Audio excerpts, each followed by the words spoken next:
Benoit, you have a presentation? Okay, and Benoit, do you have a presentation? Bon, bah, s'il n'y a pas de présentation, du coup, je m'en occupe. Hein.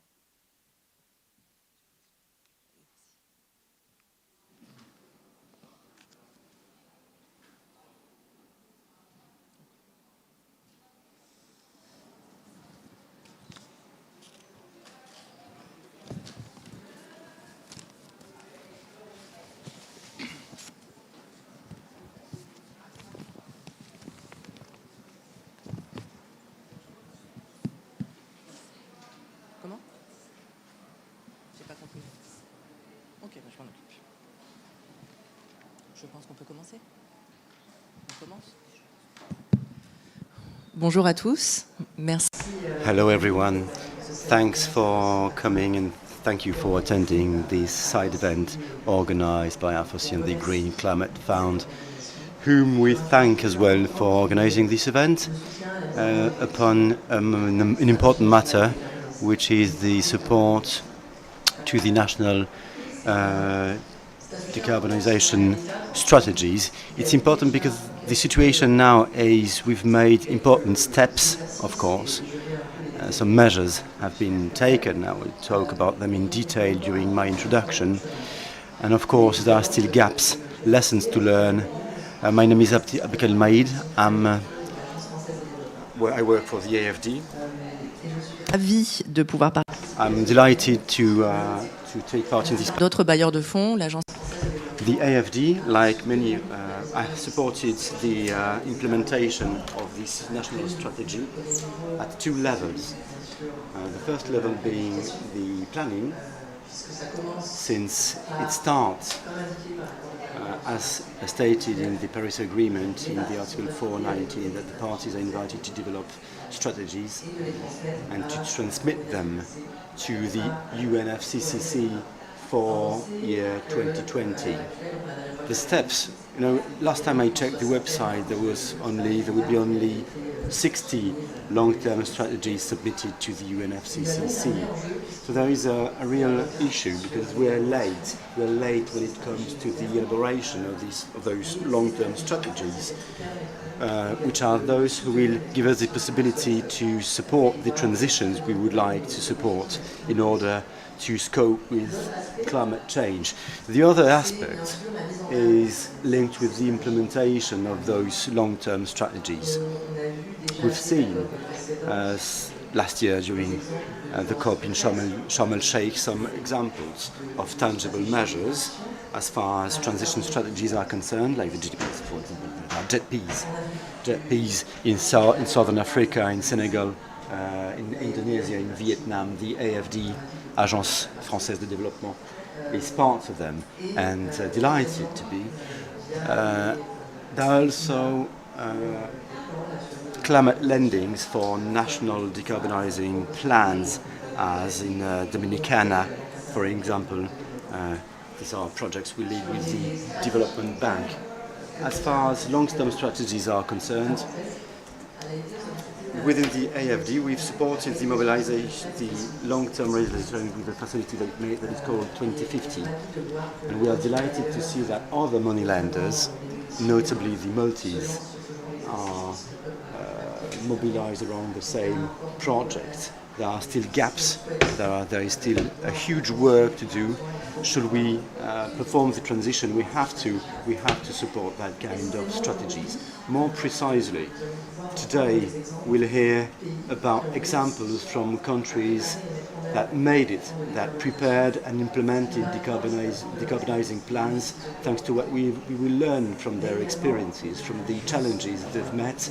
We also have a public development bank beyond the countries, beyond the sovereign states. Let's see what is the role to play for development banks to help countries, to help states on this journey.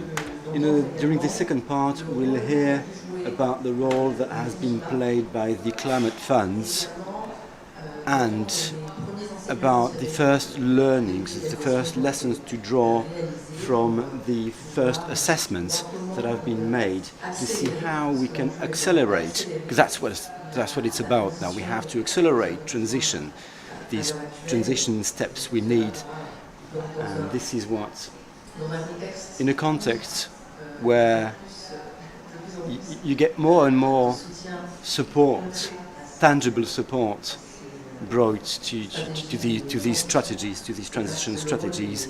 This is the part to be played by the climate funds. My name is Atika Ben Maïd. Quick reminder to fluidify we'll be talking English during the whole. To ensure that our exchanges have all the fluidity that is necessary for the brainstorming and to exchange experience. So I'd like now to introduce our speakers for the first part, that I thank for being here. Benoît Leguet, who is the Managing Director of the Institute for Climate Economics, I4CE, who is the co-organizer of the event of today. Léa Boudet, who is online, and she's the Program Director of Finance and Budget of the General Secretariat for Ecological Planning of France. And then Jaime Tramon, who is Senior Policy Advisor from the Financial and International Affairs Division of the Ministry of Finance of Chile. Thank you. And Gangan Dirkantara, who is the Head of Environmental, Social and Technical Evaluation Division at PTSMI in Indonesia. So to kickstart the panel, I'd like to give the floor to Benoît Leguet. Benoît, I4CE has been working on issues around the financing of the transition for almost 10 years. What are the key insights that you have gathered, and how can we make concrete progress towards the implementation of the transition? All right, thanks Atika. I'll stick to 5 minutes, so please let me know if I'm a little bit too long, but just to kick off, 2 starting points to kick off. The first starting point is that there's a strong consensus on the fact that the transition will be costly and will require significant amounts of private but also public money. Public money, it needs to be secured over the medium term to ensure the transition. And the second starting point is that if we want to get to net zero, and in the case of France, we need to get to net zero by 2050, we won't get there by chance. We need some planning. And that is true for all countries. Don't expect to get to net zero by chance. You need some kind of planning. Now, if you put the 2 ideas together, public funding and planning, it seems quite obvious that if you want to plan for the transition, you also need to plan the adequate public funding over the medium term. So that's the 2 starting points I would like to highlight. Need for planning public funding over the medium term. How can you do that? That's basically a critical element of your transition. For any given country, if you have an NDC or even an LTS, and I take it most countries in the room have an NDC, I'm not taking too many risks, some of you might have an LTS, you need to translate it into an investment plan and a financing plan over the medium term, just to make the LTS and the NDC a reality, and not only wishful thinking. Apologies for being a little bit blunt. So basically, whenever you have an NDC, an LTS, if you don't have a business plan afterwards, a transition plan, it means basically your LTS or your NDC is just about worthless. So what should the transition plan, the investment plan, the whatever you want to call it, the business plan from a public policy perspective entail? I see a couple of things that should be included in this business plan, this transition plan from a public policy perspective. First, an assessment of the investment needs over the medium term, covering, for example, the NDC or, in the best case scenario, the LTS. How many investments are going to be required? How much money? Second, and that's the second bit, the financing plan. How do I finance those investments? What's the public part in the investment? What's the private part? And what needs to come from, for example, international donors? And what's the domestic share of funding, the international share of funding? And that's something that is actually critical. I'm not too sure too many countries have done this exercise so far. If I'm not mistaken, and Léa might elaborate on that, France is in the process of doing it. And then again, it's something that is critical for the transition. Now, I won't go into the numbers because I guess my colleagues will go into some numbers on their specific fields of endeavor. But I would like to draw to outline the benefits of such an approach. The first benefit is, I've said it before, you plan the targets, the trajectory, and at the same time you plan the means of implementation. If you don't do that, then again, the trajectory won't happen. So you plan the trajectory and the means, and it makes the trajectory a little bit more credible to the government, but also to the private sector. And that's the second benefit. How to make the public word, how to make credible the public policy.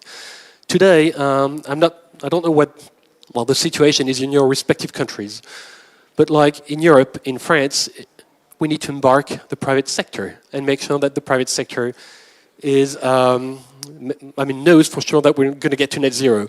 One way to do it is to commit public funding and say, we're going to do it. We have a business plan. We have a funding plan for that. And please, private sector, bring your private capital, and we've secured the public capital to do it. So embarking the private sector, that's paramount. The third benefit is basically attract international funding. I've said it now, it's not necessarily the case for France or for Europe, but we can discuss it. But for many countries in the world, it is the case. You'll need resources from domestic sources, but also resources from international sources. And one sensible way to attract international funding is to say, hey, I've got a business plan, I've got a transition plan from a transition, I've planned it, and I know how much money I need, I know how much domestic money I can secure, and I need international funding as a complement of my transition plan. That's it. That's basically the benefits of elaborating such a business plan, such a transition plan. And if I were a UNFCCC negotiator, which I'm not, I would include in the UNFCCC text a mention of we need to elaborate transition plans for countries when we elaborate NDCs or LTSs. That's it. I've said everything I wanted to say. Thank you, Benoit, for this introduction. Now that I've done this introduction, what I take home is how much we are lacking at the moment of a long-term vision, but a concrete long-term vision, country by country, associated with an investment plan.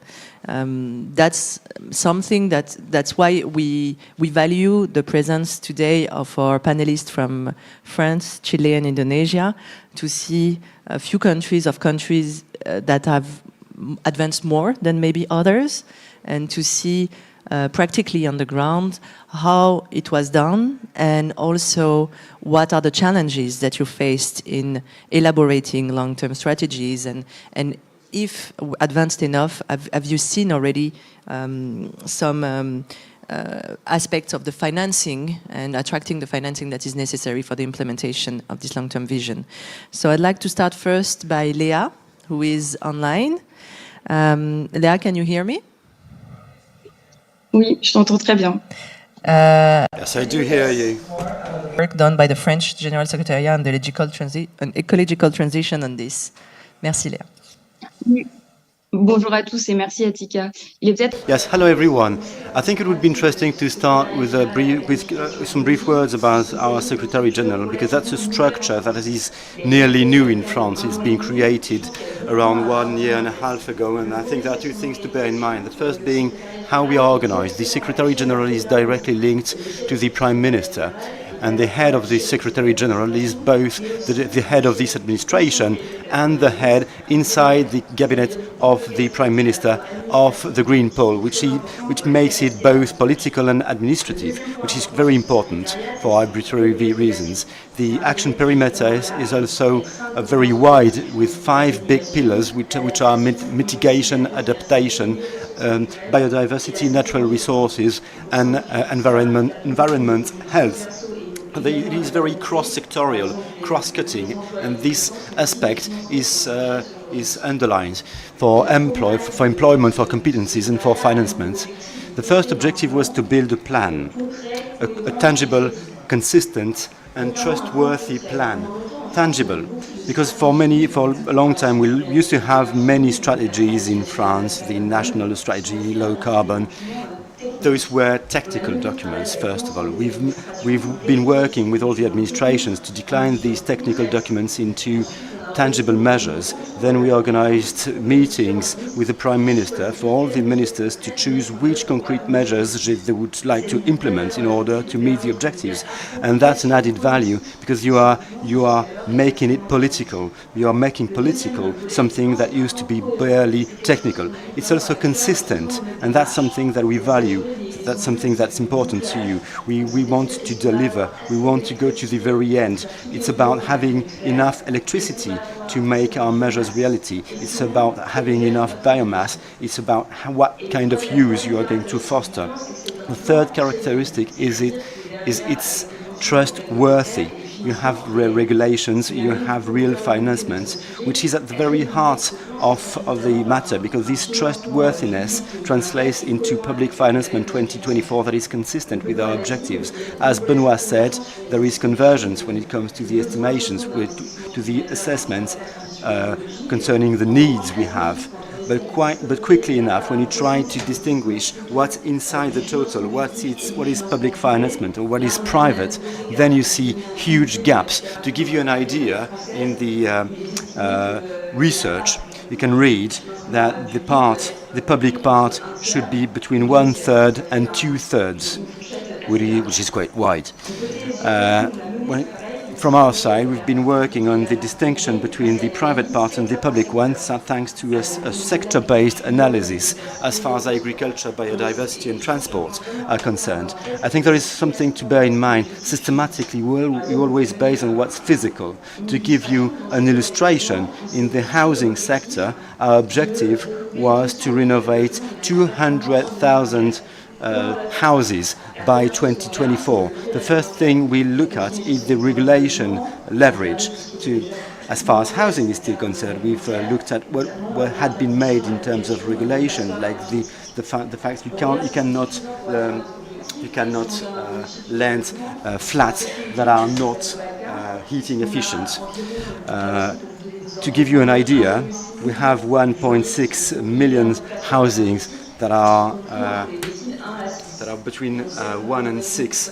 We know that a global regulation costs around 20 euros. So you see that between public financement, you can't start. So we've gathered this.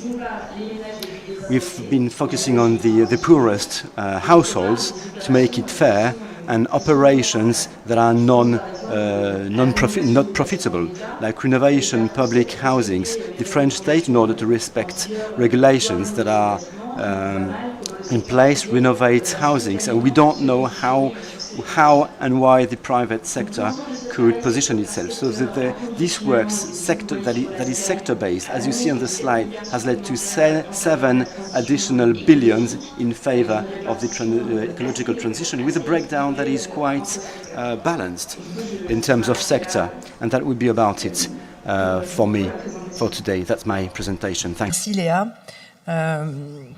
Thank you, Léa. What I will remember from this plan that's implemented by France, that it has a multi-sectoral, interministerial character. You've insisted on the fact that it seems to be important that it's not only technical, but it's also political and financial. We need models, technical models, but we also need to be well positioned and to have engagements coming from out there, from the part to embark all the countries in this long-term strategy. There is also another question, how to make it concrete, because it's starting in 2024, so it's in the plan prepared by the USGPE. And now the social aspects connected, of course, with, I'd like to mention the JETPs, when we talk a lot about Just and how do we accompany these transitions if we will not, it will have some blockages in the implementation and the long-term engagements of the countries. I understand that it's also the case of France. Jaime, can you tell us about the approach followed by Chile on that regard? Of course, thank you very much. And first of all, it's Thank you for inviting me. It's a great honor for me to be part of this panel. I'll do my best to be brief, and I would like to tell you a little bit about what we have developed and we are currently developing in Chile at the Ministry of Finance. So first, what I did here is try to identify the main activities that we are working on. So with respect to institutional and coordination arrangement, I would like to start by the Green Finance Office, which was established in 2022, and I think it was an important milestone in order to incorporate the sustainable agenda within the Ministry of Finance. Like I said, I'll try to be brief. Then the Public-Private Roundtable on Green Finance was launched in 2019. The objective is to define an agenda for dialogue and cooperation between the government regulators and the financial markets institutions. So I think it's a great space to discuss a lot of things like ESG criteria, among others, other disclosure requirement and so on. So then the Natural Capital Committee was established this year, taking into account other experience from abroad, UK's experience in the Natural Capital Committee, but also in Latin America we have very good examples, like in Costa Rica and Mexico. But I think our approach is different because the committee is composed mainly for Ministry of Economic, Finance and Environment, of course, so it's mainly public. But we also have the technical collaboration with the Central Bank of Chile and the Science, Technology and Innovation National Council, which depends to some extent from the Ministry of Sciences. So its mandate consists of advising and providing recommendations regarding mechanisms to value and protect countries' biodiversity, incorporating a natural capital approach in both the public and private decision-making processes. Then to the next part, with the policies and strategic plans, of course, with respect to this conversation specifically, I think the financial strategy is the most important document. It highlights the role of the Ministry of Finance in national agenda and set out the action framework consisting in 3 pillars, and I'm going to read this. Generation and analysis of information and data, promotion of economic and financial instrument and market development, and strengthening green finance in the financial sector. Then I'm glad to talk about this, the country program of the GCF. Unfortunately, although in Chile we haven't been able to fulfill this document, but we do acknowledge that this is an important document for the GCF and for a country, because we can, through this document, try to prioritize what are our main projects and programs that we want to develop in order to achieve trying to, like I said, prioritizing the most impactful projects. I just comment very briefly on the National Green Hydrogen Strategy, because we were part of the one committee which was working on this. And according to a study conducted by Chile's Ministry of Energy and in cooperation with the GIS, in the Patagonia region, which is alone one region, we have 15 regions in Chile. If we do things right, the potential is enough to supply the 13% of the world's demand for green hydrogen. So I'll skip the green tax. I'll go directly through the SLB, because we have experience. We were the first. We are very proud to say that we were the first sovereign in the Americas to issue a green bond in 2019. But more recently, we have issued an SLB, which is unlike the green bonds, vanilla bond. It's not linked to a specific project, but instead seeks to fulfill certain sustainability indicators, KPIs, in line with our commitment settings are in our NDC. I don't know how much time do I have, but I just want to finalize this intervention by saying something about the sustainable taxonomy, because I think it's very important. Although this work has not been completed yet, we have important steps have been taken with the elaboration of the structure of the taxonomy that includes its main elements and principles. So I leave it there for now, so thank you. Thank you very much, Jaime. What I take home with the work done by the Ministry of Finance in Chile is I would say one word: innovation. Innovation in the sense of the technology, because you mentioned the green hydrogen, but innovation also on the financial tools. You also have, like France, the fact that the public budget is including the climate change planning, but also the fact that you have been the first country, and congratulations, to issue the green bonds in Latin America.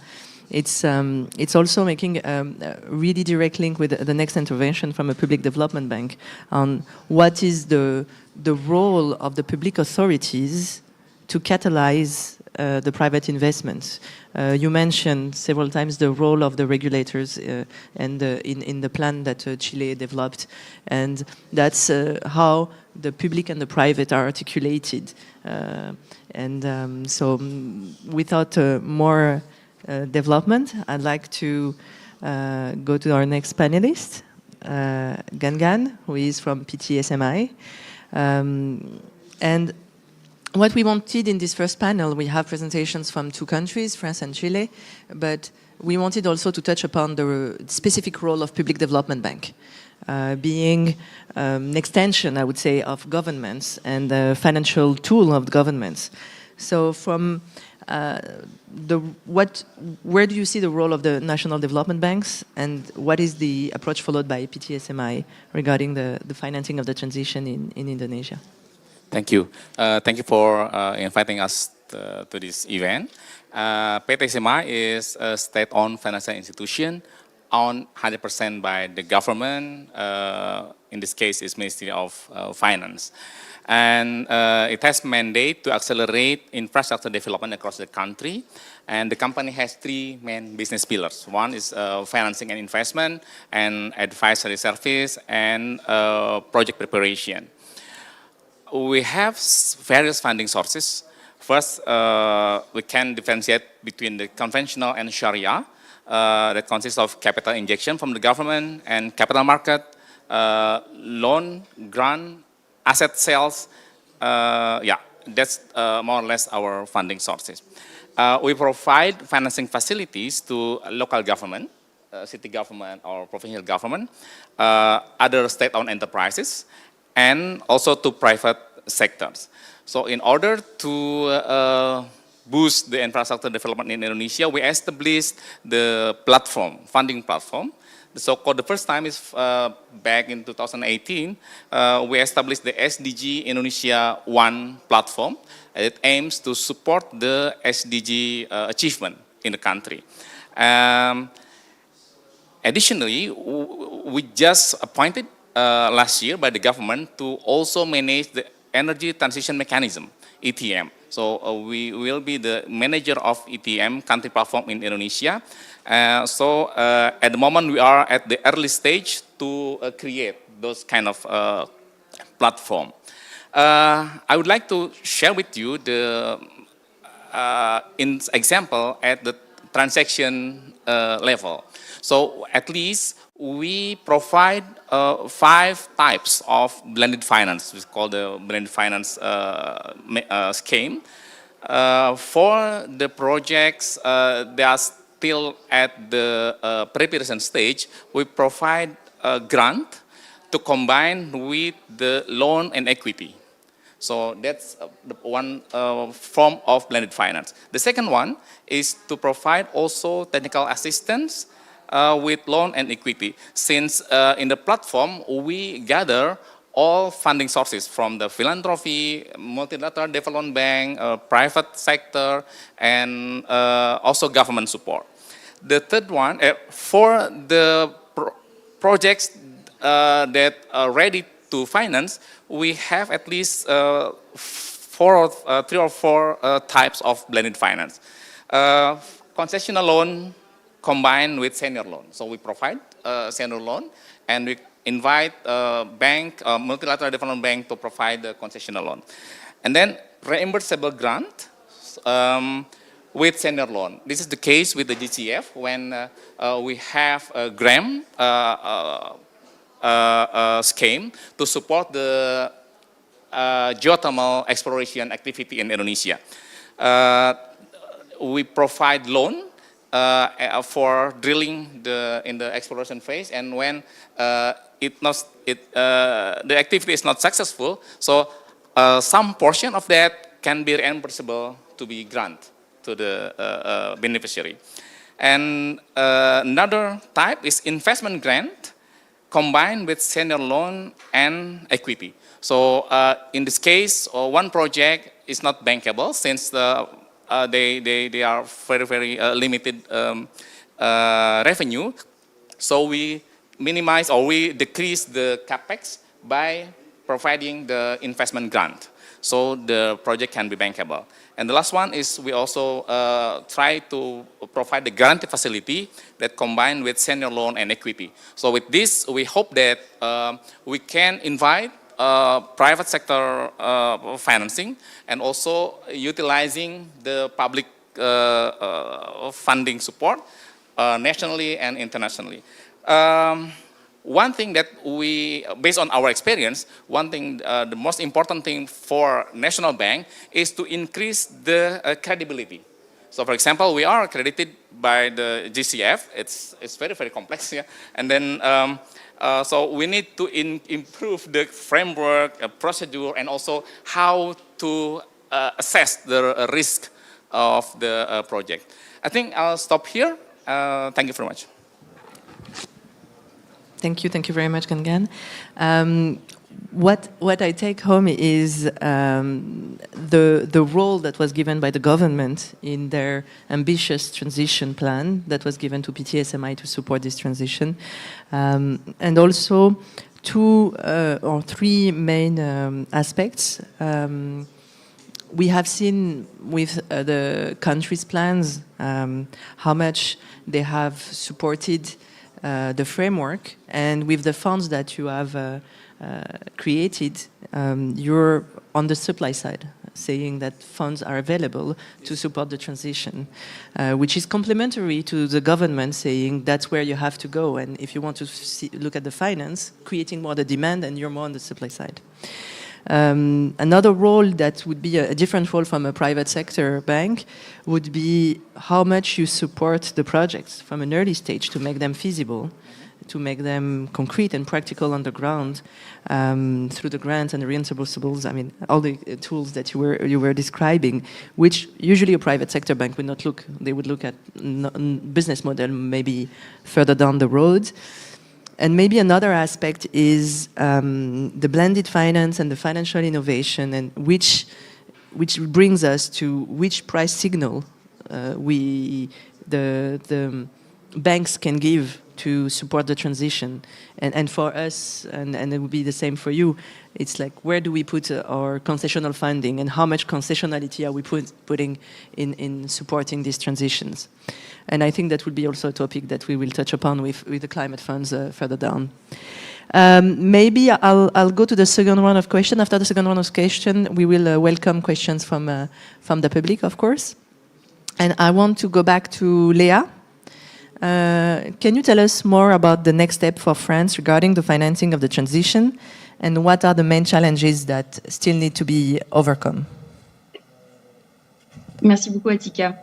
Un des grands... Thank you very much, Atika. One of the biggest challenges is the construction of a long-term strategy for ecological transition. I told you about the billion for 2024, and for the first time in September last year, this year, the government took the engagement to make such a strategy.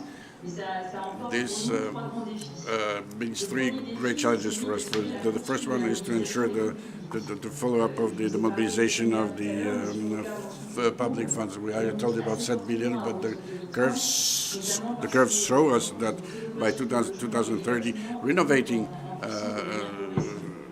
buildings and apartments is growing. The price is growing. How are we going to finance it? We have the necessity to have a plan of financement. At short term, we focus on three things. We redeploy certain expenses of the budget to optimize the investments on the better buildings. We want to create a special fund to reduce our disinvestments. So this was our first challenge. The second challenge that is ahead is the investment of local governments. If we see the figures to be in line with our objective, they should double their investments in order to renovate their buildings, like schools, and like their water systems, sewage systems, etc. Theoretically, we can see that there will require different sources of financement.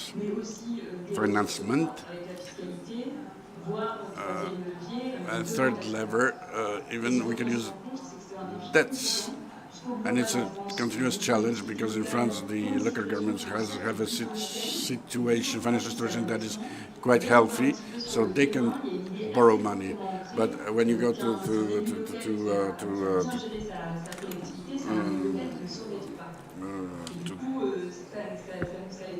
where they function, the situation becomes more difficult, and that doesn't make them want to invest. The anecdote of mothers who told us, yes, but what are we going to do? If we want to modernize our sewage system, there's nothing to cut, there's no option opening that could be done. So that wouldn't work. We'll try to ensure the visibility of the finances of the local governments, and if they want on the green side of their financements, I'd say. We'll see if that we'll see if it will be good for the second challenge. And the third challenge, which is the biggest, and we are far away from from where we want to go, is the mobilization of private financing. We're trying to sign contracts where the public financement is ensured by the state, and we need an engagement of the private actors. But it's a logic that will have to be followed to be in line with the challenges. Thank you. Thank you, Leah. I remember on the French side that you want to ensure a better visibility in the long run, which is like an echo with the presentation of Benoit, who was telling us how the role of the authorities is essential in the strategy of transition to give a good visibility and credible visibility that would be able to attract different types of financements, whether it's from the private sector, and with the French guys, the decentralization issue.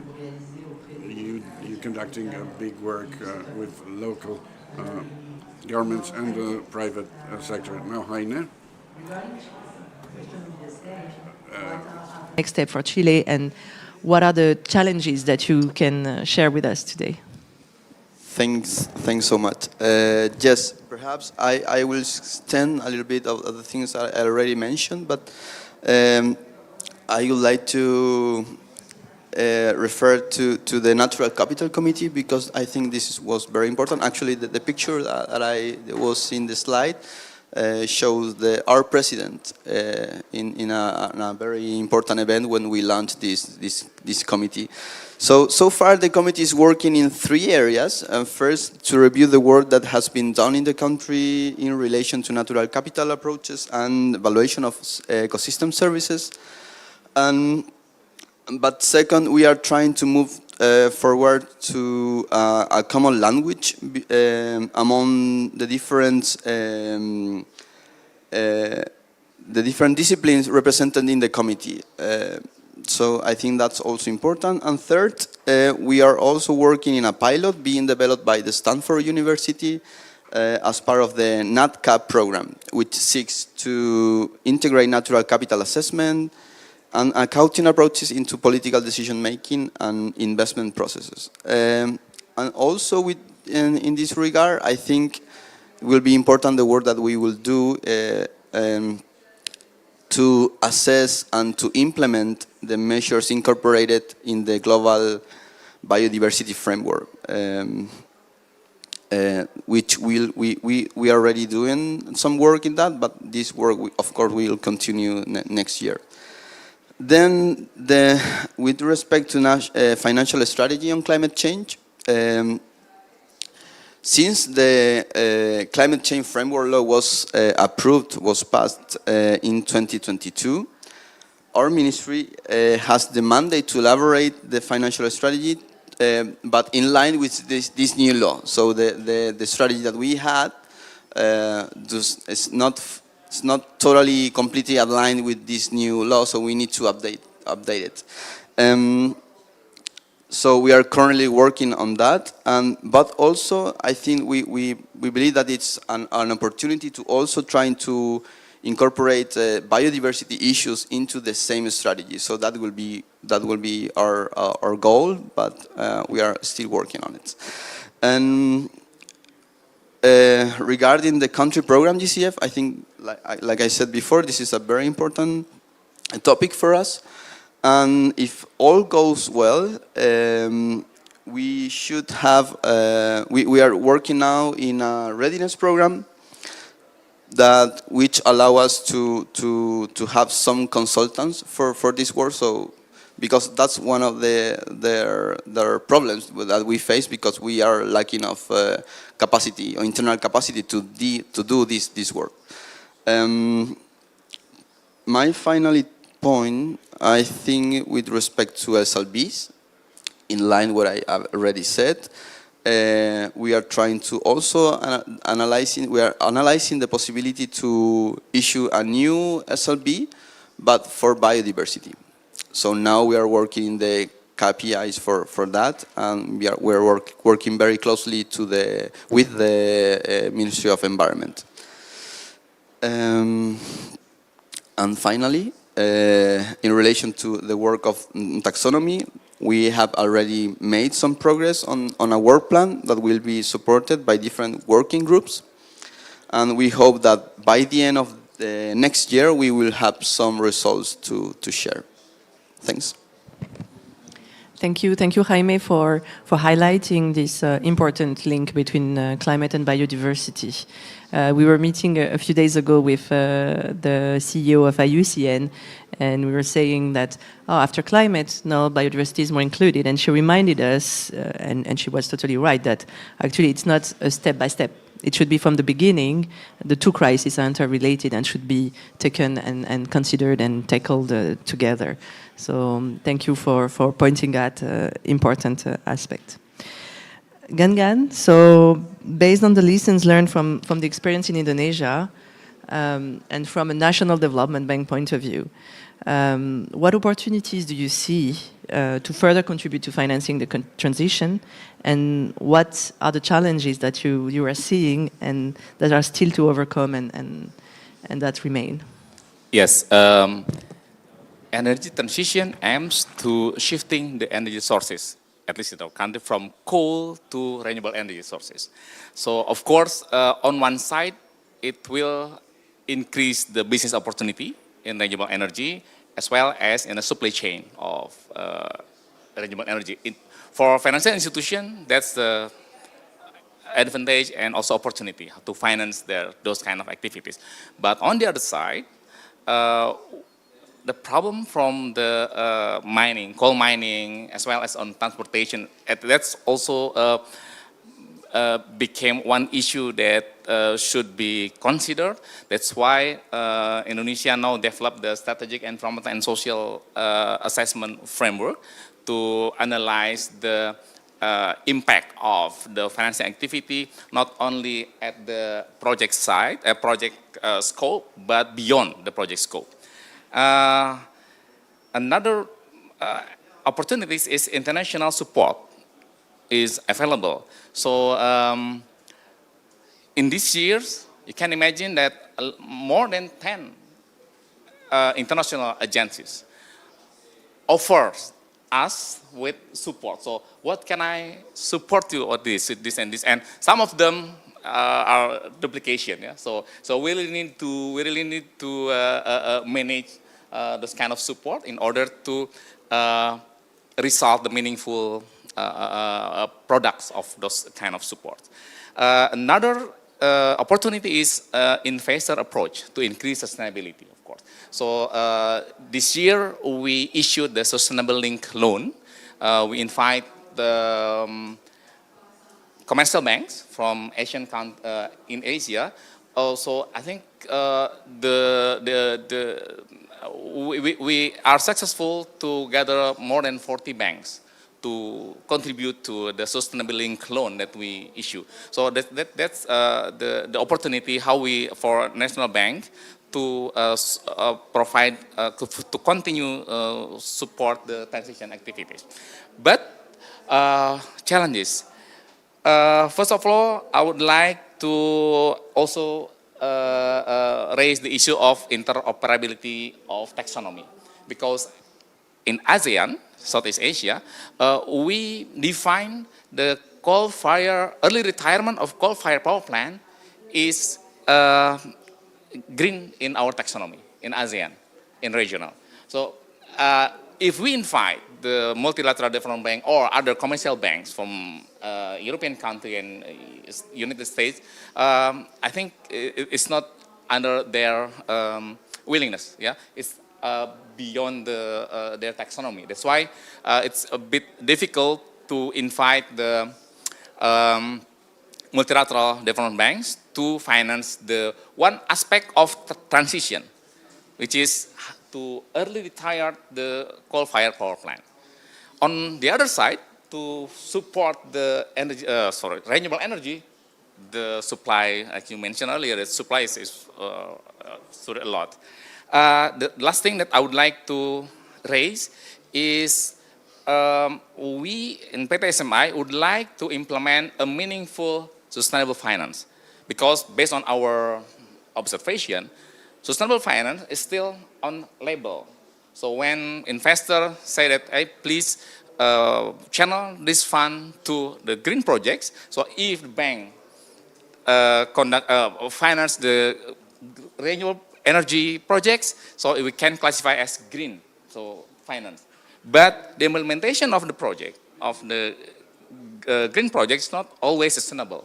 That's why we apply, thanks for multilateral development banks that support us to develop the environmental and social safeguard. So I think that's also the important key to really maintain and also to ensure that the green finance is also sustainable on the ground implementation. Thank you. Thank you very much, Gangan. And it's really what I take home is how much there are market opportunities when there is an ambitious transition plan, like it is the case in Indonesia with the JETP Indonesia, that created a dynamic where countries, and as you said, you have been approached by more than 10 international institutions. And that also relates to what Benoit was describing in the beginning, how much a credible transition plan is attracting private sector, not only public, you were mentioning international partners, but also private sector investments. And I take note of the taxonomy and how there is maybe a need of more standardization or more discussions. Well, that's something we're trying to do as part of IDFC with the common principles to try to agree on taxonomies and on mitigation or on adaptation. And we are proud to be part of IDFC together. Maybe I will open the floor for questions from the audience. If you have any question, do not hesitate for panelists. then I'll take the priority on the questions. But you can think about other questions from the public. My first questions would be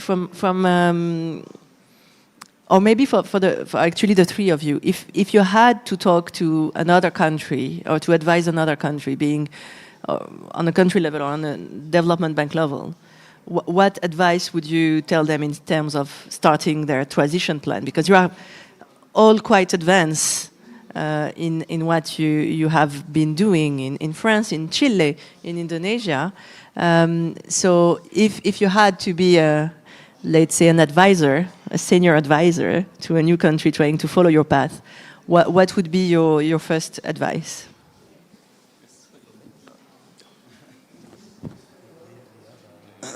Léa? Oui, merci. Yeah, thank you. Thank you, Atika. Based on our French experience, the first advice I would give, and that not necessarily the first I would have thought about a couple of years ago, it's about the importance, telling people how important it is to have calibrated institutions to lead the plan.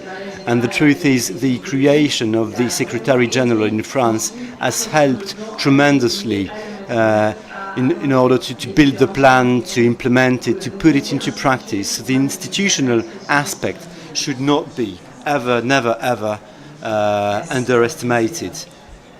Thank you, Léa. I can say something about this. I think it really depends on the state of the country. So there are many differences in each country. So there's no one solution for all. That's my first comment.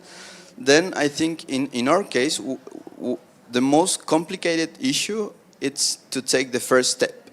So to really move away from business as usual and to convince the different areas within the ministry that this could be an opportunity.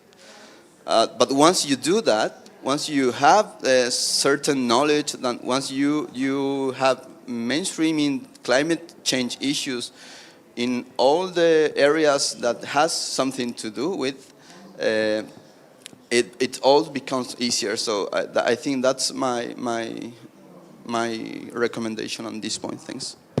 Thank you. I guess I will echo what Léa said.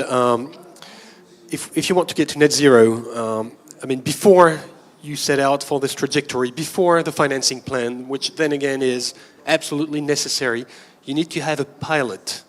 You need to have someone in charge. And we're not talking about a marginal transition, a marginal transformation of the economy. We're talking about getting to net zero. So if the Prime Minister, if the President, if the Ministries of Finance are not involved in the process, I mean, I have full confidence in the Ministries of Environment, but they're not the people in charge of transforming the whole economy. I mean, they're in charge of transforming the economy, just like the Ministry of Agriculture, Transportation, Housing, etc. And ultimately, the Minister of Finance, the Prime Minister, the President, depending on the institutional arrangement in any given country, needs to be in charge of. Otherwise, it's not going to happen. Okay. To me, I think as an additional thing that what our colleague already mentioned earlier is the role of national authority of bank in each country. So we need to create an equal treatment not only for development bank, national development bank, but also for commercial bank.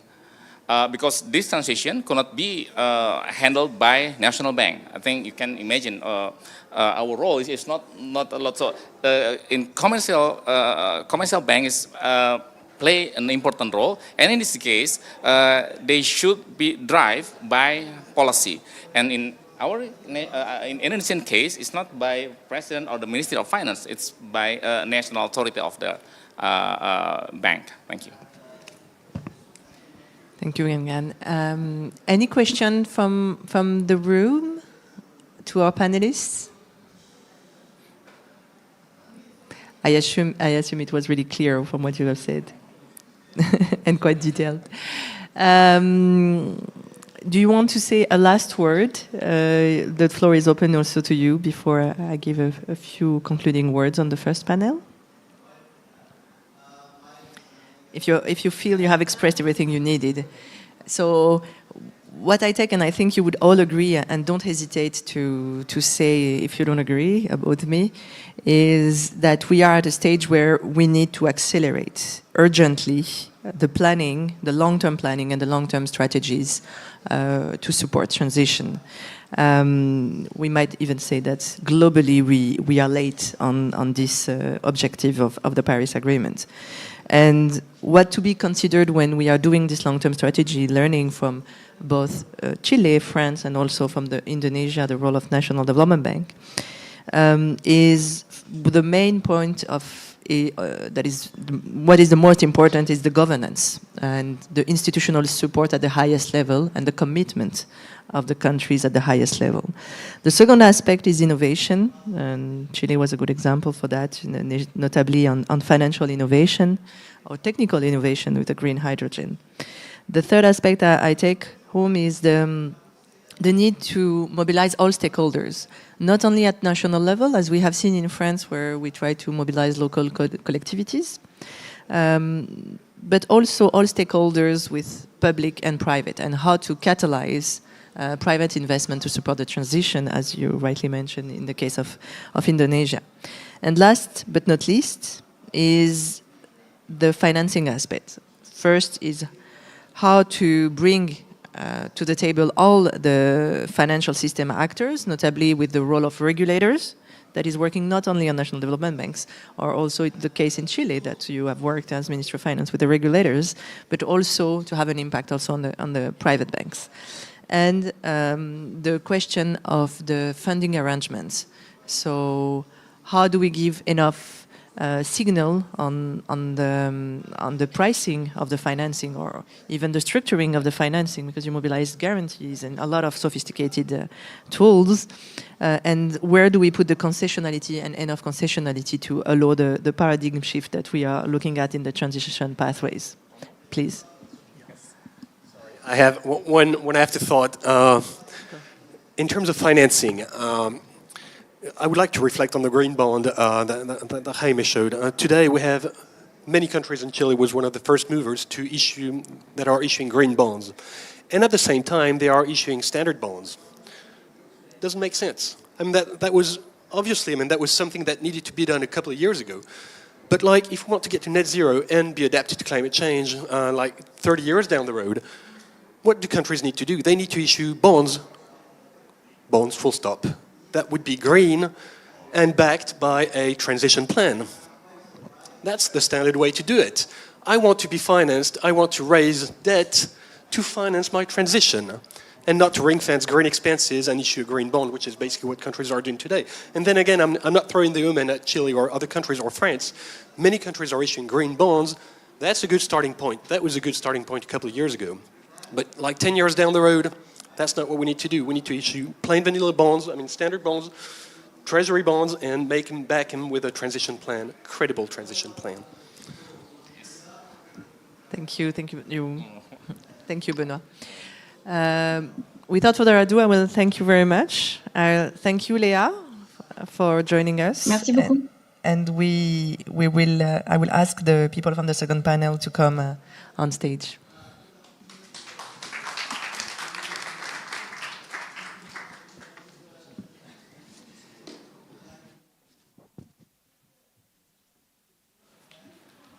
Oh, 5 minutes. On va faire 7 minutes, 7-8 minutes. Ouais.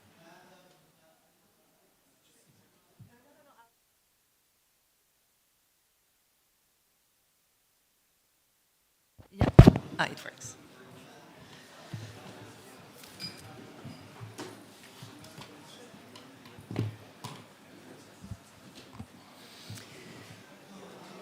Thank you. I'd like to thank the panelists of the second panel for joining us today. It's really important for us to hear from the different climate funds, and we thank you for being here to share your experiences with us. As you must have seen in the first panel, most of the discussion were around the structuring of the financing, apart from the governance, and the need to support with concessionality and where to put the concessionality, and also the support to the governance of transition plans in the countries. But first I'd like to introduce our panelists, and I will start by welcoming the four of you for being with us today.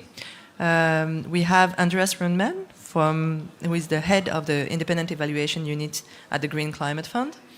Neeraj Kumar Neji, who is the Senior Evaluation Officer at the Global Environment Facility, Independent Evaluation Office, and Neha Sharma, Evaluation and Learning Lead from the Climate Investment Funds, and Debbie Menezes, who is the Chair of the Adaptation Fund Technical Evaluation Reference Group. So I'd like, as we agreed, I'll jump to one question, because I think they are interrelated. Initially, we were thinking about two questions. Most of you, or all of you, have already started to evaluate what was already done in support to transition pathways of countries from a climate fund's point of view. So we'd like to hear from you about the lessons learned from your evaluation and how it has shaped the changes or the improvements that you're foreseeing in the future regarding the modalities of operation or the way you cooperate with countries, or what you think is still lacking, even though there was an evaluation. We would like to hear from you on that regard. And I'll start by Andreas Rundman, who is from the Green Climate Fund. Thank you, Atika. Thank you, colleagues, for joining us here today. Also for the second panel, it's a bit of a pickle to have four evaluators sitting up here talking about the lessons learned of the climate funds. Hopefully it's not too negative. We'll try our best.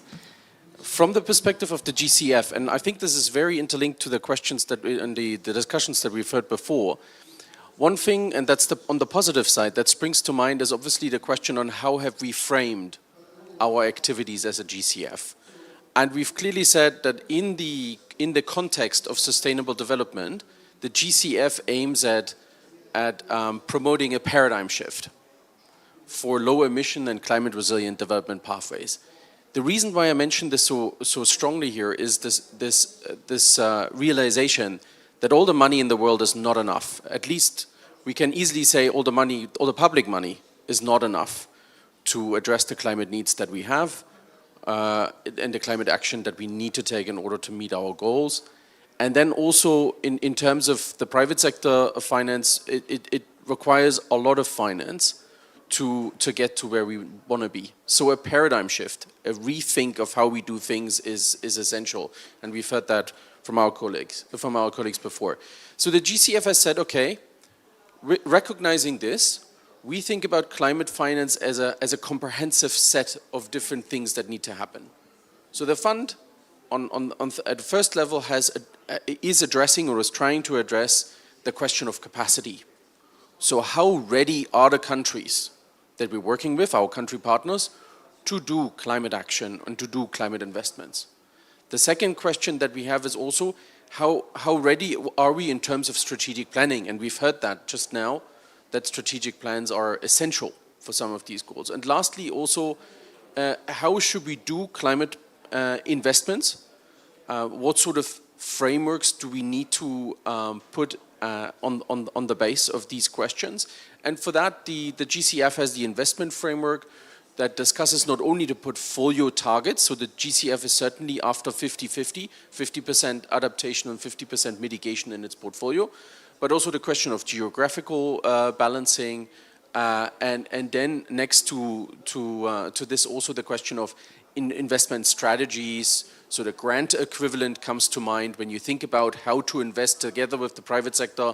You require strategies and policies that will help to express the successfulness of these projects. And lastly, also the question of what sort of drive do we have in the country? How can we directly invest with our colleagues? So direct investments or direct access and country ownership are key concepts. So that's on the positive side. Now, what we've learned through our evaluations, and we've just completed our second performance review of the fund, which is basically a review of the entirety of the fund, we've learned a couple of things, and I'm in interest of time, I'm only concentrating on 3. One here is, when we look at the readiness, and I just spoke about this, how ready do we need countries to be for climate action? When you speak about this, and the GCF has several objectives for readiness, so it looks at the capacity in the country itself, it looks also at building the strategy or supporting financially the development of strategies, and lastly also the development of plans, of, for instance, the national adaptation plans. It's done fairly well. It's supported the countries where it needed to support countries. Of course, we can speak about the length of these processes, but it's done fairly well alongside or across all these objectives. The problem that we see, for the most part, is the question of how do we link these activities and these actions to an actual translation into climate projects. So how do we link national strategies and the preparation of national strategies to the actual project pipeline, and a strong pipeline that we would need? When we look at adaptation, and I'm only concentrated on adaptation in programming, here we see there's a couple of questions that we need to ask ourselves as well. One is, we have limited resources, so we could go into mitigation and adaptation. We're doing this 50-50, as I said. But when we look in adaptation, we see that we have a stronger market share in total as a climate fund to go into the adaptation area. But what is really important for this is how we engage with the private sector there. And that's where we're definitely falling back. As a global fund with an array of financial instruments at our disposal, with an array of partners, accredited partners, such as our colleague from Indonesia, we're still missing the boat with really attracting and making a business case for adaptation projects. And then that is one. And then there's also this question of how do we get the adaptation projects to life. So we know adaptation is usually complex because it's context specific. So you require a lot of sectors, a lot of sector partners, a lot of actors that are engaging with you. And in this engagement, there's a lot of complexities. So the development of adaptation projects is rather difficult. However, when we look deeper into what that means after projects become effective, we realize that the majority of projects that the GCF is currently funding, so 80%, are adaptation projects that are financed through the fund, and less so on the mitigation side. When we looked into the projects themselves, we realized it's still predominantly adaptation projects in the public sector, based on grant finance, and with modest risks. So when you spoke about innovation, that's ringing the bell. We're still not meeting the needs with attracting private sector, but also looking at a larger question of risks in our projects. So with that, just to speak very briefly about the partners before I conclude here, what we realize then is this really apparent question of how do we want to work, who do we want to work with? So it's all about partnerships. A fund like ours, we can't do this alone. We need substantive and strong partners on our side. And here we asked ourselves the question, okay, how is the GCF doing at that front? And what we're realizing is that we're still missing that intention, that strategic intention to engage with actors and partners that are really relevant for the causes that we have. So I mentioned private sector is of course a huge lag, but also other partners that we need for more innovative approaches may not be attracted to as much to the GCF. And we found 3 reasons for it, in particular the private sector elements. It needs also in our organization a bit of a rethink of the culture that we bring as an institution. And we're not necessarily translating the culture that a private sector would be looking for. So I'm just gonna quickly introduce these keywords here. Predictability. As a fund, we're not predictable enough to attract the right actors, the private sector actors that we need. Flexibility. We are still missing a flexible approach to our policies and our frameworks. Private sector is not necessarily understanding that concept of very strict rules and policies. And then lastly, we also have a limited understanding of how we could learn. So we usually, and the private sector is usually ready to say, okay, we are investing, some things may fail, other things may go well, but we as a public sector institution or as a fund, as we say with a private sector angle, we're still learning of how to learn. And that's where I leave it at the moment. Thank you.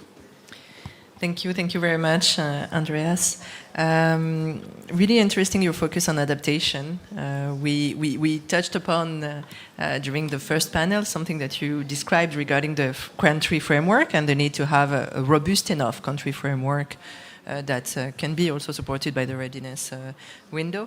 But indeed, adaptation is still missing its business model as much as like mitigation has. When we are trying to mobilize, and it was said during the first panel that there is not enough financing from public finance, so we need to find other sources. And adaptation did not find its way yet. That would be the same also for biodiversity. It's still under progress. And really interesting the three aspects that you were saying for attracting private sector. During the first panel, we heard about the trust of the market to the plans that are developed by the countries. And it's interrelated when you're talking about predictability, flexibility, and how to learn from them, also how to hear from the private sector on what would be a robust enough or an attractive enough project for them to be interested even more in the adaptation sector. And now I'd like to give the floor to Neeraj Kumarneji, who is from the Global Environment Facility. Hello, everybody. GEF was established in 1991, and I must add, with robust support from the French. It addresses the wide range of environmental concerns related to biodiversity, climate change, chemicals, land degradation, and international waters. Over the years, it has evolved into a family of funds, and several of these funds provide support for mitigation and adaptation projects and programs. GEF has provided so far about $23 billion, and more than $9 billion is for climate change related projects. What do we fund? We fund activities or projects and programs that address gaps in policies, legal frameworks, regulatory environment. We support capacity development in recipient countries. We also pilot approaches that have potential for broader adoption, including investments in green technologies and associated infrastructure. We have carried out over the past 20 years several evaluations that have examined these projects and programs. Our lessons or findings from these indicate that when you have ambitious projects that target change at scale and at adequate depth, they are most likely to be transformative. There's no surprise, but it needs to be highlighted that project design matters. What also matters is adaptive implementation. Country context is very important. And also obtaining co-financing from relevant partners, which is adequate and timely, affects project results.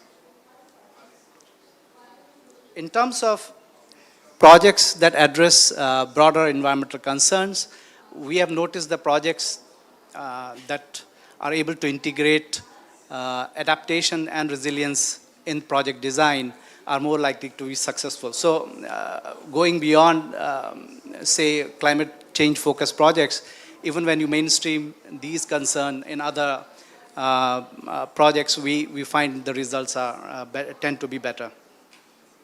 Projects are also likely to succeed in countries where there are enabling market conditions and there is political commitment to follow up. And that's where, say, interventions that require trade-offs become effective.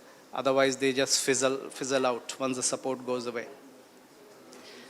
Projects with modest investments can also be successful and transformative if they are targeted at the right level. They are removing barriers that are stalling progress. So it need not be huge investments, but as long as it's capitalizing on opportunities that exist, they may lead to those effects.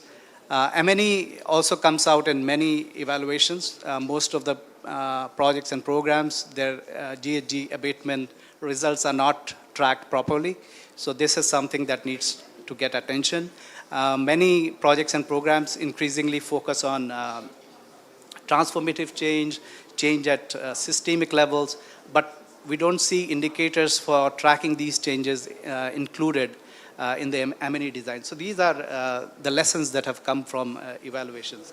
Now, what should be done in terms of what we propose or what these evaluations suggest? Mainstreaming mitigation and adaptation in broader development projects or initiatives that are taken. Then pursue innovation, take calculated risks, and also learn from failures. I mean, all the funds that we know of may support innovation, but willingness to learn from failures also need to get equal attention. So there should not be a fear of failing. We have to try new things, experiment. Then support upstream reforms for wider impact. Develop capacities of the government agencies to engage with private sector. Now, they are the ones that would be dealing, identifying opportunities where they can engage with it, with the private sector for a continued basis. So their capacities need to be developed on this front. And then, of course, there is scope for finding out what works, sharing those lessons among practitioners, government agencies, and also the larger, wider community. Thanks. Thank you very much.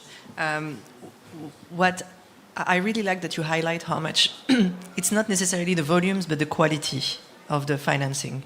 It's how much transformative it can be.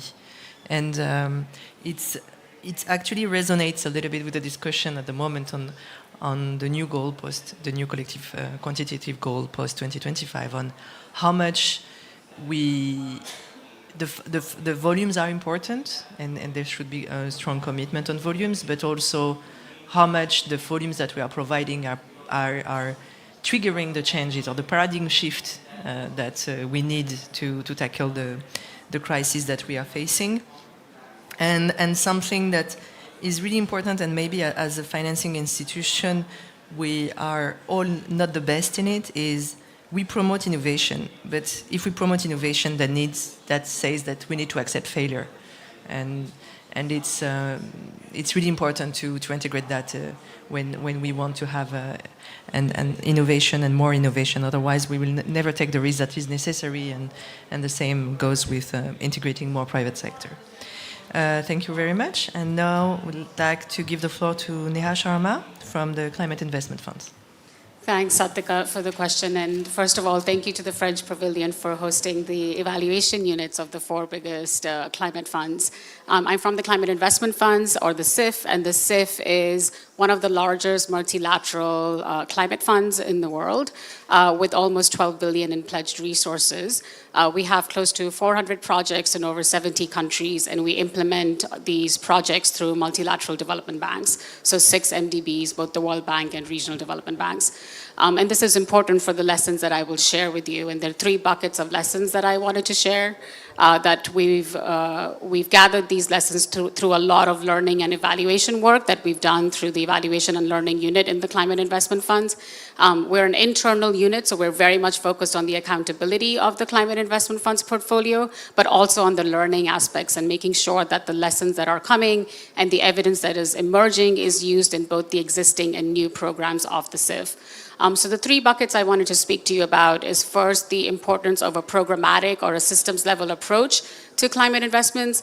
The second is that it's the money that's very important, and of course we want to do investments at scale, but it's a clubbing of the money with the technical assistance and the capacity building and all of the different facilitating, enabling environment concerns that go with making sure the money does the right thing in the most efficient way.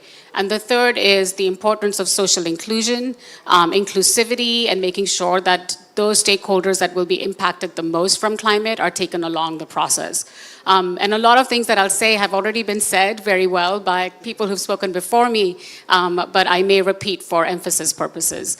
So in terms of the first one, the programmatic approach, the Climate Investment Fund's programmatic approach is centered around the development of investment plans that are meant to bring a lot of what has already been said. So predictable, scaled investment plans that are flexible in implementation, that are relevant to the country context, and that are centered around a multi-MDB and informed through multi-stakeholder consultations to break down traditional silos in countries that exist, and to make sure that indigenous peoples, private sector, civil society, different government departments, we heard from the first panel how it's not just the Ministry of Energy or Finance or Environment that are relevant in the development of climate plans, but it's really an interministerial, department level priority, and to find the solutions, a lot of different agencies need to be involved. So this development of the investment plan is key to the CIV's programmatic approach, and it allows to set a medium to long-term vision that is trying to address some structural or foundational issues, not just different projects, making sure that the different projects are trying to address systems level issues. And what we found is, now I'm going to go through the evaluation work, what I spoke to as the CIV business model, is that this programmatic approach is fundamental to the transformative outcomes that the Climate Investment Funds has achieved. However, sustaining this through the implementation is very, very challenging. So it's easier almost to plan and do the diagnostic work up front and develop these amazing investment plans. But to make sure that spirit of collaboration, multi-stakeholder engagement continues through implementation is a challenge. And there are ways in which this can be successful, but that is where a lot of the lessons and the work lies. So that's the first bucket of the programmatic systems approach, a transformative vision. The second thing I wanted to speak about is clubbing concessional finance with technical assistance, or focusing on the enabling environment. And we have so many examples of this, and maybe I'll speak to one. We have an energy efficiency program in Turkey that's looking at near zero waste or circular economy. It's being led by the EBRD. And really what they wanted to do is accelerate climate action in the industrial sector by giving concessional loans. But it wasn't enough that this loan was available at more favorable terms. The first step to giving these loans is to give technical assistance to the companies to understand which technologies are out there, to examine the pilots, to understand what needs to be done at the policy institutional level, so that when that concessional money is used, it can have the maximum impact. So this idea of technical assistance clubbed with concessional money, we found as a very effective. All of our program evaluations show the value of this clubbing.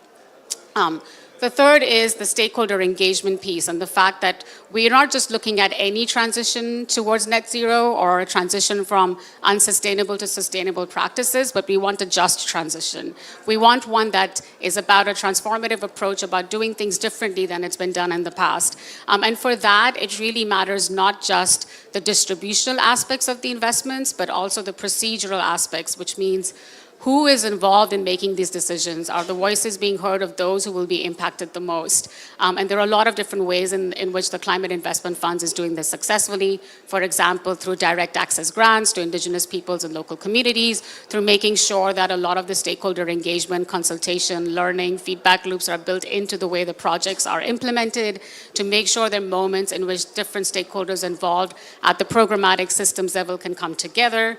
But there are also lessons, and I think from the evaluation side, a big lesson that's coming is it's very, very difficult to track and make decisions based on the distributional analysis to the potential distributional impacts or realized distributional impacts. So often we know that, say, 100,000 households were positively impacted, but within the households, what was the intersectionality of the impacts in terms of gender, disability and inclusion, race, and those type of dynamics are the benefits reaching those who are the most vulnerable and most marginalized. that level of distributional impact analysis is quite a challenge. And one thing we've done at the Climate Investment Funds is an evaluation of the potential distributional impacts. But I can tell you it's very expensive because this data is not tracked from the beginning in these projects. But when it's done, it's very, very, very impactful. And one of the key lessons that came from our development impacts and distribution analysis, impact analysis of the CIF portfolio is that it is possible to reach some of the goals that we really want and reach those marginalized populations, but you have to plan for this in advance and track it through implementation. Again, no surprise, this is quite intuitive and known, and yet it's not done. And I would say it's not because of a lack of budget allocation towards M&E. I don't know if my other colleagues here will agree, but just that there are more systems level and fundamental challenges that are preventing this from happening. So I'll stop there, but just wanted to get us warmed up. And again, I repeated a lot of what was said because it was so relevant. Thank you very much. What I take home is three aspects of financing, or the supply of finance is really important, but there are 3 points of attention. The fact that we are really targeting a systematic change and not only a one-shot project, one investment, one infrastructure. How much also we have to think about the soft components. It's not only about building a PV project, it's how much we change the way to operate the whole system and to help build the capacities. And another aspect from a developing institution also that I share is how much we stress the importance of having a strategic vision and planning, but also the monitoring and implementation to be sure that it matches between the design and the reality, to be sure that we are really, at the end, implementing what we were hoping for. And then the last aspect, that is actually, for me, touching upon the limit of our indicators. If we want to be sure that we are touching everyone and not only sometimes we have 1 million people have more access to water. Yeah, but which are the people? Are they the vulnerable ones? Are they the ones we really wanted to touch upon? So sometimes having just indicators that we need to is not really meaningful in terms of development impact. We have to go further than this number of million of people or kilowatt, or what is the real impact of it. So now I'd like to give the floor to Debbie Menezes from the Adaptation Fund.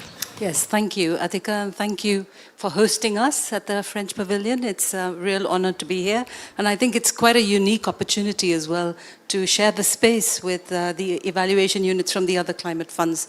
So the Adaptation Fund, just for those of you who are not aware, its aim is to help developing countries to build resilience and adapt to climate change. So the focus is obviously adaptation, and the portfolio is about 1 billion purely grant finance to developing countries.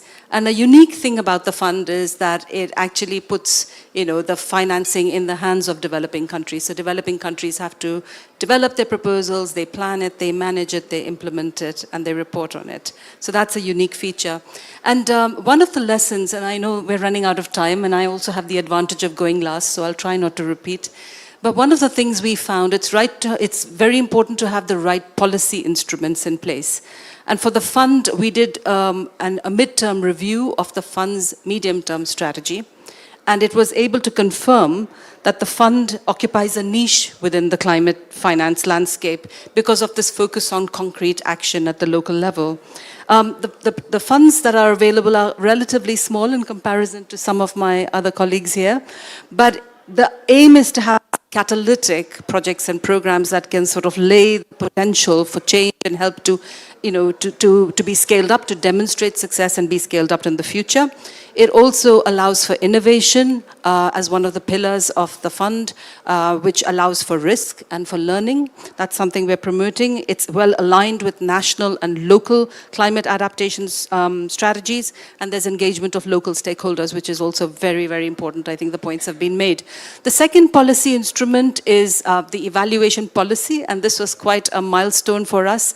The board approved the evaluation policy last year, which elevates the whole evaluation function, and it's the whole points about impact, knowing what difference you're making. It's not just the size of the money, resources that you have available, but what are you going to do with it? What difference is it going to make? How is it going to reach the vulnerable? How are we going to get action, quick action, a higher ambition, more scale, etc. So that's a really important thing. And the evaluation policy moves from a place of compliance where, in the past people would perhaps do project completion reports, we've done it, we've spent the money, etc., to one of actually value, where we're thinking about how evaluation can then be utilized for further programming to attract better resources, by demonstrating success, by helping people to learn and adapt as we go forward.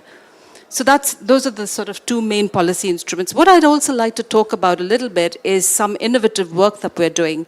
Now, traditionally, what happens is at the end of a project, people do a final completion report and then it's shelved and that's it, right? So at that time, you look at the likelihood of success, of sustainability. Are your benefits going to sustain? Yeah, we think so because of this is what we are sort of predicting or projecting based on the available evidence at that time. But what we found is not many institutions come back and look at this 3 or 5 years later. Have your results sustained? Has the context changed? And what difference is that making? Are those outcomes sustainable and resilient? Particularly if you're looking at climate change, which is fast moving and which is, different. So this is something that we're pioneering at the moment. We've developed something called an ex-post methodology, which comes back 3 to 5 years after a program has finished and looks at, have the benefits sustained and how resilient are those? And there's tremendous learning. We're piloting this in a few areas before we take it to scale. But essentially, the things that we're learning is the context is changing, rapidly changing, the adaptation. You can either get slow onset of climate events or an extreme weather event, and that can change quite a lot the context. Risks are evolving. There are new types of risks, and you're also looking at convergence of risks. We've seen a prime example with COVID and conflict and climate, coming together and intersecting. We've seen the financial crisis. So how are we looking at adaptation more broadly across the system for things that are happening beyond the project intervention itself, but looking at local stakeholder engagement? We've also identified some issues of maladaptation. Now that's something that the project hasn't anticipated in the beginning, but you suddenly see, this happened. And we learn from that because adaptation is quite context specific. But there are a lot of us struggling with those sorts of things. What sort of indicators do you frame? So, that's another thing. And finally, I'd just like to say that on capacity, I think that's a critical piece of the puzzle. Not just capacity to implement, capacity to design. Thinking about capacity right through. The fund does provide readiness support, as do the other funds.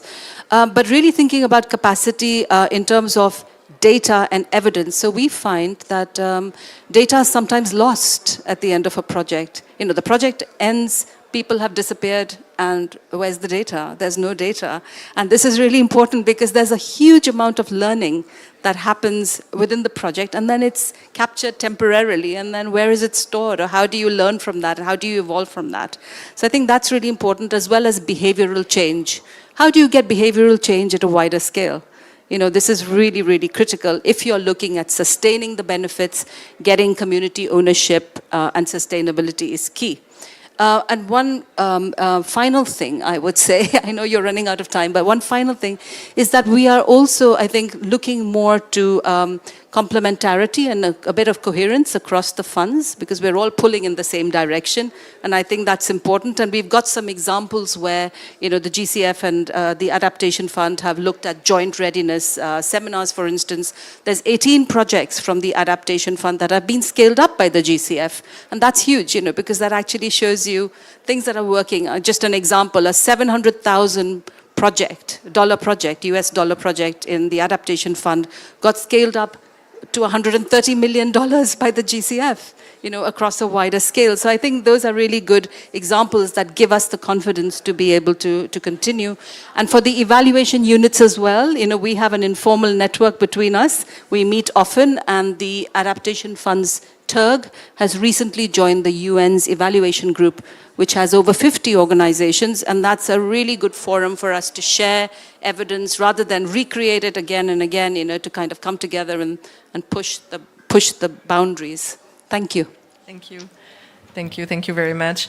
I'll also stress 3 points that you mentioned that were already mentioned, but that I really appreciate. The first is about the flexibility. You were talking about flexibility, and the way you were saying is we are, even though there is modeling and all that, we don't know all the new risks that might come with the impacts of climate change and crisis and biodiversity crisis. So we cannot shape up a one-size-fits-all. We also have to learn through the process to try to adapt.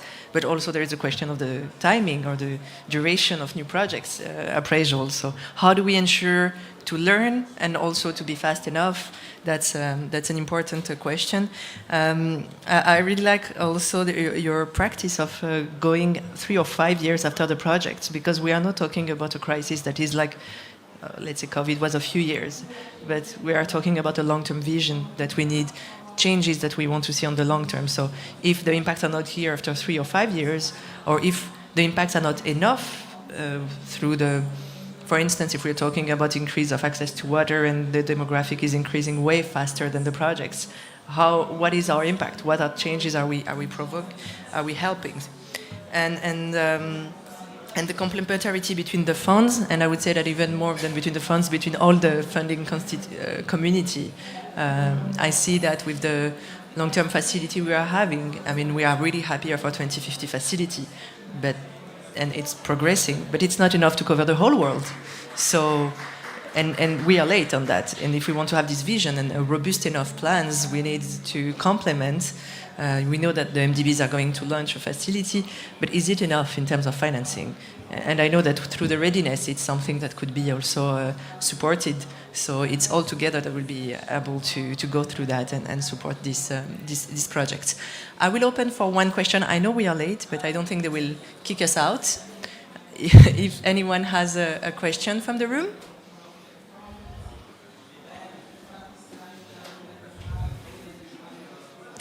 Please. I think there is a mic somewhere.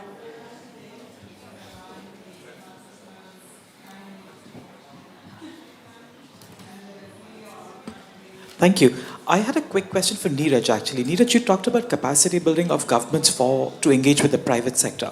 Do you have a sense of what those initiatives to build those capacities might take? Because we do know there's a correlation between where NDAs for all these funds are placed with their capacity to engage with the private sector. If it's ministries of environment, it's one thing, but if it's ministries of finance, on the other hand, it's another.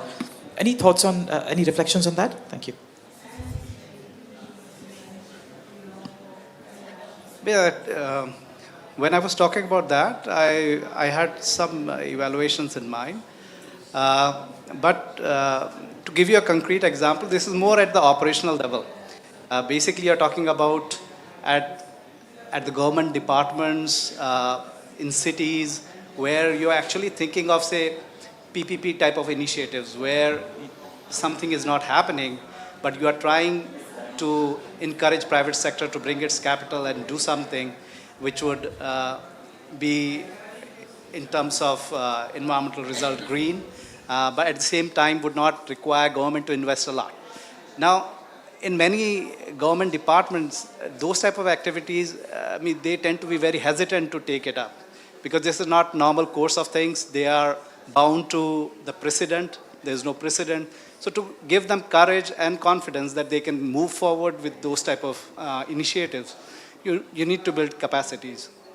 So this is like, so if they have to engage with them, then they need capacities to actually engage effectively, so that the inertia is not there. So that's what I was indicating.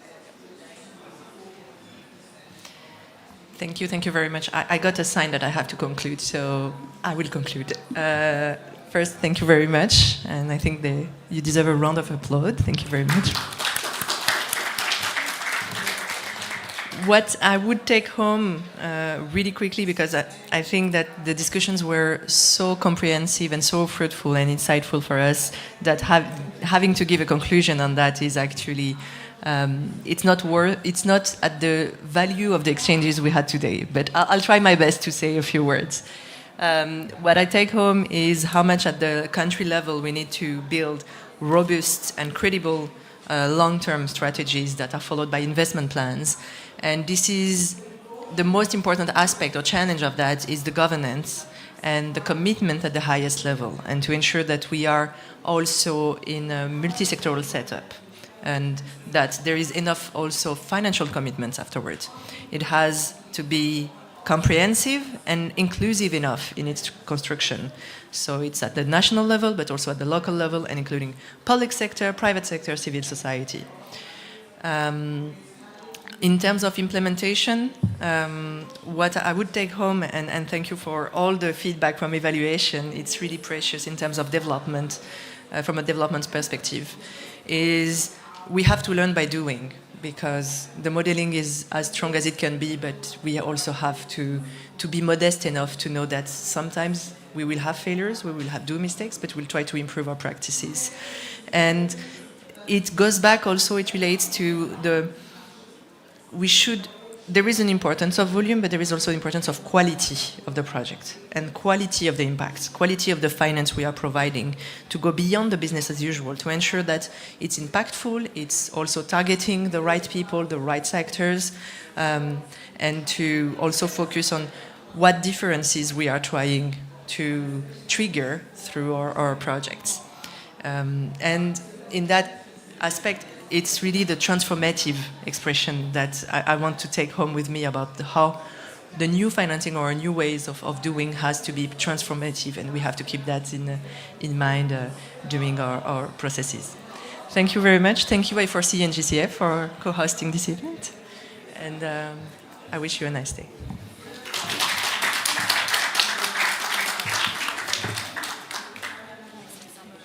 Thank you. I tried my best.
Ok, alors monsieur Métégo.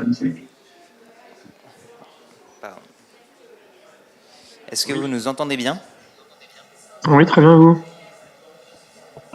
Ok, c'est bon, donc les tests sont bons, vous avez une bonne connexion. Donc là, je vais fermer ma caméra et vous allez pouvoir suivre.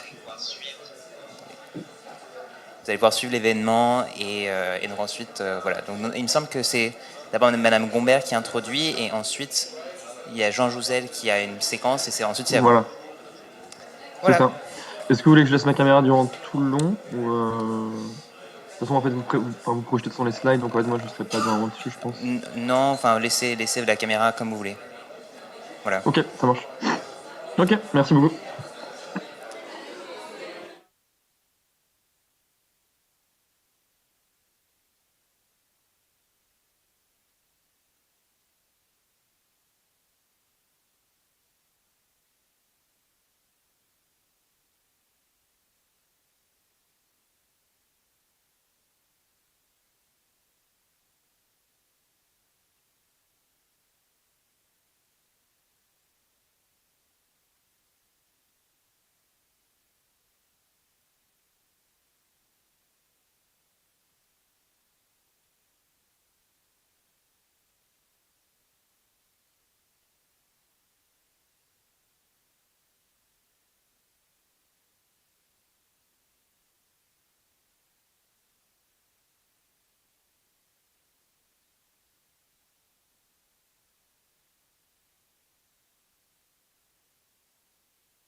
cherche les changer la photo. Je t'avais envoyé ça. Ouais. C'était une blague. Top départ, ok.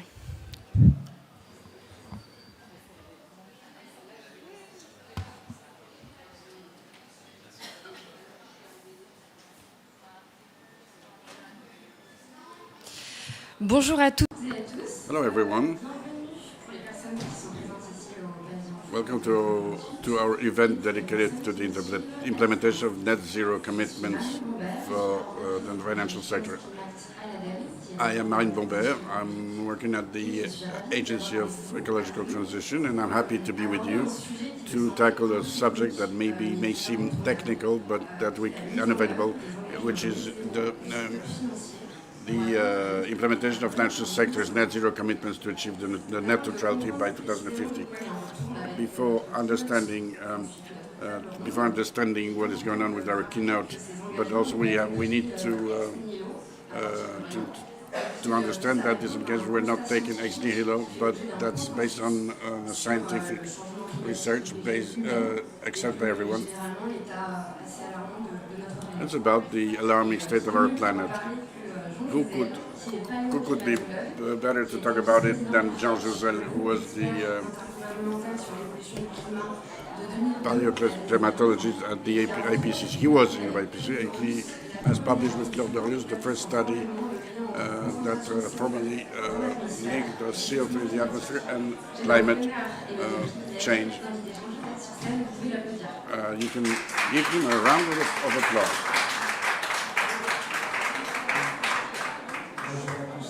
Hello everyone. Thank you, Marine. Yes, I was from 2002 to 2015. I was in the IPC research group. I will say a few words at the opening of this session dedicated to the finance. Where are we from a climate point of view? I think the first thing is that the climate change is a reality. Global reality. Very soon we'll be able to say that the 9 last years were the hottest for the last 150 years. The 23 will be another record year. It's not a surprise. This is the first thing to say because collectively we have modified the composition of the atmosphere. In particular, we've increased the quantity of the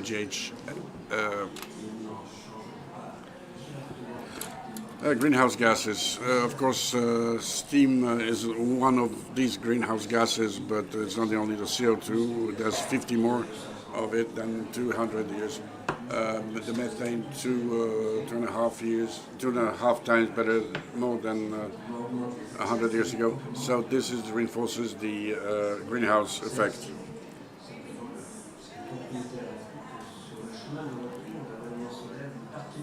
No, what it means is that the solar rays are absorbed by these gases.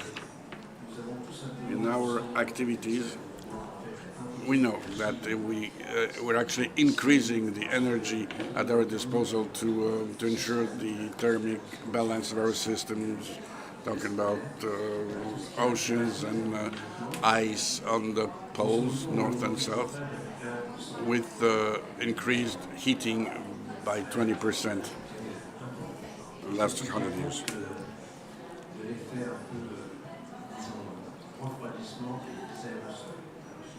And then there were also the aerosols that were increasing the greenhouse gas effect.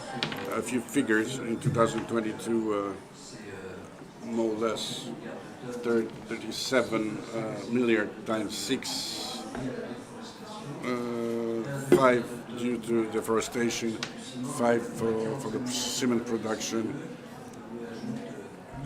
and do 12 to 15 million of tons of other greenhouse gases. A part is connected with our agricultural system and food, of course, methane and nitrate, etc. the nitrate is something important. These are figures that we need to remember. More or less, for the last 50 years, the fossil fuels have contributed to the greenhouse effect. From this additional heat, there's only 1% that is used in the atmosphere. Most of it is going into the ocean. This is where we have to see what the situation. We can see the rise of the level of the sea, 4 millimeters every year, which is connected partially for the thermic expansion of the ocean. Hotter if we heat up slower than the continent, but it still dilates, and the essential of the rest are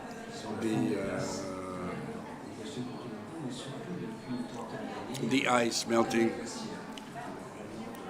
Greenland and Antarctic, they have a great role for the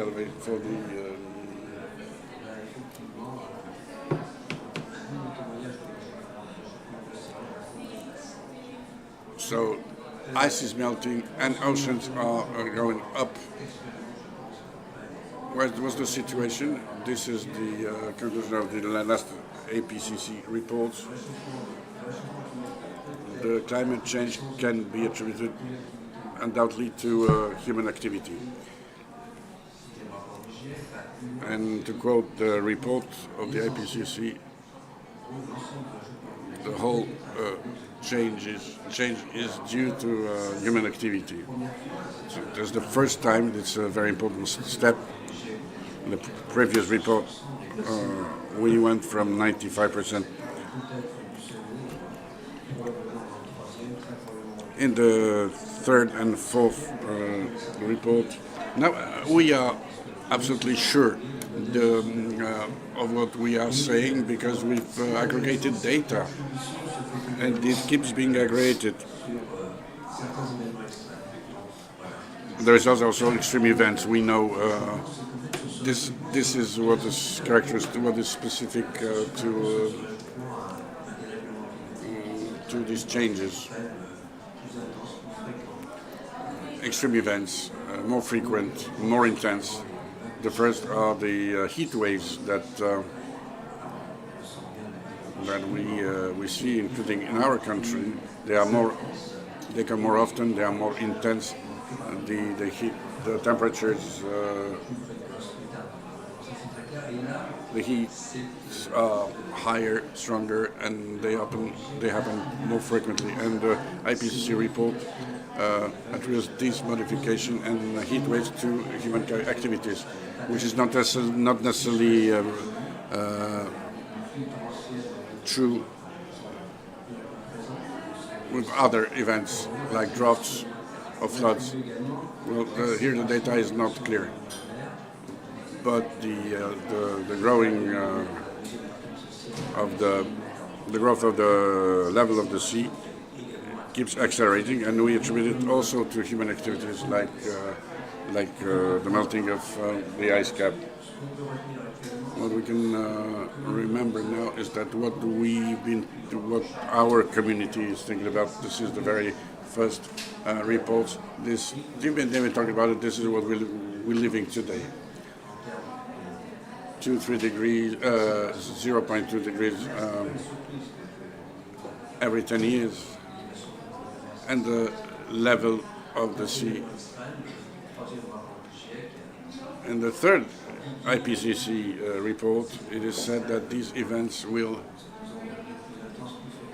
become more intense and more frequent. Very clearly, the fact that our community understood the evolution of the climate for in the last 50 years, that should encourage us to give credibility to this community.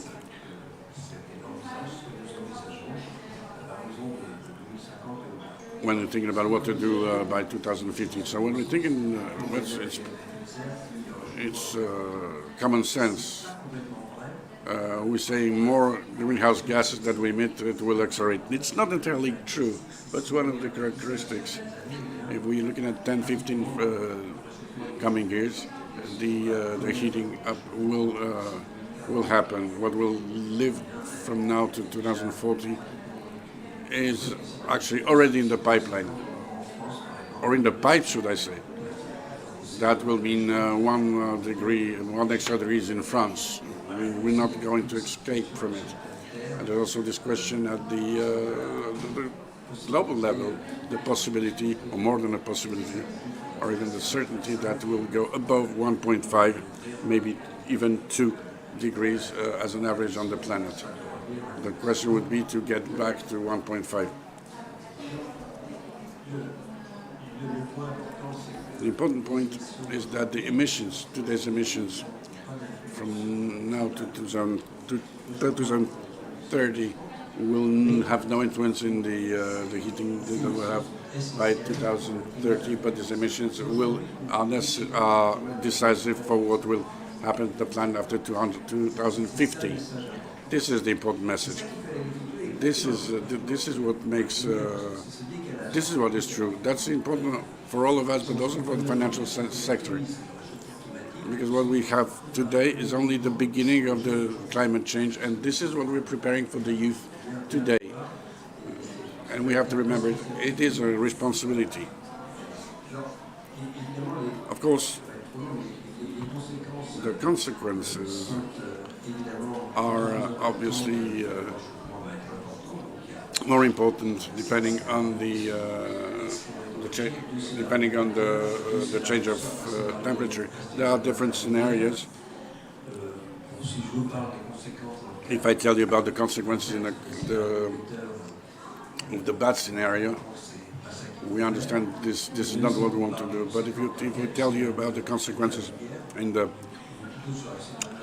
let's say middle scenario, because the worst one is 4 to 5 degrees in the second part of this century.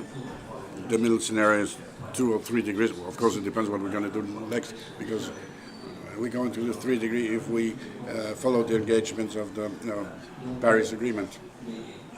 But, for example, even at 3 degrees, just an example, I just give an example not to be too long. Even at 3 degrees,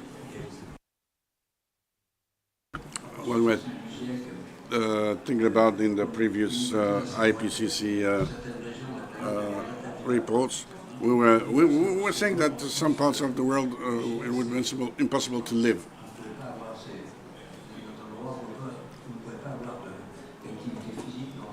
It means that there will be spots where you're unable to have any activity.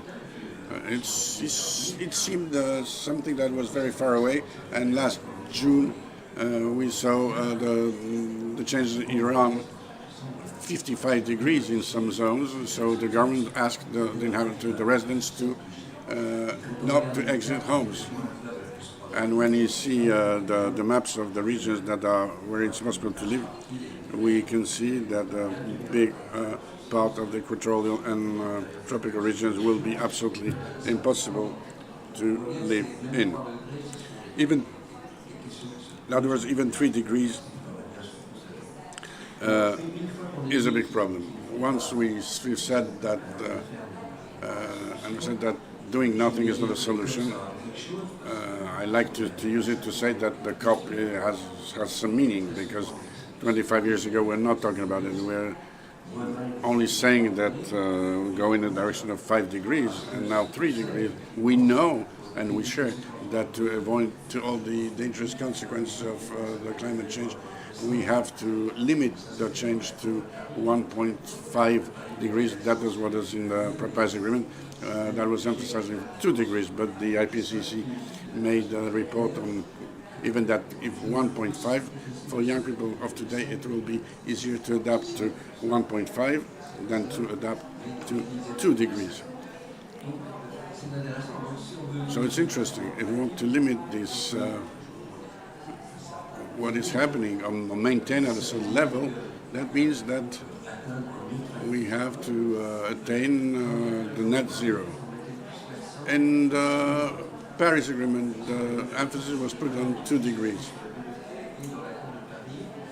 And in this agreement, it said that we're talking about the net zero in the second half of the century.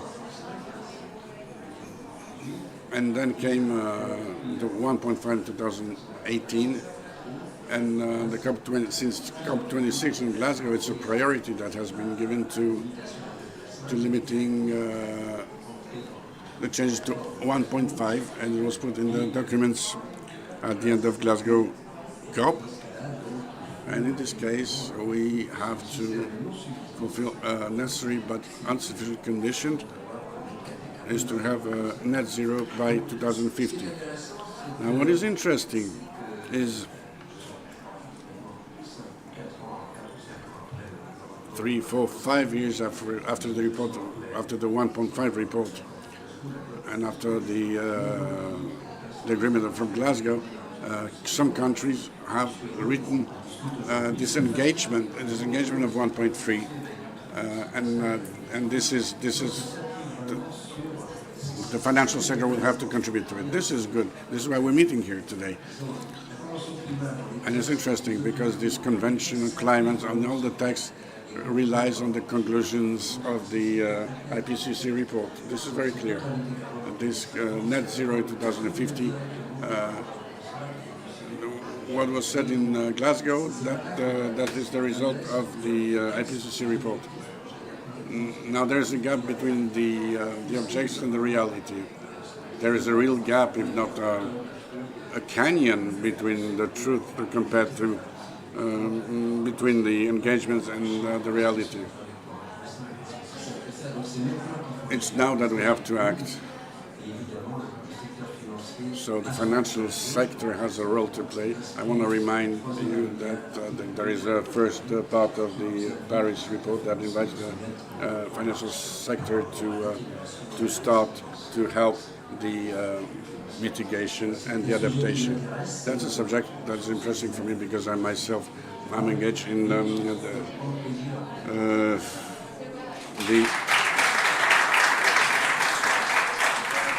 sustainable activities, Institute of Sustainable Activities. Thank you very much. Jean. Thank you very much, Jean. So, a bit of science and yes, makes things quite tangible, and there is a degree of emergency for the finance world to get engaged. Now the time has come for Anatole Metegrolier's keynote, the ACT Finance keynote. Anatole, the floor is yours. Hello everyone. Thank you very much, first things first, for the invitation. I work for the ADEME, the Ecological Transition Agency, where we've developed a method called ACT. That's about assessing the transition plans of companies. That's the basis for various sectors, which methodology we are declining now for the financing sector. For technical reasons, I would like to ask if you hear me well, and second, if I may display my PowerPoint presentation.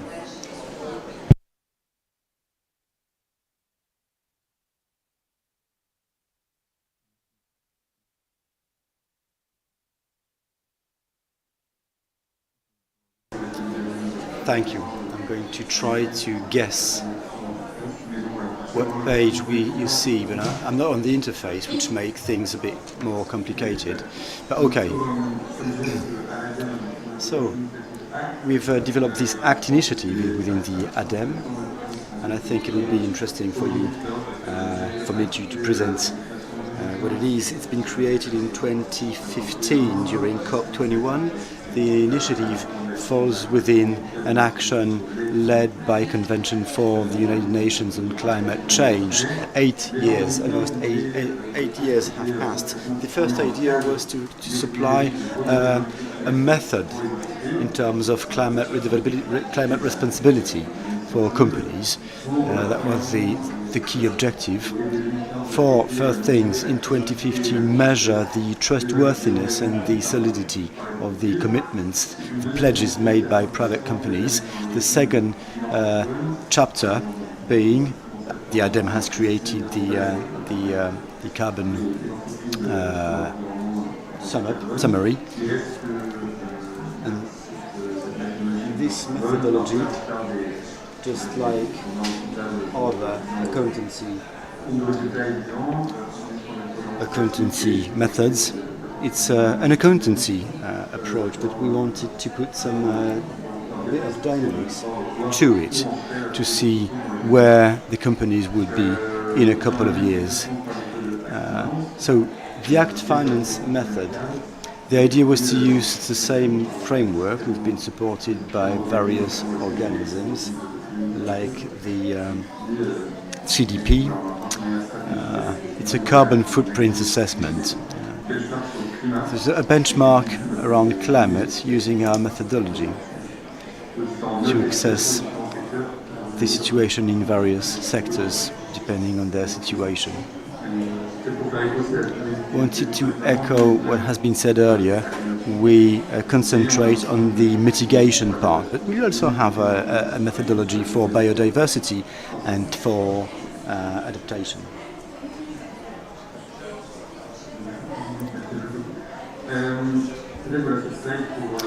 All right, this slide aims at bringing elements of context as far as the ACT initiative is concerned.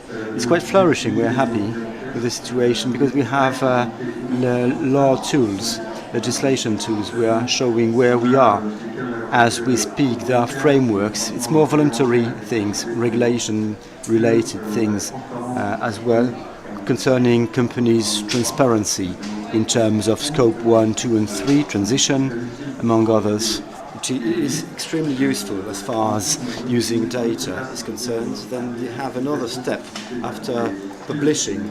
You have decarbonization targets, objectives, which is the first step during this net zero day.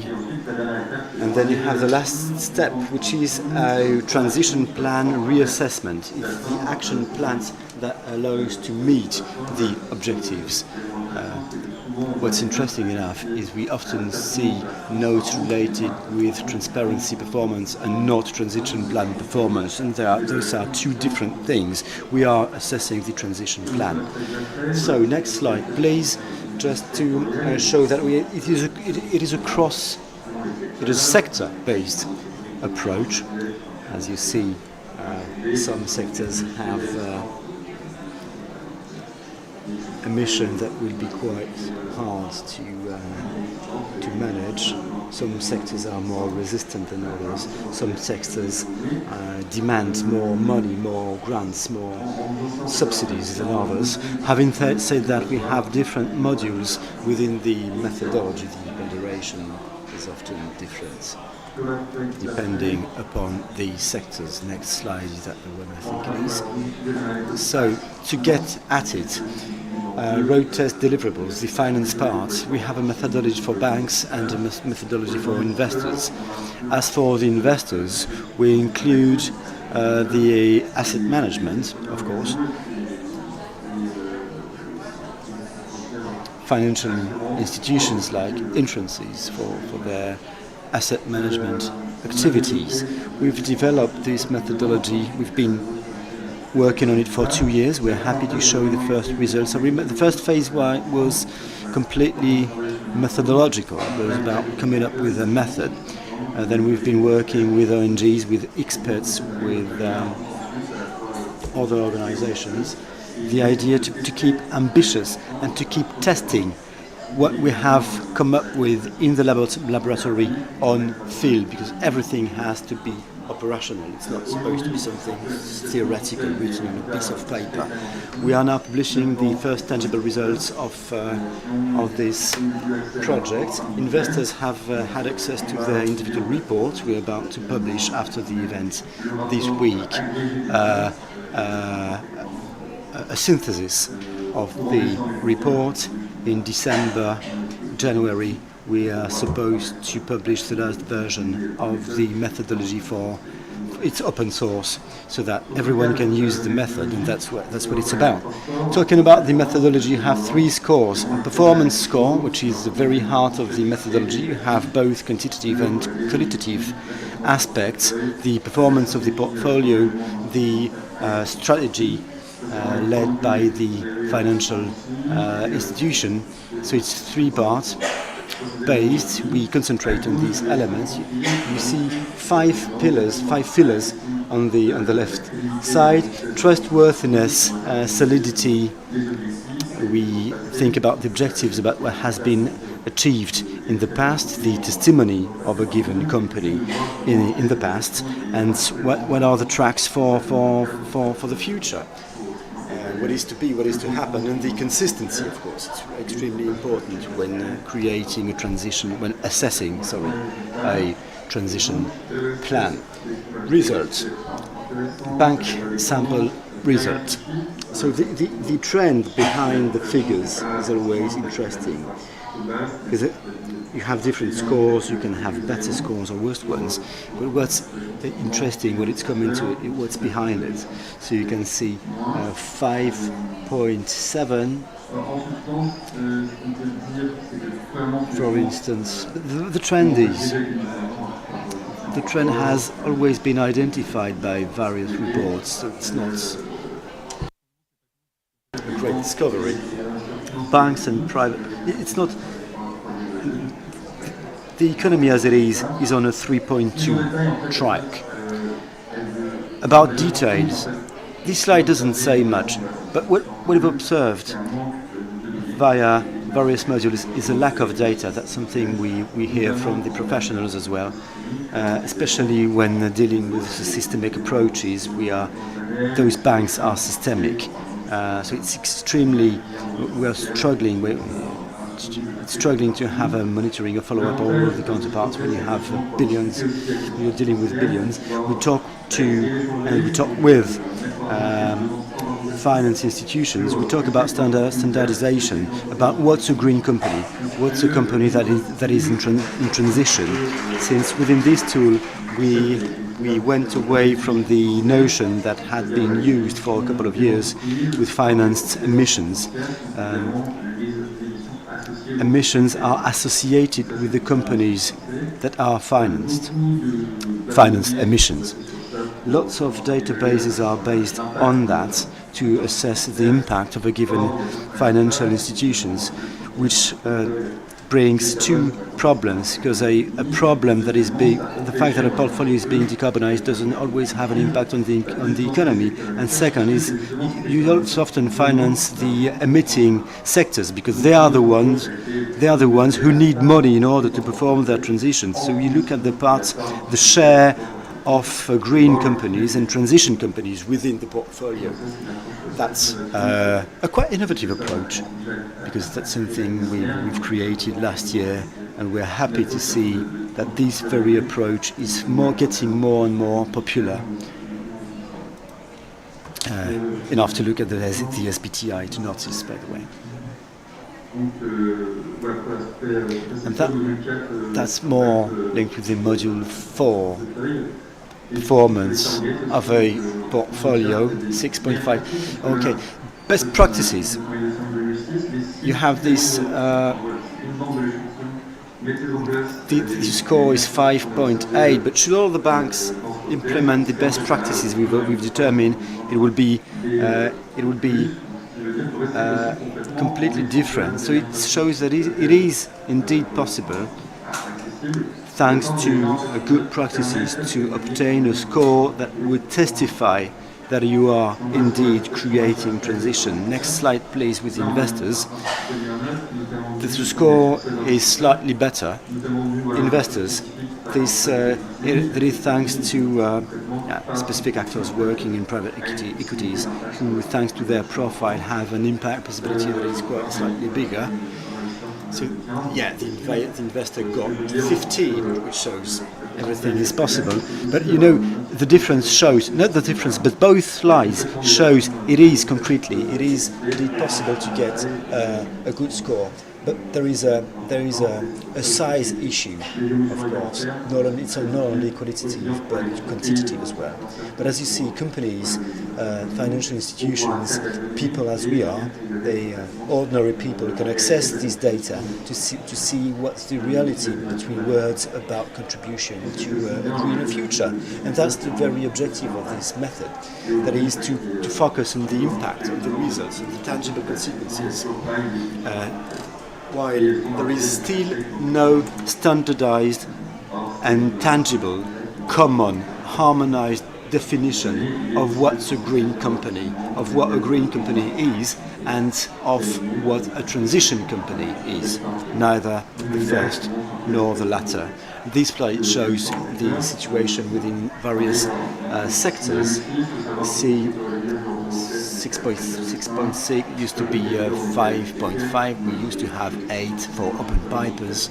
So the lessons, the takeaways vary depending on the companies. But you know the sample is too small, to be honest, for you to draw tangible conclusions in scientific terms. The smaller the sample, the less reliable the data is. That would be about it for now, but we'll be in touch. I could drop more pieces of information in the very near future, should you need some.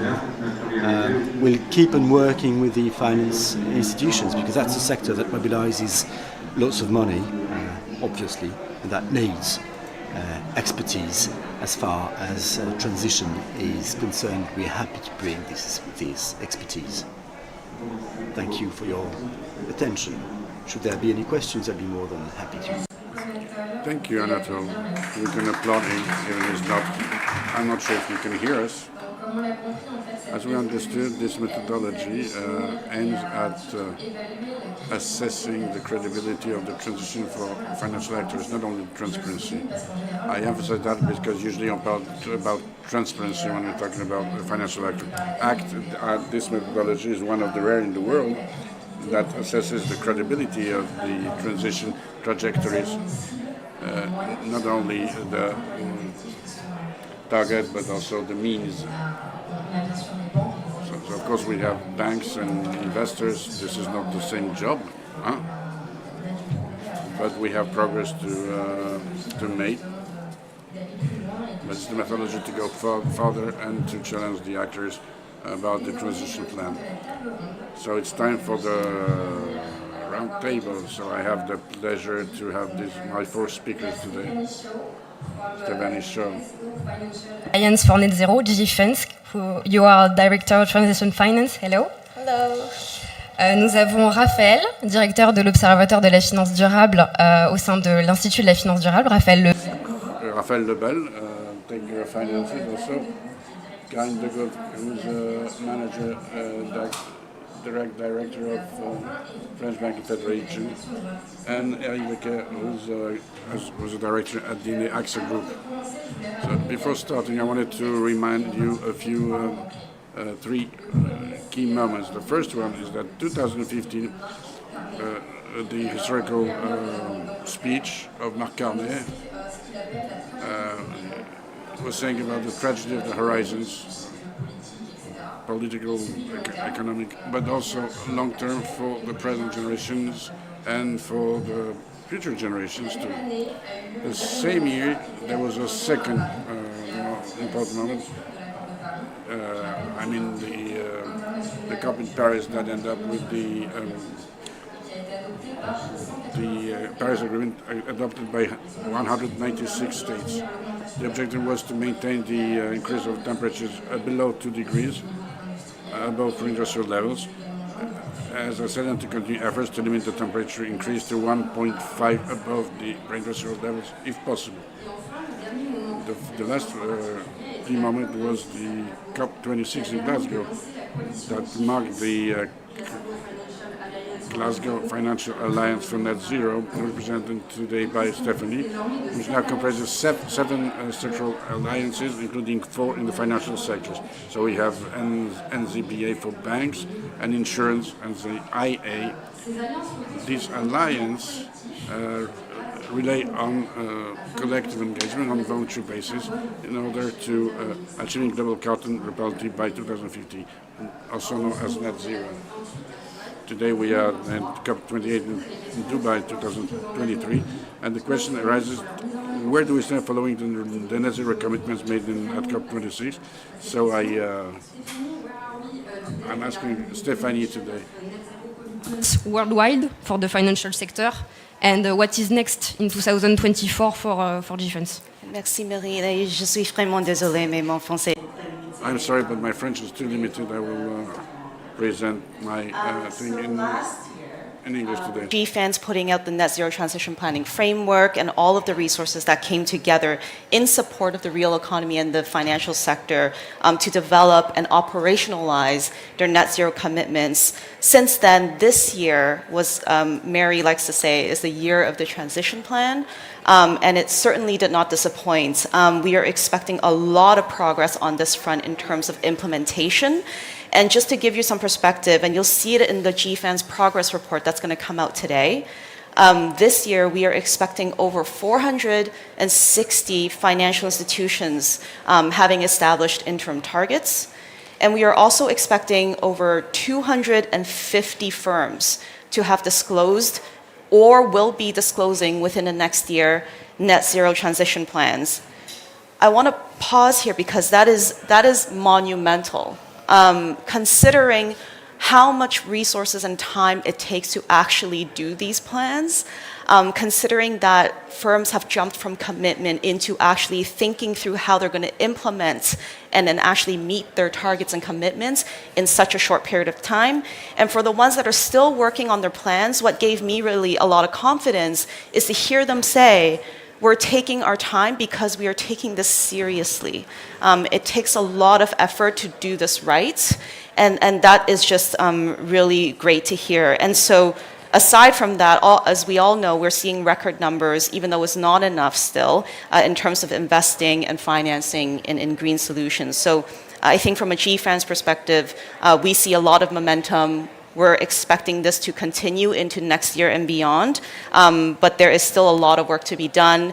We have resources on our website if you want to go check it out.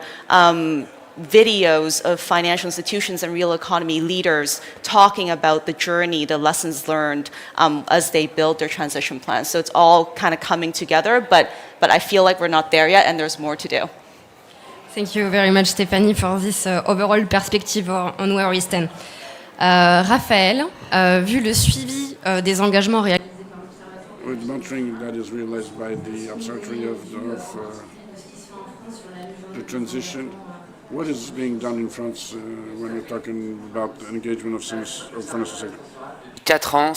For the last 4 years, we follow the engagement of the financial actors. That's a voluntary, so I want to hail here the time spent by all the actors, and this voluntary engagement is becoming a real will. It's a real change being taken by some of these actors. For the last year, we've seen what? We started by, we've worked on the form of this engagement, because if this engagement did not have a precise date of beginning and end, it was not precise on the activities that would be financed along the whole value chain, and these activities that would be concerned, it was making no sense. We saw that in France. After having identified these things, we had doubly engagement that had been certified compliant with it. And then the engagement to not necessarily at the COP26. We said to ourselves, it's a key moment to follow the engagements of the transformation in the sector, and we've worked at them. We've seen it for finance. So we looked for finance to change all the practice. So we've worked on an indicator that would allow us to understand the transformation, the content of these transition plans, to know, transition plan, the engagements, what is inside, what's the progress being made, how did we do it? We started with deadlines of different islands, 30, 40 deadlines. Jeffans was proposing extra deadlines. We tried to look at all the publications of private initiatives like PICA at for Finance. we used a study of WWF. We ended up with 200 indicators that are necessary to be followed. We did not stop with 200, was too much, so we went down to 120 indicators per alliance, and this we've analyzed the reportings in France for a start. The results in France are that today, in terms of transparency of these indicators, we have 50% of the data that we can find in the reports. Not only the reports, but in this, the 50% of the data are coming from the actors, from politics, 30% of the other actors, and more for the reporting NZA. What is to this data to be transparent and that we are able to follow it, and we can have the advances. We see that the asset managers in the NZAM are in advance compared to the politics. In advance compared to the regulation, and banks are in advance when it comes to transparency. So we can see that we manage to work together. We can improve on every point and obtain more transparency. And for the rest of the results, I would ask you to consult our website. Thank you very much, Raphael. For those who are not familiar with what means an asset manager and an asset owner, now you will know. Beyond the net zero objectives, Karen, would you like to tell us what are the progresses made, the major progresses, the major steps made by the banking sector? Yeah, thank you very much. Well, apart from being a sustainable finance specialist, I also co-pilot the implementation of the NZBA, the Net Zero Banking Alliance. And the report, Stephanie said that it is to be published. The NZAB report has been published this morning, the progress report for this year.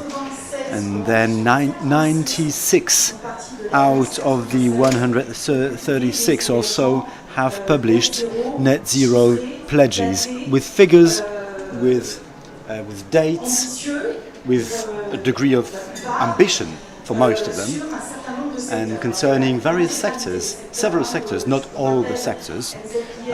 If I can remind you, NZBA considers the first phase with the most intensive sectors, and then 18 additional months after having published the 9 sectors that emit the most GHGs. 2 figures from this morning, because they are quite evocative. 76% of the banks committed with the Alliance have published pledges, power-related power generation pledges. All of them are French banks. And then you have 57% concerning oil and gas, and those are also only French banks. The objectives are extremely ambitious, among the most ambitious in the sector. One of the banks said committed on -100%. 2 banks committed themselves on -80% for oil and gas. So beyond these pledges, you have real tangible action plans that are not yet published. I'll give you that. So that's perhaps the reason why the score is quite low for now, but this is to get better, I'm sure, over time. So not published yet, but still up and running, still already up and running, already implemented. They don't have to publish transition plans to implement the commitments they've taken, which commitments are taken on a voluntary basis. It goes through various things. You have exclusion policies, like for the heating coal.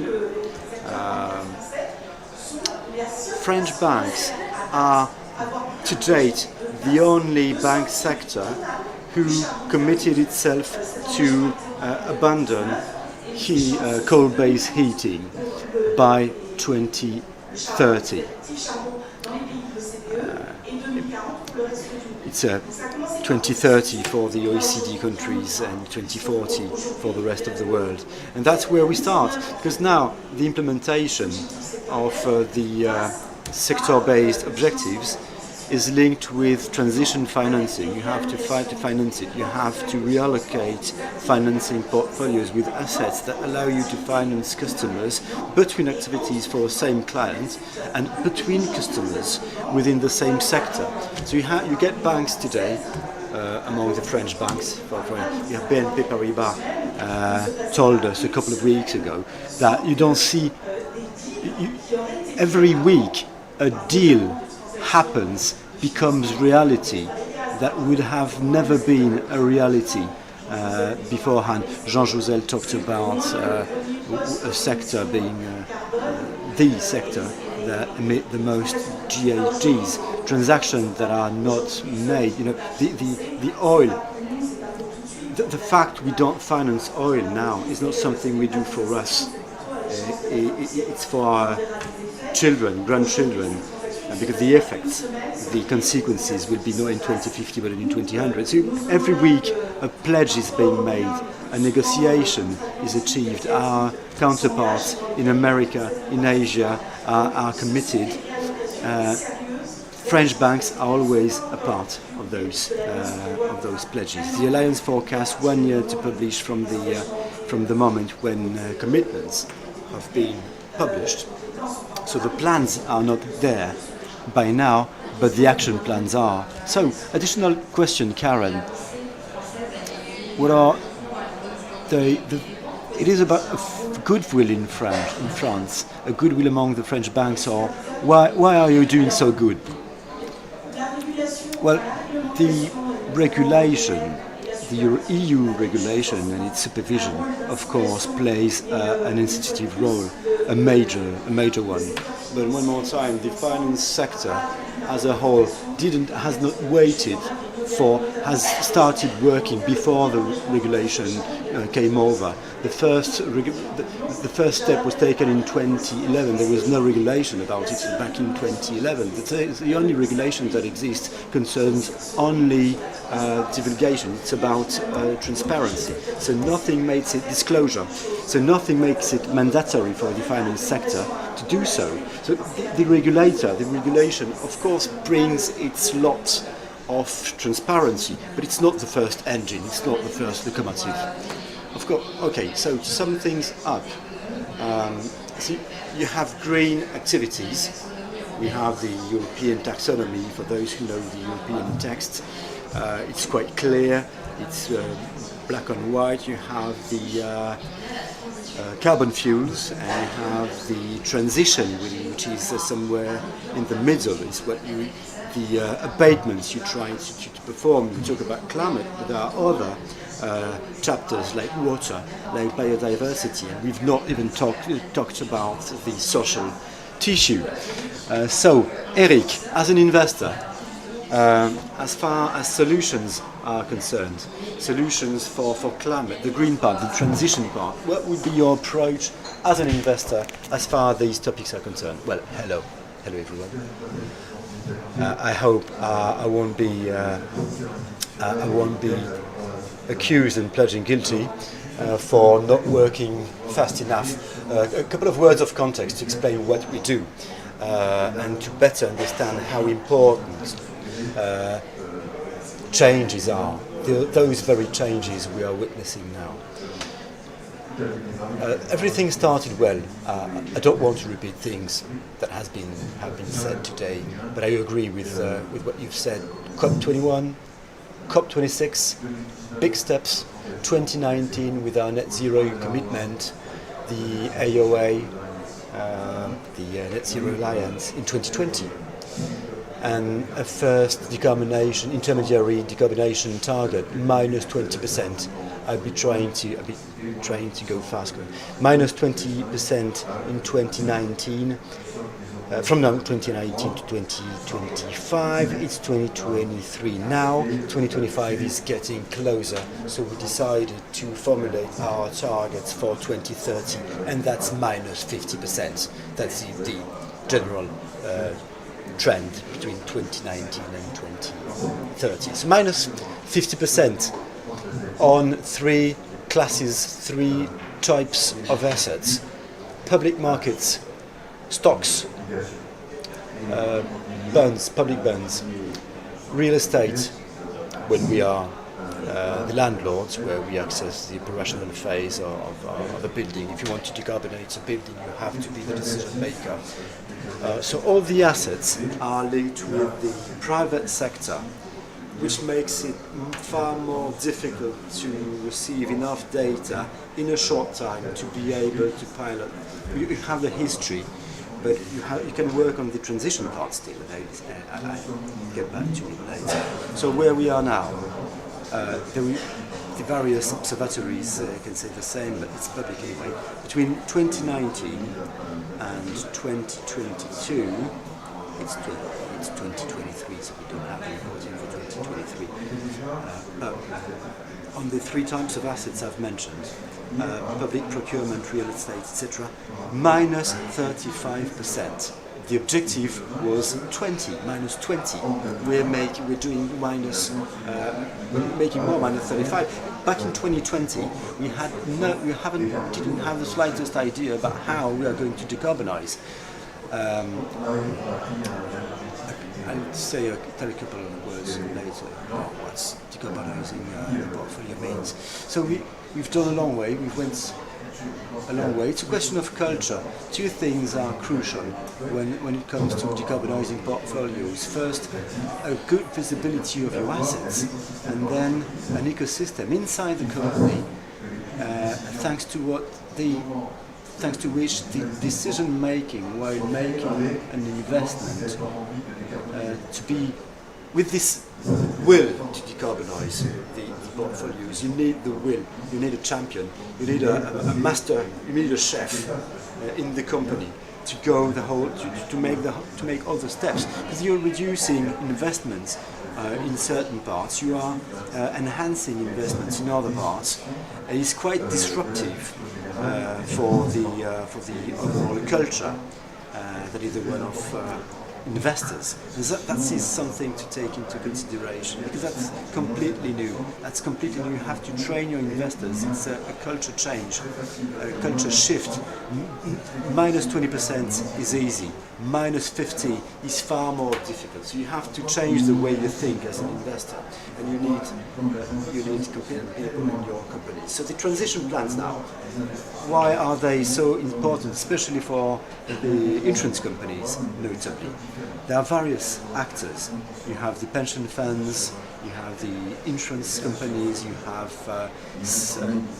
different types of insurance companies. You have those who are more specialized within risks, cars, real estate, life, which is completely another story. So the finance sector comes in all colors and shapes. We invest 80% in bonds. So we never talk within AXA about disinvesting. I like talking about disinvestment, you know. To disinvest means to sell in our language. We do not sell. AXA is big. And we have partners, so we are very big. We can't go on the market and sell. We can just, some bonds can come to a certain degree of maturity. The more you are concentrated on life insurance, the more time you need, not because you don't want to decarbonize the portfolios, but because, technically speaking, you have to wait for a certain degree of maturity as far as the bonds are concerned. So it's extremely important to bear that in mind when it comes to piloting the objectives. Then you decarbonize the portfolio because you invest on big KP, some MSIs, various things. That's the global portfolio. Bonds for big companies. That's more than the decarbonizing notion. Now, financing transition is to be more about financing green bonds, because you finance specific projects, or as far as the private sector is concerned, more about financing infrastructures, which is financing the transition. It's hard to say that you are financing transition when you buy stocks from Sanofi, but you decarbonize the portfolios while financing transition between green bonds and private stocks. Thank you very much, Eric. Stephanie? What role should be played by transition finance according to defense, and what about phase-out aspects? No, that's a great question.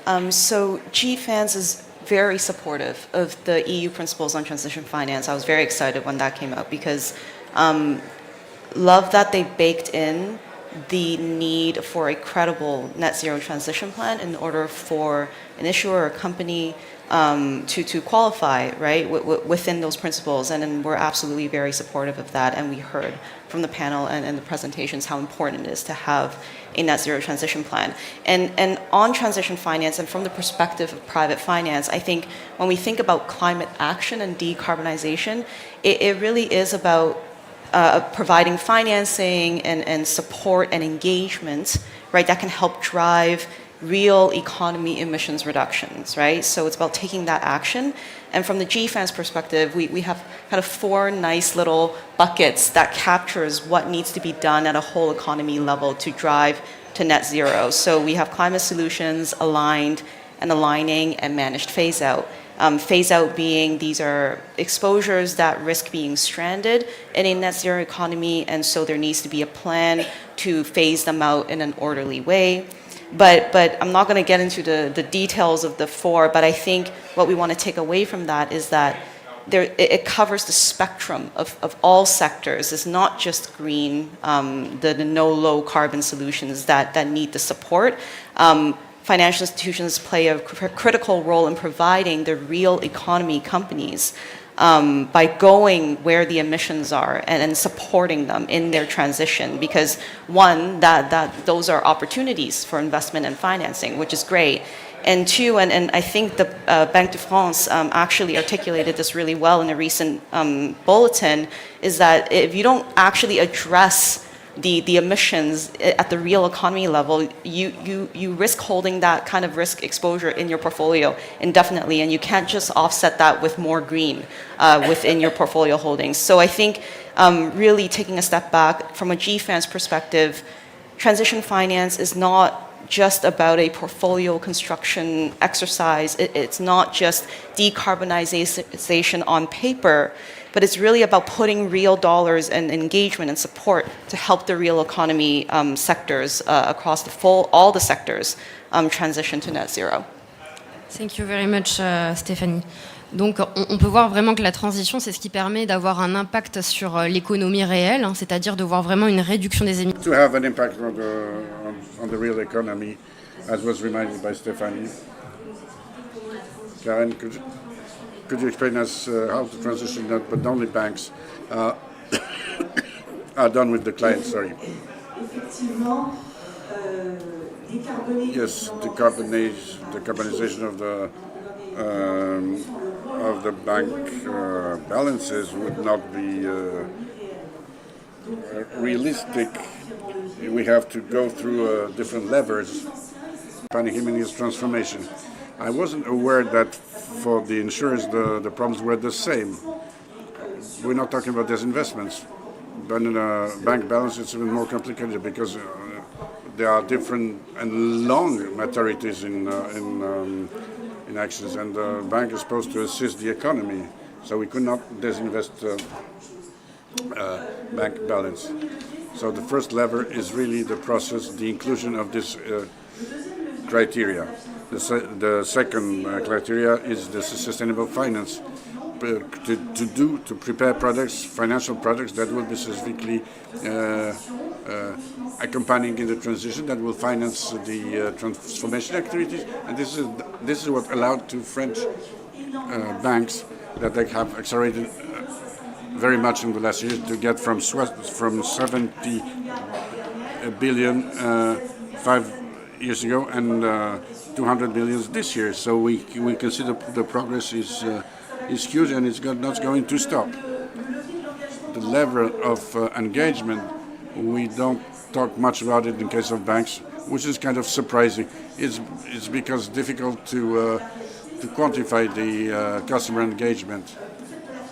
If you do sustainable finance, if you try to give to your clients this kind of products, when you've included environmental subjects in your credit things, you take an engagement, and the best thing to engage in front of clients is to encourage your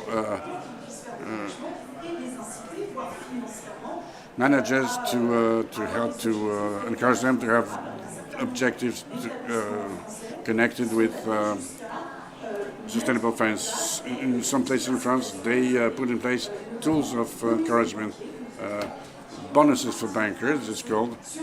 They have indexed on the realization of sustainable actions. Thank you, Karen. Beyond the credits of the banks, we know banks have other activities, less counseling, advising. Do you have other? Yes, and voluntary engagements through, for example, Net Zero Banking Alliance have focused on financement. We are changing the guidelines of NZBA, which will be published in 2024. Normally, we should add collectively the international banks engaged in the transition towards net zero, and also markets of capital with objectives that will be in what is called the facilitated emissions. That's clear. Thank you very much, Karen.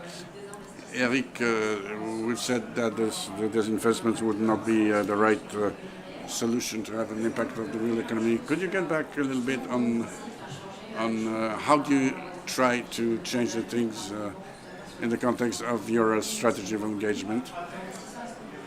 Could you tell us a few words what your approach is? The engagement becomes more important, and there is a change in the way we do it. In AXA, the engagement was understood like a normal activity of an asset manager. Well, on the side of the group of insurance, we have a team of researchers, credit researchers, and they do more and more analysis about responsible investments. So in all these dialogues with organizations and the civils, we are doing this function of asset manager. That shows that in order to study correctly the business case of a company, you have to understand these plans in the future, and of course add your plan of transformation of your company in order to lower your carbon footprint.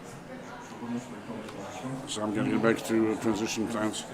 As we are investors in the long term, to the country of the banks to have direct relations with clients to give them loans so they can negotiate exchange of information. An investor has access only to public information because we buy public bonds on the market. So today we lack data. I mean the database that we have, Scope 1, Scope 2 of a corporate represents a part of its business. Scope 1, Scope 2 for a bank, it's not very much. I know it because in AXA it's a few hundred of thousand of tons every year. So I appeal. So we all, the investors, all people from the bank, from finances, banks and insurers, we should publish the Scope 3, which is actually Scope 1 plus 2 of the investments achieved. This is so we can understand reality. Is this something that we really need? We really need transition plans because we invest in the long run. And if we want to realize our objective of -50, we need to know or to have an assessment of the direction in which the company is going, because otherwise we will not be able, because this decision on investment is very important. I will get back to a remark that has been made to say we'll have to orient the portfolio. There are things where we don't invest anymore, or we invest less because we need to ensure to give an assurance to the -50, because part of our gains includes the carbonation of the portfolio. So we need to ensure money for the ones and for the others. It's our ambition. They keep asking, where are you with your decarbonation plan? So the companies are not specific enough in what they're doing. At the very end, we'll stop investing in these companies because we'll be unable to take the risk of suddenly find ourselves with a bond. So we'll be more careful. I will ask more questions to the CFOs. And just one last remark. What brings us to the elephant in the room? We are going to decarbonize the portfolio, but will we all together, all the investors, institutional and banker, are we doing the real economy, green economy? There's a gap. We don't want to talk about it. The portfolio AXA will be decarbonated, will go into do -50 in 2030. But what is economy doing? There's always bad guys who will buy portfolios on the left from all the sides, and if they escape from the world police, now really the politics and the policies have to move like us, like we do, us investors. That's crystal clear. Quick reminder, Scope 1 stands for direct emissions. So I'm producing it's direct emissions. Scope 2 is the energy mix of your country. Scope 3 is where finance is, which is the value chain, both upstream and downstream. And that was interesting to get the full picture of the finance sector decarbonizing.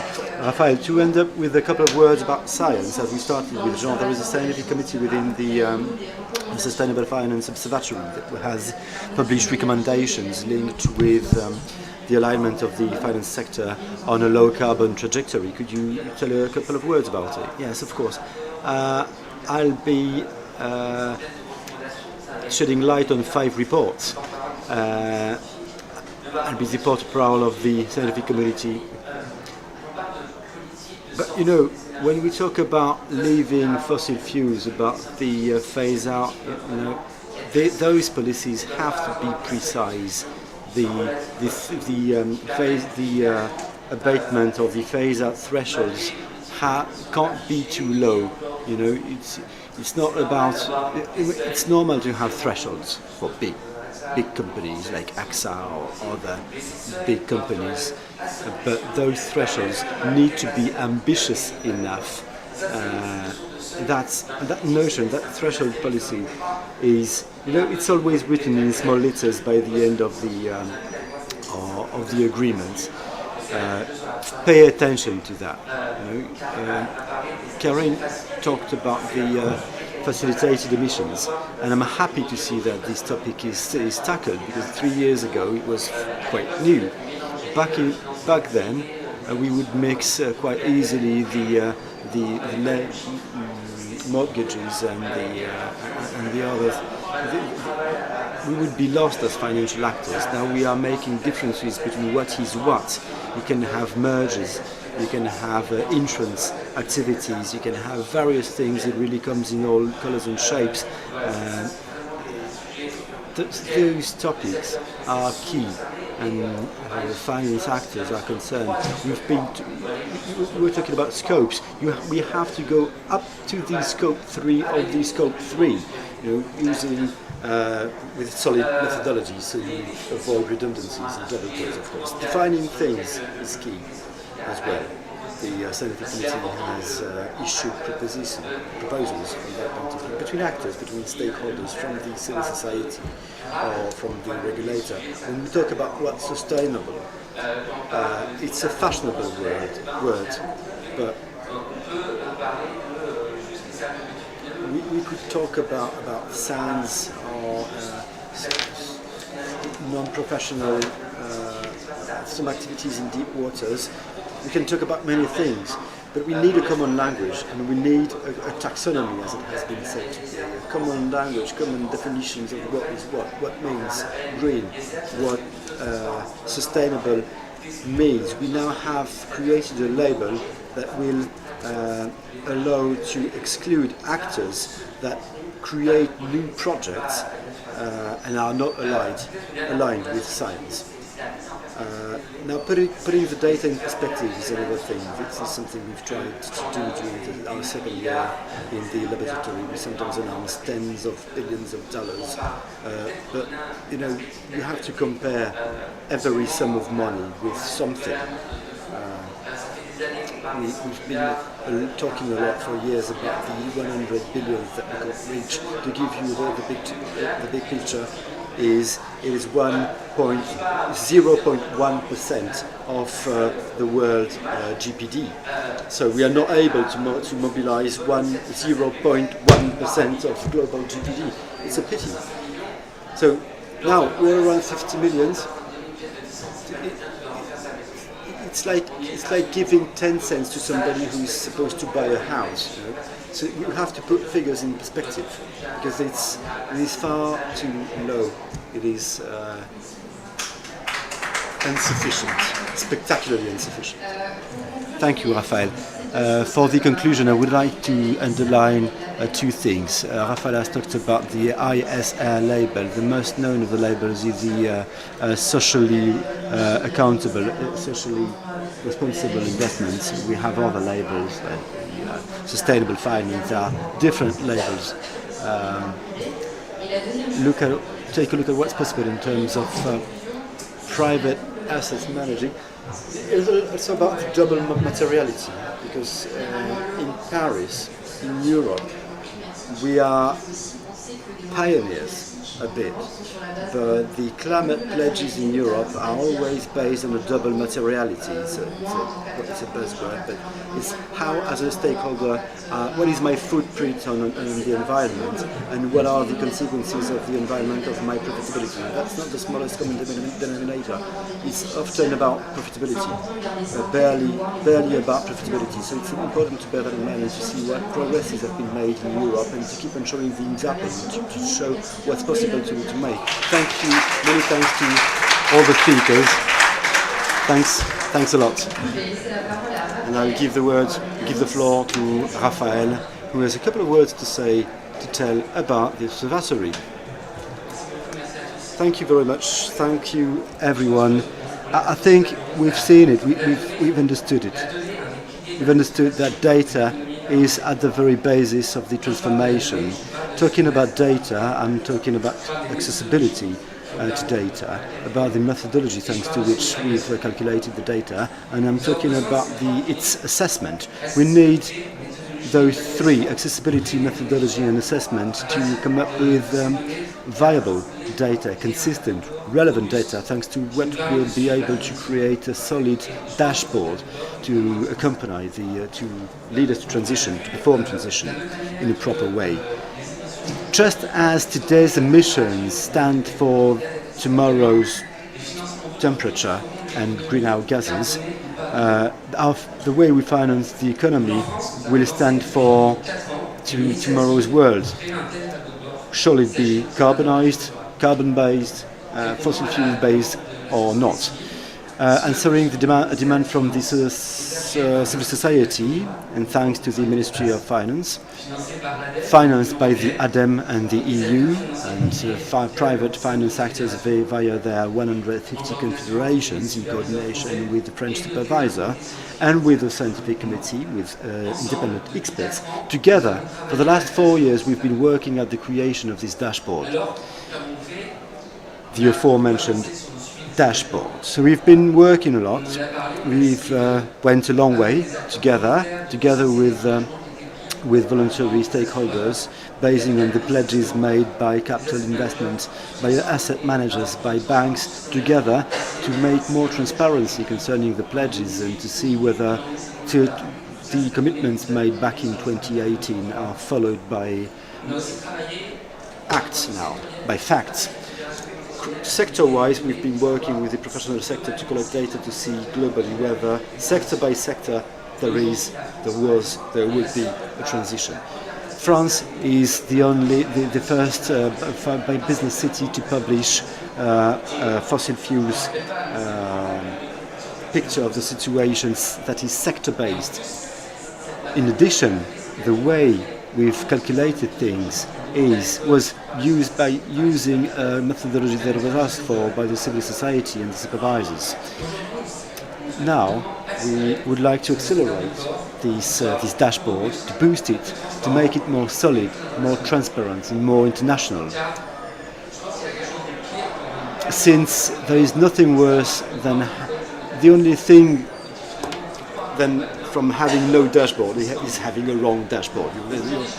You're then sure to drive into a tree. Okay, so first thing, a new structure. Slides can keep going. A new structure that will be inside the Louis Bachelier Institute, a foundation part. It's the Paris Agreement Research. It's assisted by the DG Trésor and the ADEME.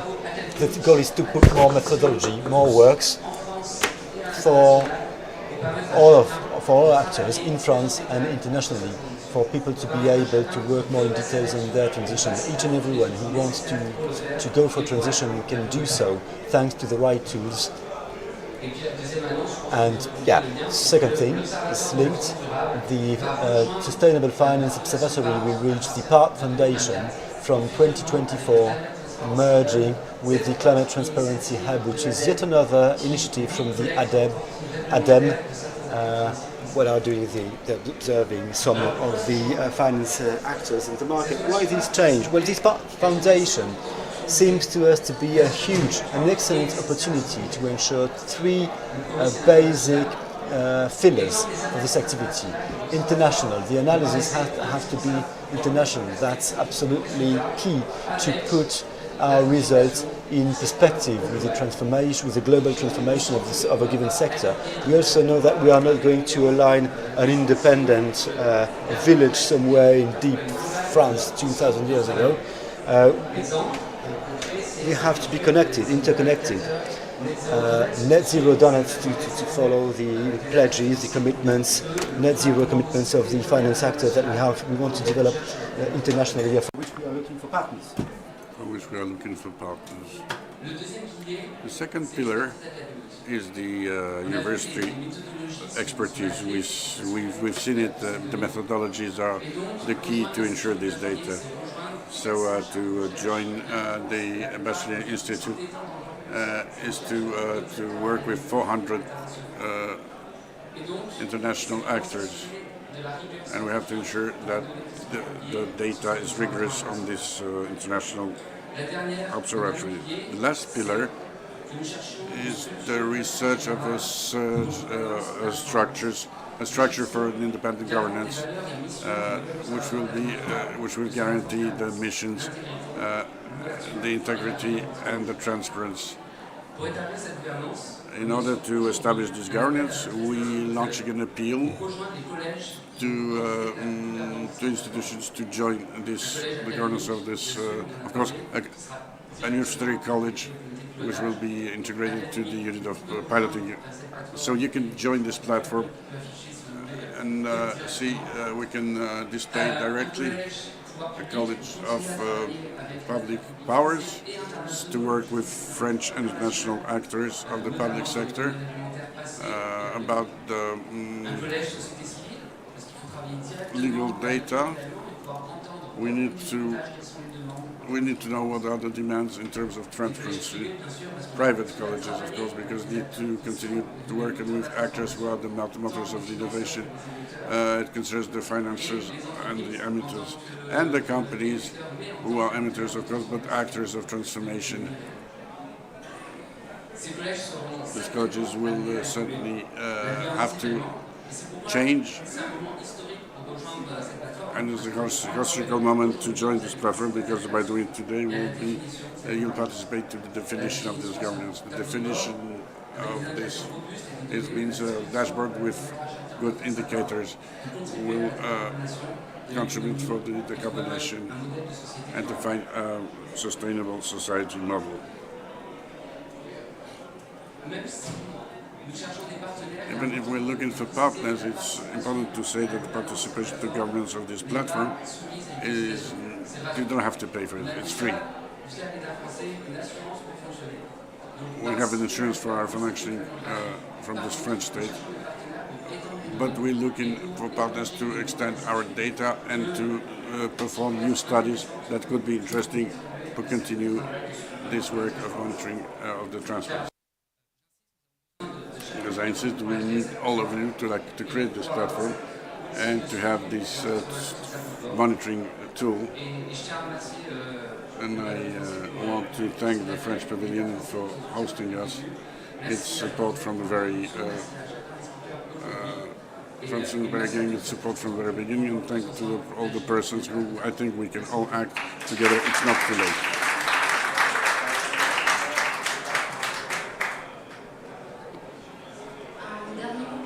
And last word to conclude, we have work that are available on the newsletter that is issued every 2 months, and we also have a LinkedIn page if you want to know more on our website here on the Transparency Hub. These are the things that are available in open source, so don't hesitate to thank you to the interpreters who help us to spread our words. Thank you again.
Hello, can you hear us?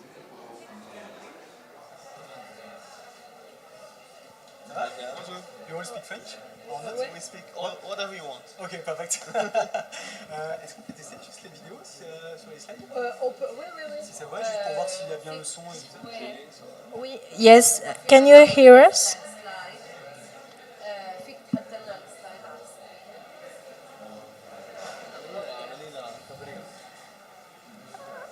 On the Zoom, can you hear us?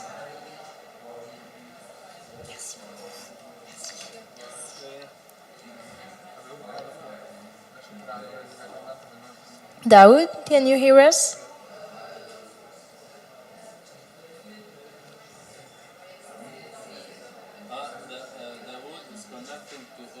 Yeah, that's why I'm looking. That's why I see. But he's in Kenya, so maybe the Wi-Fi is not good. Oh, so it's working. Great, it's working. What? Il nous entend, Daoud? Ça marche, hein? Non, Ouais.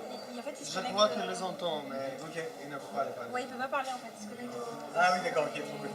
Mais en fait, ça fait déjà 10 minutes qu'il se connecte. Ok. Il y a écrit se connecte au... Mobility is a big strategy. Et la mobilité, c'est d'ailleurs la stratégie de Gouillot. Un ami fermier.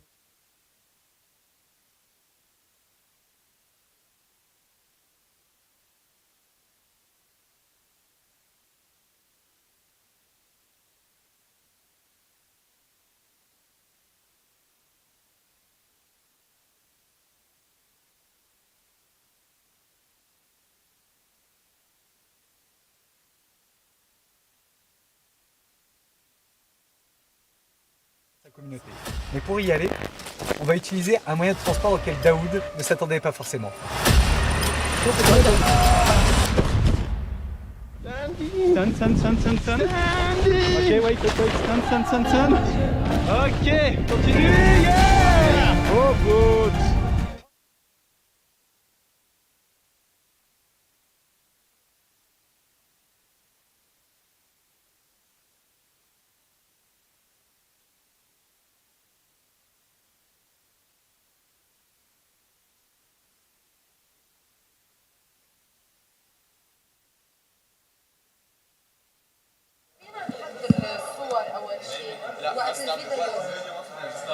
Yeah. Daoud, can you hear us?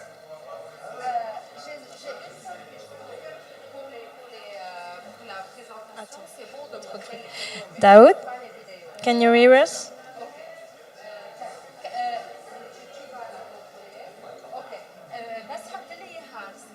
Daoud?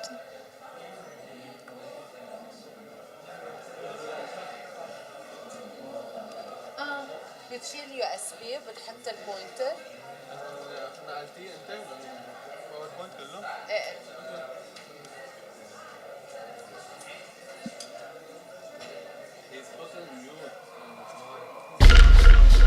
You're muted, Daoud. Ah, yeah, okay. Can you hear us? Set. It's not even talking. It's not talking. And his muting is point. Now, yeah, because it was not just...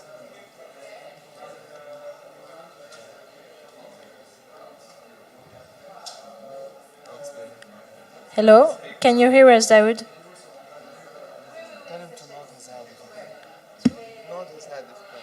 If you can hear us, please nod your head.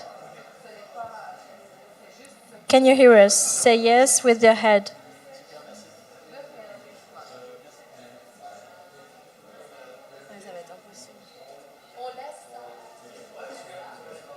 Can you type for him? اوكي خلي هيدا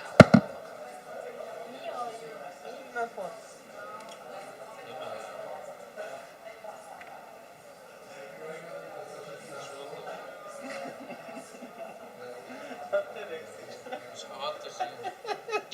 عليك مجاوب.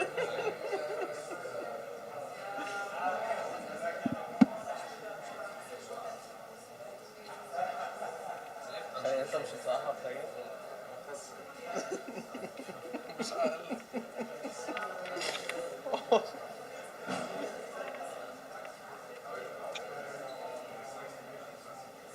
مش عم يحكي اصلا. He's not talking. He's not trying to.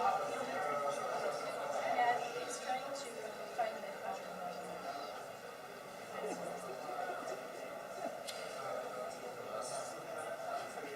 عم بضحك على فيديو هون. حتى لو ممنوع.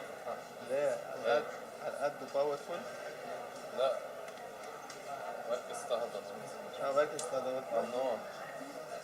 ما في كونتاكت. They are chatting with me. شو مش حاله الزلمه؟ اعطينا هالميكرو. ايه اخذ. Can you hear us now?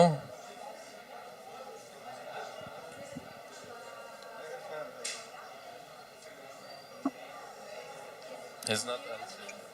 Can you hear us now? Nod your head. So il a un panel avec combien de personnes? عم بسألك كم شخص قلت لها شيء.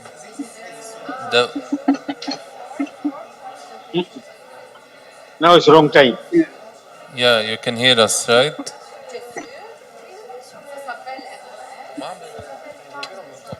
انت فتحت له شيء عامل شيء انا عارف فاتح كل شيء ستريم عنه لا ستريم شايف هيدي هلا اوكي Just to me now, just now. That's fine. Okay, sorry. C'est bon. خلص we can hear him.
Daoud, can you hear us?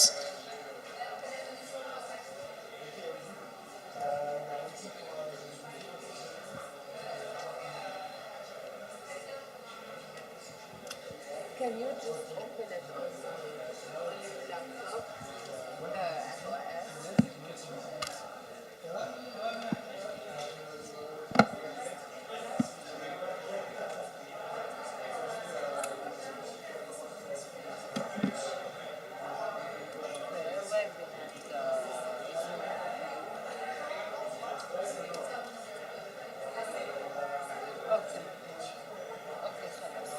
Et c'est tout. Non, non, voilà, c'est bon, c'est bon.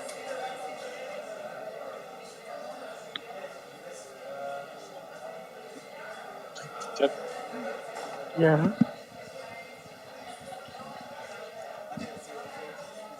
Daoud?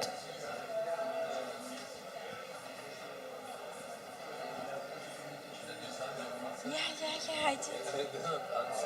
Yes, I said, can you hear us? He said, I don't hear you. And I said, okay, we try to fix this, but we can't hear you. No, we all hear it. Are you hearing? Yeah. Now, when he's talking. Let's see. معه نحن فينا نجرب. Hello. Hi, Daoud. Can you hear us? Daoud.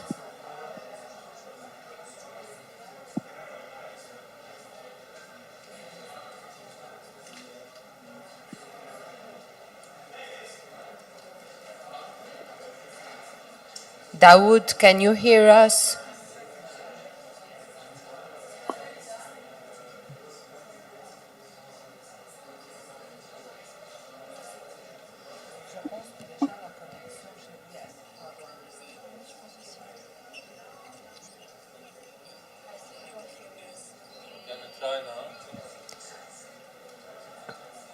Hello? Dawood, can you hear us? Oh, yes. Yes, I hear you now. Perfect, all right. Yes. Okay, great, thank you. Perfect. Yes, thank you, Lafat. I hear you. Perfect, great.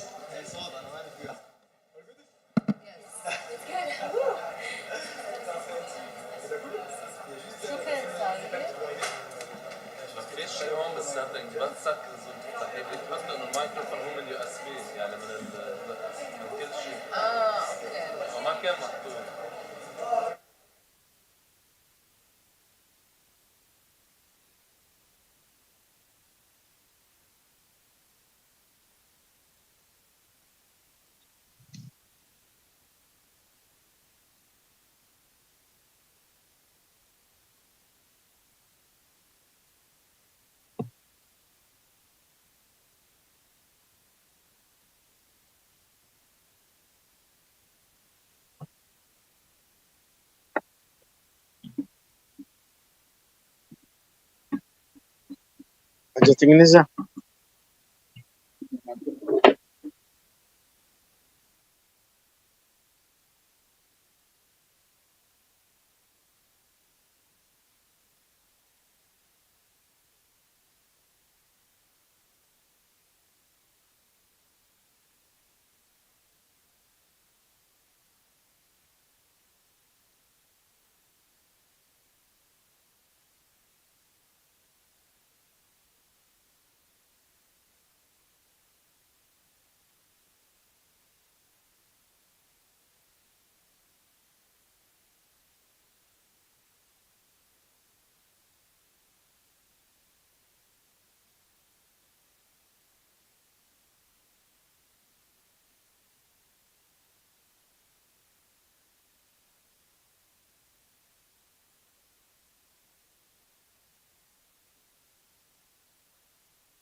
Okay.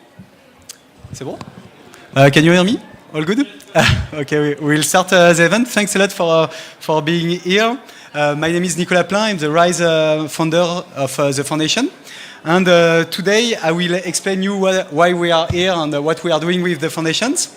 First, I will present you the panelists, and they will go on stage just after the first video. So they will not have a neck problem to see the video. So we have first Vatsu Rakotondrazafi from Madagascar, who is just here. We have Dampar from Nepal. We have Hubertus Meinke from BCG.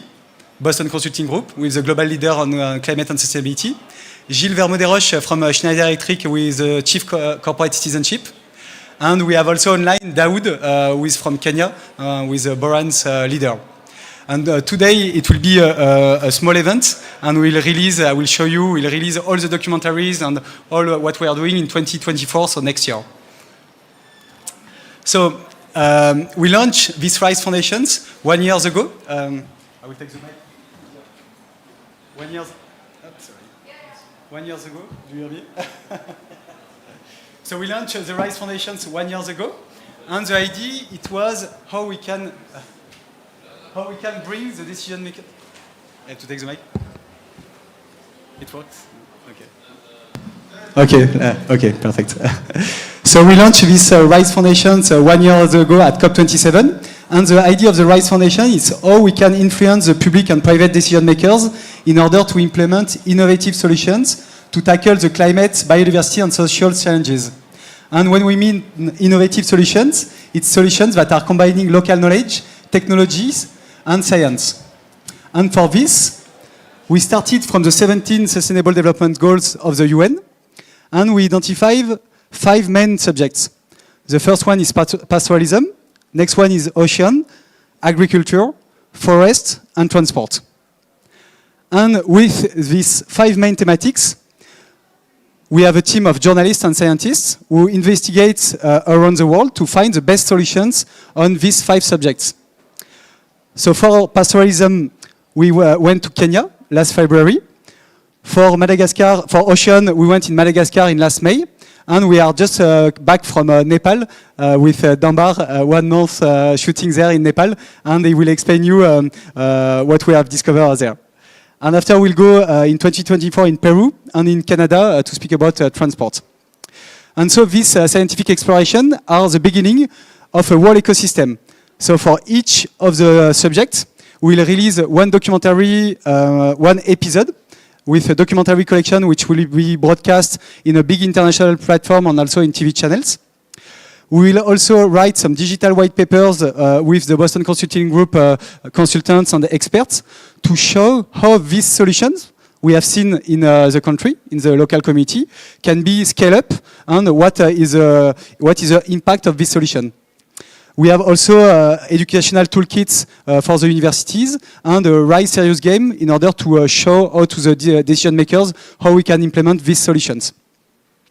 So today we'll have time to visit Kenya, Madagascar and Nepal. We'll speak with the different leaders. You will see the promotional video of Kenya, sorry. The promotional video is like a short video of the full documentary. So in 5 minutes, you will have all the sequences of the 60 minutes documentary, but in a very short version. And after, we'll have a quick 1 minute video on Madagascar and in Nepal, just to show you a little bit the landscapes before the full documentary will be released in 2024. Okay, so let's start with Kenya. We'll show you the promotional video. After, we'll welcome everybody on stage, and we can speak a little bit about everything. And welcome also to Patrick. You will see he will be in the Kenya video.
Thanks to everybody.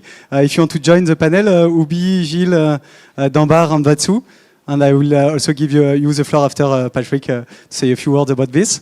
And maybe we can have Daoud online if he is connected.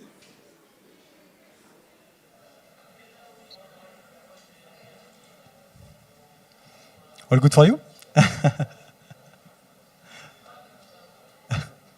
Yeah, it's perfect. You can sit, and we'll have Daoud online from directly from Kenya. Daoud cannot join here physically, but he wanted to say a few words. Can you hear us, Daoud? Yes, hello, how are you this morning? Fine. It's afternoon. It's afternoon, it's not morning. It's 45 minutes past afternoon. Anyway, how are you? Fine. And you, Daoud, we went there, so in Isiolo, in northeastern Kenya with you during the shooting. Can you explain us a little bit more what happened since the shooting? When we went there, it has not rained since 4 years. And what is the situation right now? Well, I think when we were there, just to recap very quickly, we were just experiencing very severe droughts. Drought is consecutive failure of rain, not one season, but about 4 seasons, which culminated in destruction of lives and property and livelihood and institutions of people. So we saw when we were feeling a lot of calamities. Immediately after that drought, now we are experiencing a lot of rain which has resulted in its wake with a lot of floods. Floods have even more severe impact than drought because they are destroying lives, they are destroying centers, they are destroying livelihoods, they are destroying institutions. So the pastoralists are living between cyclical events, lots of droughts, very severe droughts, and when the rain comes, they come in very big way and cause a lot of floods. It used to be predictable. It used to be certain. Now there is no certainty. There is no predictability. What is predictable and what is certain is the unpredictability of weather. Because the amount, the space it covers, and the amount of rain which falls is no longer, because of climate change, is no longer predictable. So we are living in these uncertainties a lot. Now every place, in the lowlands where we were, they are all flooded. They are inaccessible. Inaccessible because of a lot of rain which is coming and carrying a lot of water with very serious havoc in infrastructure in that area. Governments and humanitarian institutions are trying to respond, but you see, because of the nature of governments and institutions, they need planning, they need budgets, they have dates, they disburse money through procedures. They can't effectively respond to these uncertainties of cloud. So we have to think out of the box and get institutions which are flexible, which are adaptable to those uncertainties so that you can respond in time and in space in the area it covers. This is the same scenario from all our region in northern Kenya to the whole of Horn of Africa. Pastoralists occupy a larger landmass in all those areas, and all places are clogged with water. And you can only access them by air. Most of them even have no landing strips where to land. So it's very unfortunate. But for pastoralists, those species which adapt and the technology which are innovative that we saw on the ground last time, and the species like camel, we know, and some cows, they will survive through this. And then again, we shall have that green pasture, things like paradise. It's gonna be there. Thanks but a lot. We are fearing after this whether there will be another big drought. Yeah, thanks a lot, Daoud. It's very interesting, and that's why with Daoud we are currently working on a specific research project with the University of Isiolo, the University of Nairobi, also some business school in France, HEC, and our foundation, in order to better understand what are the main blocking points and what are the main success factors. Maybe, Patrick, you want to say a few words about what Daoud just said? About what you have seen in Kenya and how we can scale up these solutions?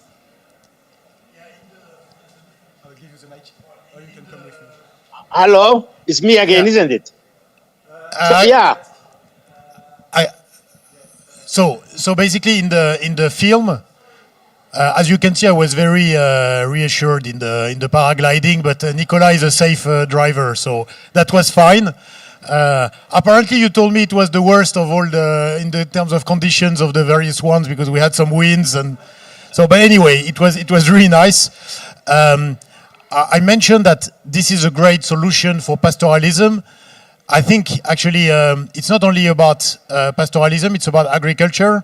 It's about how do we choose what we grow, what we which animals we herd. Actually, I came with Pierre, who is the Pope of Fonio, one of these African orphan crops, which is basically a crop that is more water resilient, much more adapted to how the climate will change. I think it's really part of the solution to develop broader regenerative agriculture or resilient agriculture. So I think that's very interesting that we bring that to the broader community, because we tend to think of climate as only technology solution. Technology solutions are very interesting, but there is a lot of things we can do. We just had a session where one of the panelists said, sometimes we need to look back to look forward, and you need to look back at what we were doing centuries ago that tends to be much more adapted to how the climate will move in the future. Super, thanks a lot, Patrick. Maybe we'll go now to Gilles, because we saw in the documentary there is Janet Langlois. Janet Langlois is an electrical engineer at Schneider Electric Nairobi, and the idea is how we can also put some effort on training, and Schneider is doing a lot of effort on training the electrical engineer and training the electricians to implement this type of solutions. We have seen the documentary, like the solar water pumping system or some solar microgrids.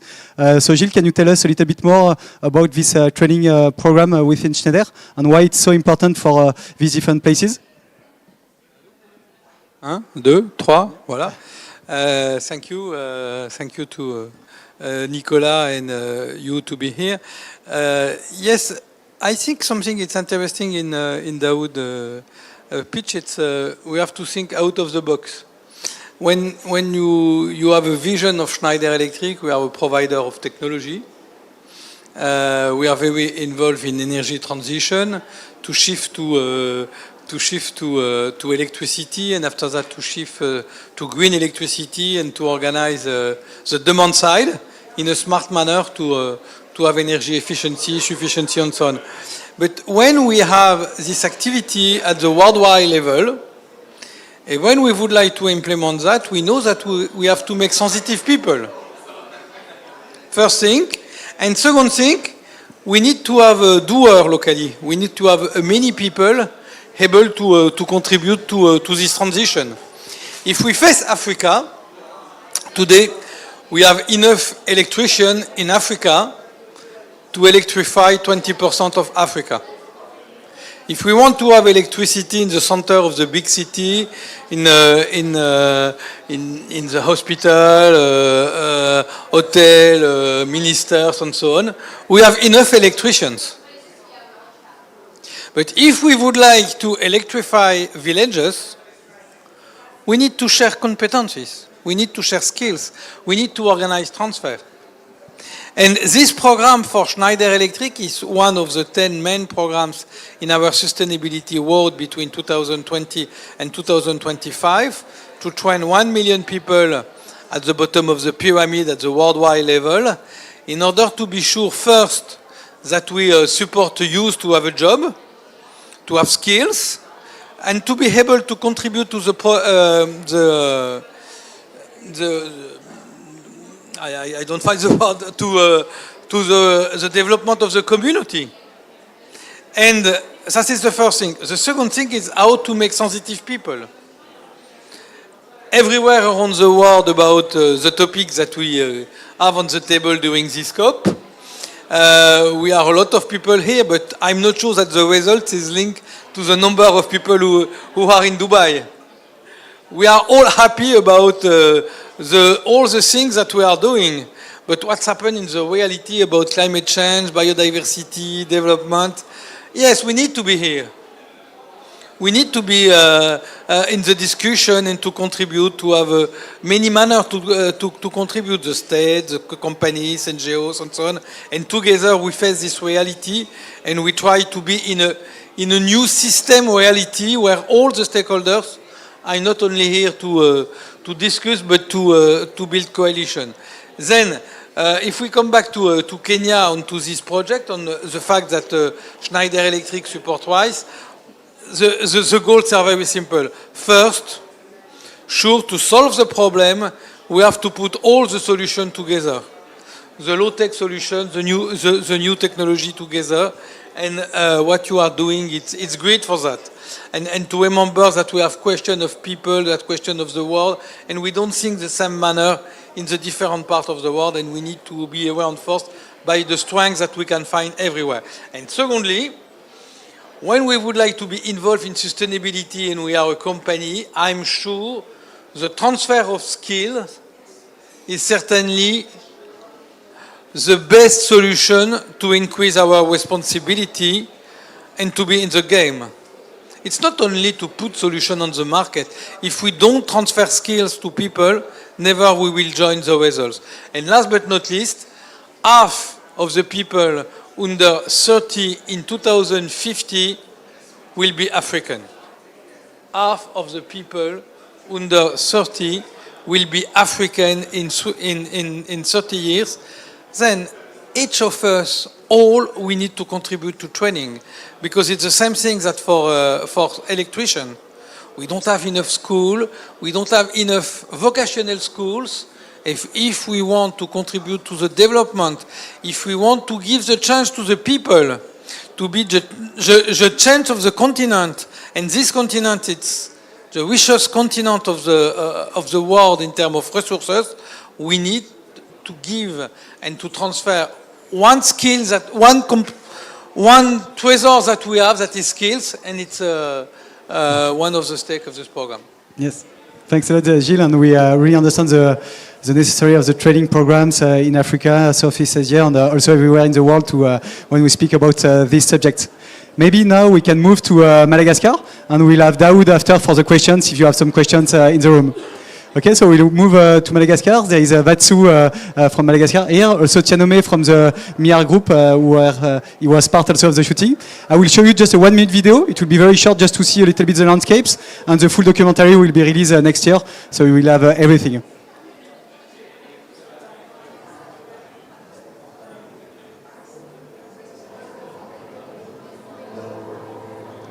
It's completely different from Kenya, as you can see.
So you will understand the full story in the documentary, just to show a little bit the landscape and the different places where we went. Maybe Vatsu, can you explain a little bit more about what Madagascar is, the example of Madagascar is so interesting for the world in terms of local managed marine areas? Yeah, thank you, Nicolas. Yeah, indeed, the movie didn't really explain what is happening in Madagascar, so I'll just make maybe a short presentation of what we are doing. So we are promoting an approach that we call locally managed marine areas. So the idea with that video is to give the power to local communities, to small-scale fishers, so they can manage the area, they can define the area that they are managing, they can put in place fisheries closures, they can restore mangroves.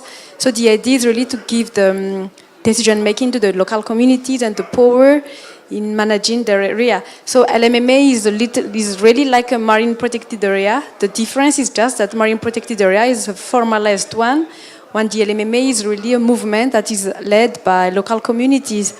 And it's really easy to expand and to create LMMA. Local communities can just meet between them, define like which area are they going to restore and manage, and then they can create the LMMA. So I just wanted to introduce my colleague Tianoume at the back. He's working for the Mihari network, that's the name of the network in Madagascar that covers all LMMA. We now have 280 LMMA in the country, so it is one of the best models of those LMMA. And they really encourage countries actually to adopt that approach. It is an approach that is already, they are championing it in the Pacific, and Madagascar is the second best model. So especially in Africa, for me, like the LMMA philosophy should be a model that everyone should adopt per country. And to achieve target like the 30 by 30, LMMA is one of the best approach to achieve it. Yeah. And that's why you are advocating for the IUCN, CN, or many other different organizations to push this model to be adopted by other countries all around the world in order to protect these amazing coastal areas and the biodiversity, the marine biodiversity, the terrestrial biodiversity, and also to protect the houses from coastal erosion. So can you repeat the question? You are trying to push this model a little bit everywhere in the world in order that other countries can also adopt the same model? Yeah. Actually, from the movie to now, the movie was in April, I think, of this year, long time ago. So there was some change between April and now. So at that time, when I did this movie, I was still working in the advocating for the rights of LMMA. So recently, like 3 months ago, I've joined IUCN. So I'm now working with IUCN, and I think it's quite interesting because, as we know, IUCN is promoting that OECM approach, like IUCN is trying to recognize over a conserved area outside the marine protected area. So for me, that's since the movie, it's another opportunity to really support local communities in recognizing their rights, but I would say from a higher perspective, because I'm now working for IUCN. And maybe I wanted to share also that on the 6th of December, IUCN is organizing an event, and the event is to design the first ocean fund for local communities. So this is also some part of the advocacy that I've been doing with Mihari before. So for me, the fact that we're going to mobilize funders and donors and investors in giving direct access to funding is also something really interesting for those LMMA communities. So those are just maybe news from since we've done the movies until now. Yeah, nice. And maybe in 2024, when we will release the documentary, it will be officially, the LMMA will be recognized officially and legally, hopefully. Yeah, hopefully, and I hope the movie will be there. And you also see the... Oh, sorry, you wanted to add something? No, for me, storytelling is important. It's better than meetings and research. For me, how to make exchange is movies like this, like storytelling. So really telling what is happening on the ground, what needs to be changed, how can you better support them. So this is one of the options to really talk about what matters and how everyone can just support those models that definitely needs to be expanded and spread across Africa and even outside Africa. Yes, and we have these local managed marine areas, and they are also using some smartphone here to when they come back from the fishermen, they put all the fishes, what types they fish, and it allows them to better manage the fishes resources. And they gather all the data, and after we can imagine, and they are trying to do this with some machine learning algorithm and artificial intelligence, how they can better manage the fishing resources and how they can better adapt their opening and closing season for different type of fishes.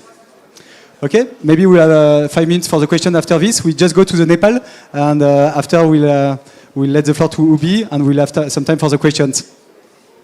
So let's go to Nepal. We have like a 1-minute video to show you a little bit of the landscapes, and after we'll have Dambar presenting what they are doing there in terms of forest.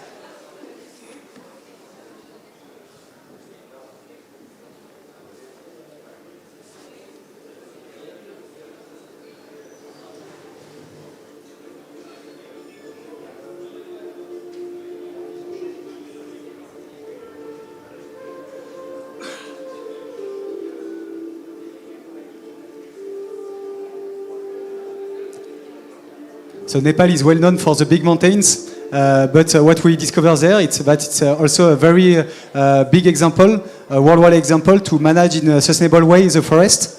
They are also using some drones to map in 3D their landslides.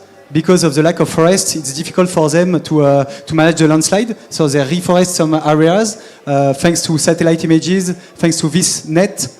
This net caps the water, and thanks to this net, they can give water to the new trees. They are also doing some biochar here, and they are doing it in a very ancestral way because they just put a hole.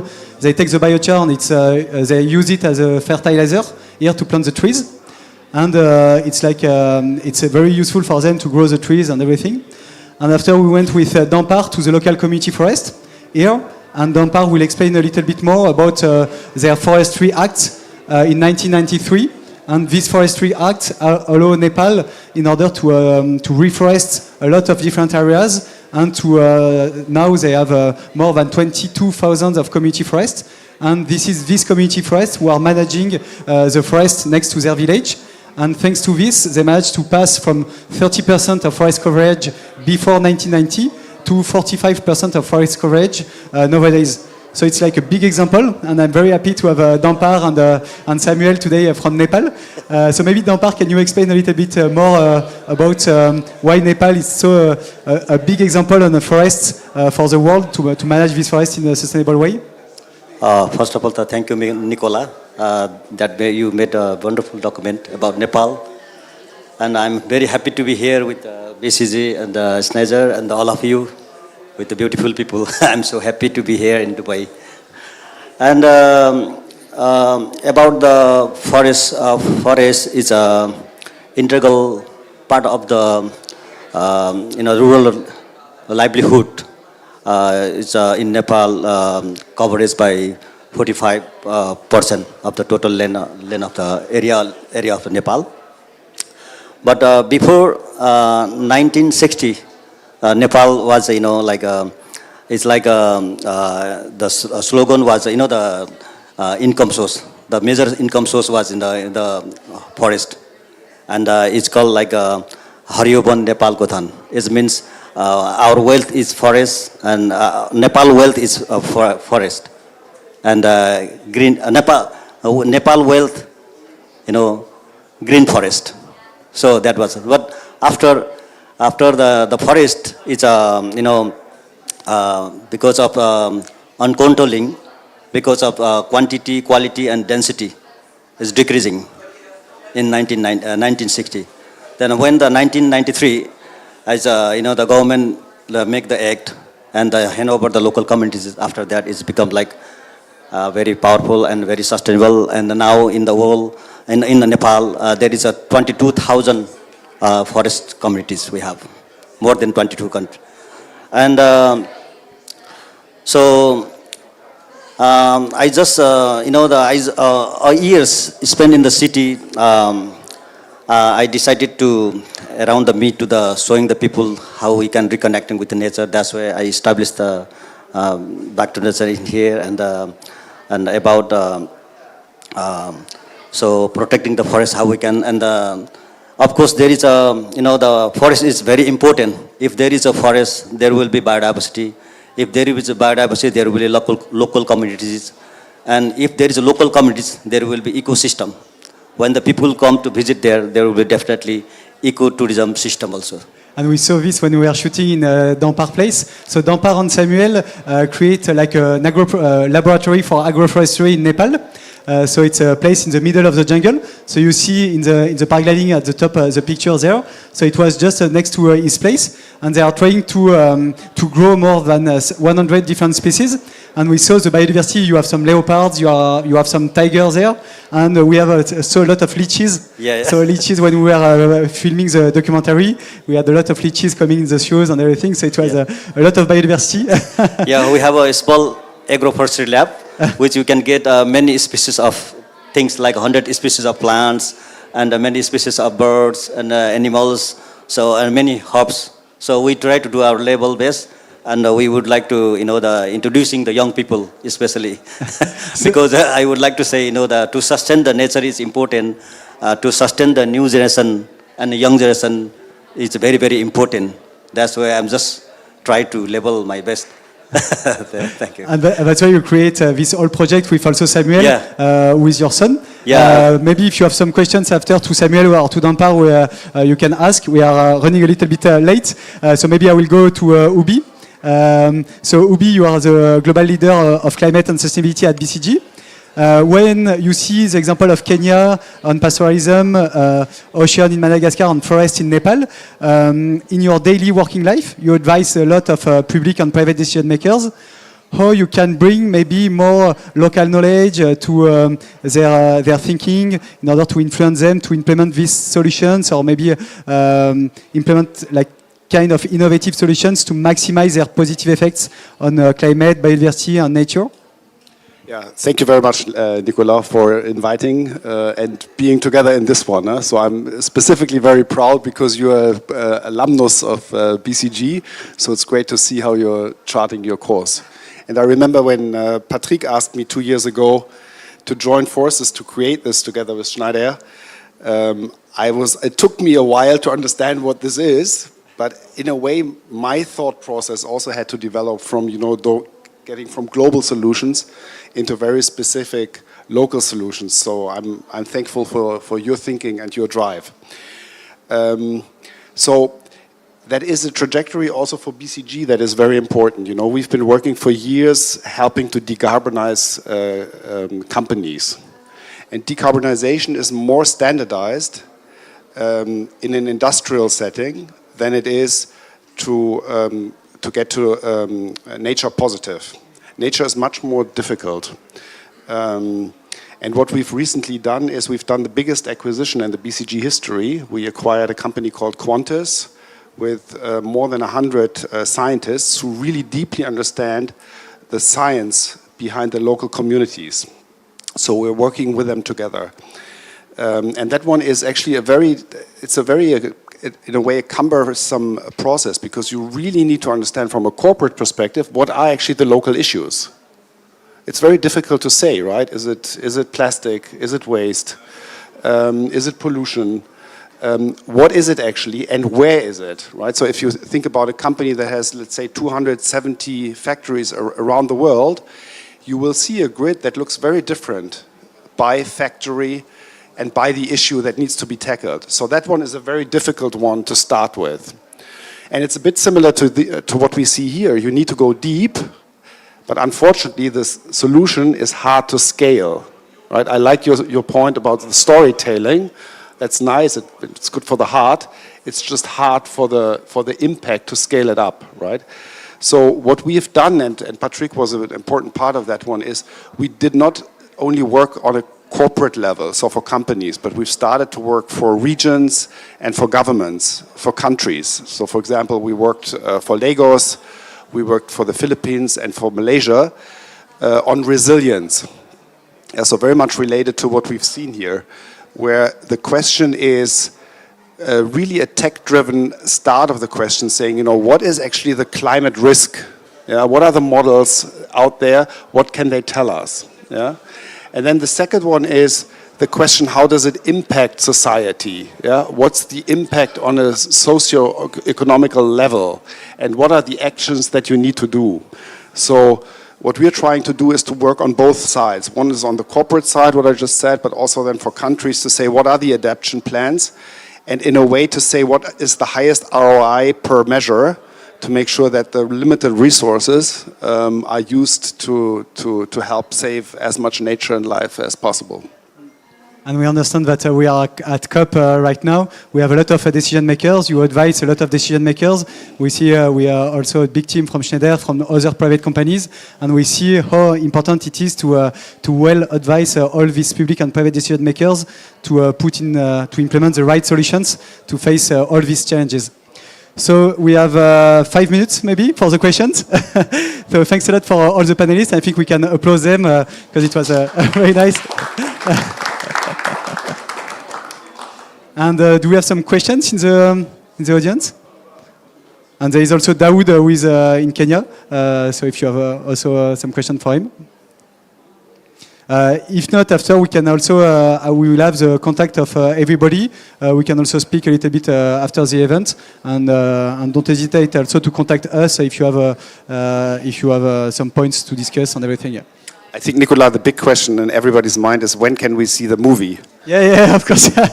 It will be released by mid-2024 on the big international platform. So wherever you are in the world, it will be also with English voiceover, French voiceover, Nepali voiceover. And so you will have all the documentary ready by mid-2024, so broadcast everywhere in the world, and also on TV channels. So we are partnership with TV channels, and they will be also in France, in Germany, everywhere. And so today it's a little bit difficult because we cannot release everything, but next year it will be very nice. We'll have the full video of Madagascar, so you will discover all the people there and all the video, and it will be very nice to show you everything.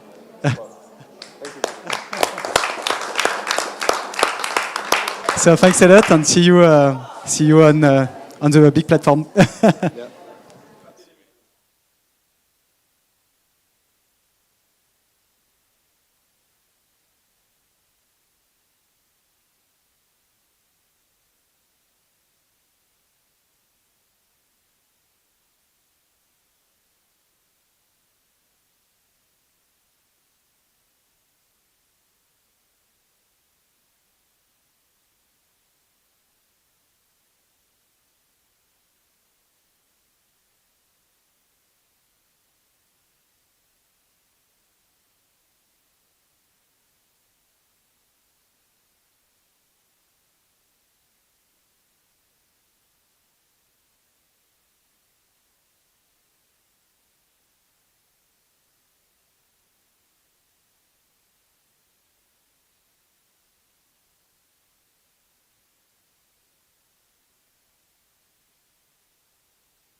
Hello.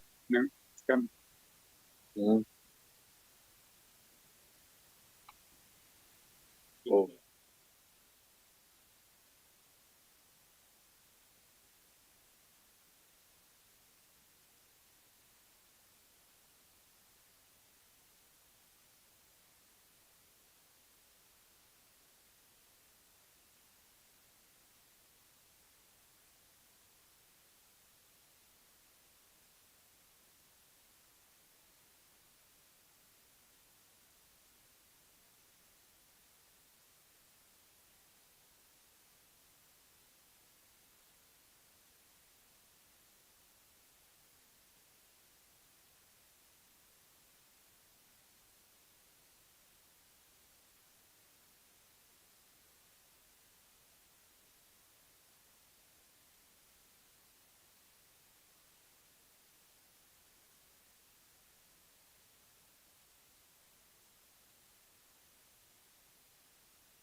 shortly. Yeah. So he will come after, maybe when... we are asking him to be over and then... Sorry? Maxime can present, go ahead and present. And then he can then and come then he with comes his out. remarks. Yeah. You know him, right? Of course. Shall we start? Can we start? No start. Can you hear me? Hello? Check, check. Okay. Hello everyone. A very good afternoon to 4th of December. 5th? 4th. Still the first week of the COP28. Doesn't look like with the first week. But a lot of decisions behind it already and some very good, it looks like almost like a loss and damage COP as of now. Starting with a bang with loss and damage announcements being made on the day one. We were calculating about how the pledges were coming in, and it was around $3 million per minute. That was the speed with which the pledges on loss and damage fund were coming in. And it's a good way to start the COP for sure, but also we need to acknowledge that it's too little, too late yet. Why am I saying so? Because the world is losing $2 billion a day because of disasters, and that's still a conservative estimate. And the insurance penetration is still not very high in most of the countries. At the same time, how does this compare with $1.7 trillion of fossil fuel subsidies being given every year as well, which then exacerbates loss and damage? So there are multiple dimensions that we have to look into. At the same time, we also need to acknowledge that the most vulnerable communities often do not have the access to the resources to be able to enhance their own resilience. And that's where we need to look into different tools, instruments, including financing instruments like risk insurance, to be able to ensure that there is some level of resilience layer that we can add to their existing levels of vulnerability. And this is what this session will focus on. We're talking about different risk financing technologies and solutions which are currently being used across the world, but in particular in two different regions, Africa and in the Caribbean. We would also hear good practices, some lessons that have been learned during implementation. And one very specific, interesting part of the whole discussion will also go into the community aspect. What does it mean at the local level? So that is something which are the key aspects of this whole session. So what we would do is we'll start with an overview presentation on some of the topics, in particular understanding the existing landscape and initiatives on risk financing from Dr. Maxime Sauvinet, Team Lead for Climate Risk Analytics at the United Nations University in Bonn. So Maxime, over to you for your first presentation.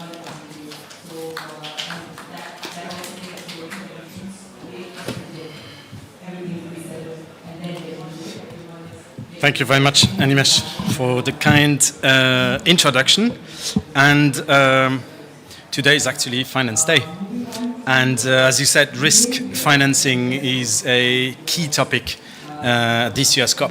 And it's manifested by the discussions on loss and damage and also on the operationalization of the Santiago network. And congratulations again. So, although, and you said that financing needs are widely known, so I've got studies that project that costs by 2030 will be ranging between 290 and 580 billion a year. The volume of existing funding arrangements are not sufficient to cover these challenges. Motivated by the inherent risks that this lack of funding poses for vulnerable communities, I want to provide an overview of the landscape of existing risk financing and to present an outlook on future initiatives, including needs and opportunities that lie ahead of us. So basically, I've got four large families in the risk landscape. Many of them already exist to address needs of vulnerable climate communities. And I would say that the existing international financial institutions, then they provide number one, so climate finance would be the first cluster. Second one is disaster risk reduction finance. The third one would be ODA, and then humanitarian aid is the fourth one. All of them already feed into the needs of risk finance, and they minimize the financial needs of loss and damage fund. For instance, ODA is key in addressing root drivers of vulnerability through sustainable and climate resilient development. also humanitarian aid is effective in responding to immediate consequences of climate risk events, such as food insecurity, but also displacement. However, so there are limitations to these current finance streams. So a major shortcoming that is coming up is that these instruments do not address non-economic loss and damage. So for instance, loss of identity, of loss in cultural heritage is not addressed. And these also affect particularly vulnerable communities in developing countries. So humanitarian aid also tackles immediate needs after a disaster, but they are not really suited for long-term issues such as permanent loss and damage, but also the one I was mentioning before, non-economic loss and damage. And or they are not very effective in providing a predictable financing long-term rehabilitation for climate change impact. So what is needed to overcome these limitations, and how do we unlock actually additional funding? So with the Loss and Damage Fund becoming operational, then there are many opportunities to increase the effectiveness, to make the fund a major initiative to reduce the impact on climate risk for vulnerable communities. Not only it can provide additional funding scheme drawn from, but it also can serve and is designed for vulnerable countries. And then, we can shift to a more need-based approach to risk finance. Especially the Santiago Network on Loss and Damage is a chance to systematically strengthen national loss and damage leadership. Includes experiences from the private sector as well. For the Santiago Network on Loss and Damage to be successful, it must be purpose-driven and embedded within a broader vision towards transforming our current system and funding mechanism. I'd like to say a few words as well on pre-arranged finance, such as insurance risk transfer, that is promoted by the Global Shield, for instance, and they can play enabling role. While the overall approach may not seem to be revolutionary, so we know that already, we heard that already. However, different small-scale approaches targeting exclusively vulnerable communities need to be further recognized in the debate. And very importantly, I think to access these financial resources, then data plays a crucial role. So it provides information on where disasters might affect more the communities, and then where climate change is included with loss and damages. It also when we are using climate analytics, then it enables stakeholders to methodically assess the spatial and quantitative dimensions of damage that incurred. But also funding decisions for adaptation measures can not only be not just justified, but it also can be implemented to serve the most vulnerable in a very cost-effective way. So, and to close this short introduction, just 5 minutes, because I'll give way to this distinguished panel. So I would say that we are standing now at a pathway, so we have to decide which way to follow. And there are current mechanisms such as EDA, humanitarian aids, that are already addressing loss and damages, but then in their volume and scope, they are insufficient in covering the full extent of financial needs for loss and damage. Future initiatives do not only require more pledges, financial pledges, but they also provide an opportunity in considering the shortcoming of existing ones, especially, and I want to stress this one, non-economic loss and damage. Thank you very much, and give you back.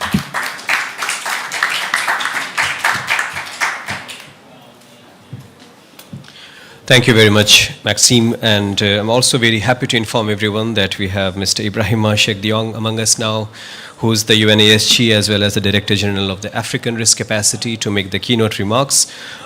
Before Ibrahima, you come, I would take this opportunity to also inform, and maybe colleagues already know that I worked on the proof of concept that led to African risk capacity in Ethiopia. So risk financing mechanism and LEAP programs when I was still in the World Food Program, and then I started working in the African Risk Capacity initial team, and then that led to the scale with which we as of now, and I think the breakthrough was the African Risk Capacity becoming a specialized agency of the African Union to give it that political push to scale it up continentally. I think we have a lot to learn from African Risk Capacity on how pre-arranged financing attached with tools and instruments can work to enhance resilience at the local level. And this is something we would expect Ibrahima to touch upon. So, Ibrahima, over to you.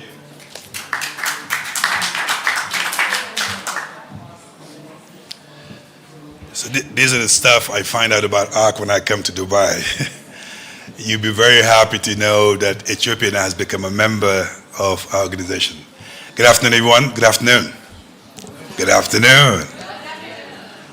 I am delighted to be here for a number of reasons, because of our partnership with UNDRR, which is very much aligned with the global solidarity that everybody is pushing, that the climate crisis can only be addressed through global solidarity. So we're delighted to be partnering with you for this event. Let me make two major points. One, in terms of something that I think we should all celebrate. And second, obviously, some of the concern and expectation that we have from the loss and damage, which I have no doubt collectively we can certainly make sure those concerns and expectations are met. I am pleased that despite all the back and forth for a number of years, there seems to be a consensus that we need a loss and damage fund. And the mere fact that we moved from actually talking about it to actually pledging, it's a combination of so many efforts, so many lobbying, so many discussions. And I believe that's a good starting point. At least we recognize that we need to have compensation and make sure the most vulnerable people in Africa, in developing countries, are actually affected. It doesn't necessarily mean that it's perfect, but the fact that we have it, I think, is a good starting point. I think second, just to say, the reason why we are where we are today is because we've demonstrated global solidarity actually works. But we have to make sure that that global solidarity is not just at the COP. It happened beyond the COP. It's sustained in the way that by the time we get to the next COP, that solidarity will continue in the way that we can address some of these fundamental issues, particularly when it comes to climate change, which I always say there is a human face to climate change, and that's the most vulnerable people who are affected. I'm delighted that in the room we have people from the civil society who are involved in making sure we protect the most vulnerable, and your voice needs to be heard. But your input will certainly help us to get it right. Concerns. Number one, and that is the concern of everyone, and that is the governance of the fund has to be such we can learn from previous fund and not find ourselves into these procedures that are complex, that you hear the billion, but they're not actually getting to where it's needed. And I hope each of us in our responsibility will push the envelope so the governance is actually right, and get to really where we want to be, which is procedures that are simple, but also accessible to all. I often say climate finance needs to respect what I call the AAA of climate finance. It's availability, accessibility, and affordability. And that should guide, in my view, the procedures with regard to the governance of the fund. Now, it is good that the World Bank, my former organization for 10 years, has been asked to lead the governance, but we need to come up with something more sustainable beyond the World Bank so we can sustain the fund. I think second, the question, what do we do actually with the money in terms of addressing the needs? I think number one, everybody recognize that we need to do more in early warning systems. They do save lives. Policymakers across Africa and the developing world make decisions all the time, but they can be better off if they have the right information, the right data to make informed decisions. So we need to actually invest more in innovation, in technology, to make sure that we have access to that innovation to make decisions. In the case of African risk capacity, When we started doing what we do, let's say 10 years ago, the only product we have in the market is drought. Today we offer flood, tropical cyclone, outbreak and epidemic.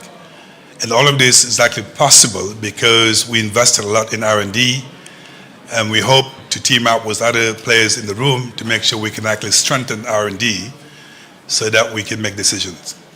I think second, we need to spend more what I call contingency planning and capacity building of governments.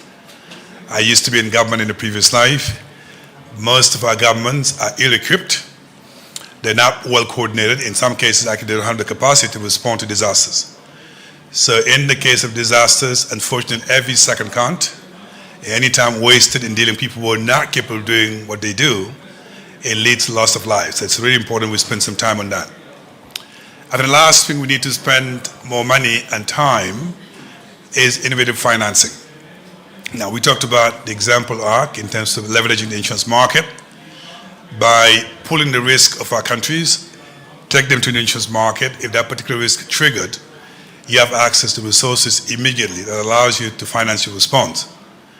Now, that model, the only challenge is the affordability of premium. Not all the countries can actually afford to pay the premium.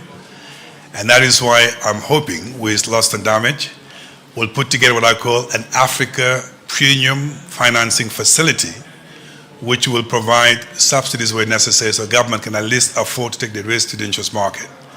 It's going to be extremely critical. In the case of ARC, what I just described is not just a theory. After 10 years of doing this, we've proven the proof of concept by providing up to $1 billion worth of coverage, about $150 million of payout, but more importantly, 100 million people actually being protected because of what we do. So the question is, how do we scale up to make sure that no one is left behind? Let me also make it very clear, insurance is not the only answer. There's also solidarity fund, contingency fund, social safety net. So you have to make sure we have a variety of product which we can actually deploy where necessary so that we can protect the most vulnerable. And I hope the Loss and Damage will provide that support so we can come up with many products that we can put in the market and be able to respond. Last 2 points I want to make, and this is extremely important to us at ARC. Unfortunately, the most vulnerable people in Africa happen to be women. So if you're serious about disaster management, gender can't be just a lip service. It has to be embedded in the way we engage with government, in the way we design our product, in the way we respond, so that we can mainstream gender across our intervention to demonstrate that we're serious about women, as opposed to being only in the picture when we raise the money, but once we get the money, then we can move on to something else. I'm committed to making sure collectively we'll do that gender mainstreaming in our disaster management financing. Last thing, coordination is extremely critical. Life didn't start with Loss and Damage. Some of us have been doing this for 10 years, and some have been doing it globally, UNDRR included. So the question, how do we piggyback on an existing organization that have done this successfully so we can actually save some time in expediting implementation so that Loss and Damage is an additional resources, added value, as opposed to making us start from scratch. At ARC, we are committed to working with all of you and making sure that not only no one is left behind, but make sure that disaster doesn't have to kill. If you anticipate and you prepare yourself, you can certainly come up with something, an innovation, so it's not business as usual. It doesn't prevent the fact that there's humanitarian agencies that are doing this for years, but we can complement and join our forces so we can respond to type of disasters. I want to come and convey that message to you and demonstrate once again my commitment and our leadership at the African Risk Capacity, where our motto is African solution to African problems. So thank you.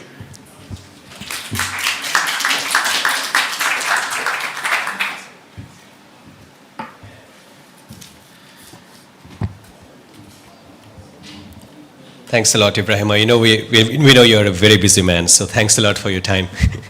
Good luck for your next event.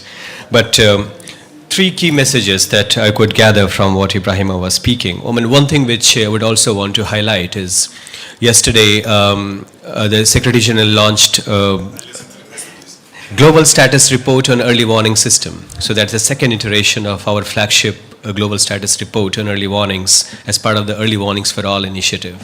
and I'm the lead author for this every year. So the SG announced it yesterday, and our press release itself highlights the typical situation in Africa.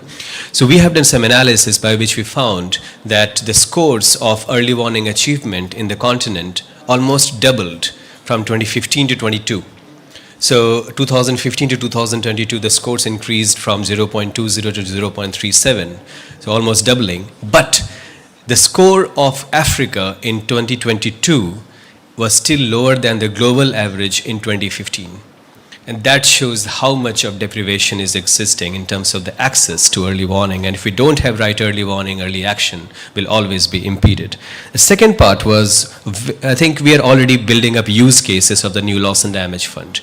You already mentioned about premium subsidization. I think that would be a very good measure as well, considering a lot of discussion happened in the last few years on CDRFI, the comprehensive disaster risk financing instruments, in terms of ensuring that we have the poorest people given some level of support to ensure that the premium, which is often the main handicap for insurance coverage, is subsidized. And I think that could be a good use case, which instruments like ARC would be very helpful. But I feel that the most important part is the social protection. Often we feel that risk insurance is almost the silver bullet, or the solution to all the challenges. But insurance needs a vehicle to be implemented. It doesn't work in isolation. And social protection is a very good vehicle to implement risk insurance. And this has been proven way again and again in different countries, including in Africa, whether it is PSNP of Ethiopia or Hunger Safety Net Program of Kenya, and so on. And I think three key things happen when we do so. One, we ensure that there is an existing vehicle to channel resources to the most vulnerable in no time. That's one. Second, we ensure that community infrastructure is generated through social protection mechanism, which in turn also reduces risk. And three, gender. Through social protection mechanism, when attached with the risk financing and insurance mechanism, we ensure that the most vulnerable communities can also be reached. Thanks for waiting for those three. I was jotting down when you were speaking, Ibrahima. Thanks a lot. So from now, what we would be doing is we'll have two panel discussions, just to go deep dive into two specific vulnerable regions of the world. In the first panel, we will hear voices from the risk finance supplier, municipal, local voices from the Africa region, and the second panel will focus on the same with voices from the Caribbean region. So let's start from the local voices. Welcome, Mr. Wald Ndipo, the mayor of Blantyre City. I've been to Malawi many times, unfortunately every time to Lilongwe. And I'm told that Blantyre is much more beautiful and exciting than Lilongwe, and Lilongwe is considered to be a boring city. But two key questions for you as the mayor of a very happening city. How is the city of Blantyre currently utilizing risk financing? And we understand Malawi has been one of the pioneers in risk financing, including through African risk capacity. In the aftermath of past climate events, what lessons have you learned in terms of risk financing implementation, especially in the area under your jurisdiction? And in the context of COP28, what specific measures is the city of Blantyre considering to enhance its disaster risk financing strategy? Moving forward from here, what are your forward-looking actions that you would want to take? Thanks.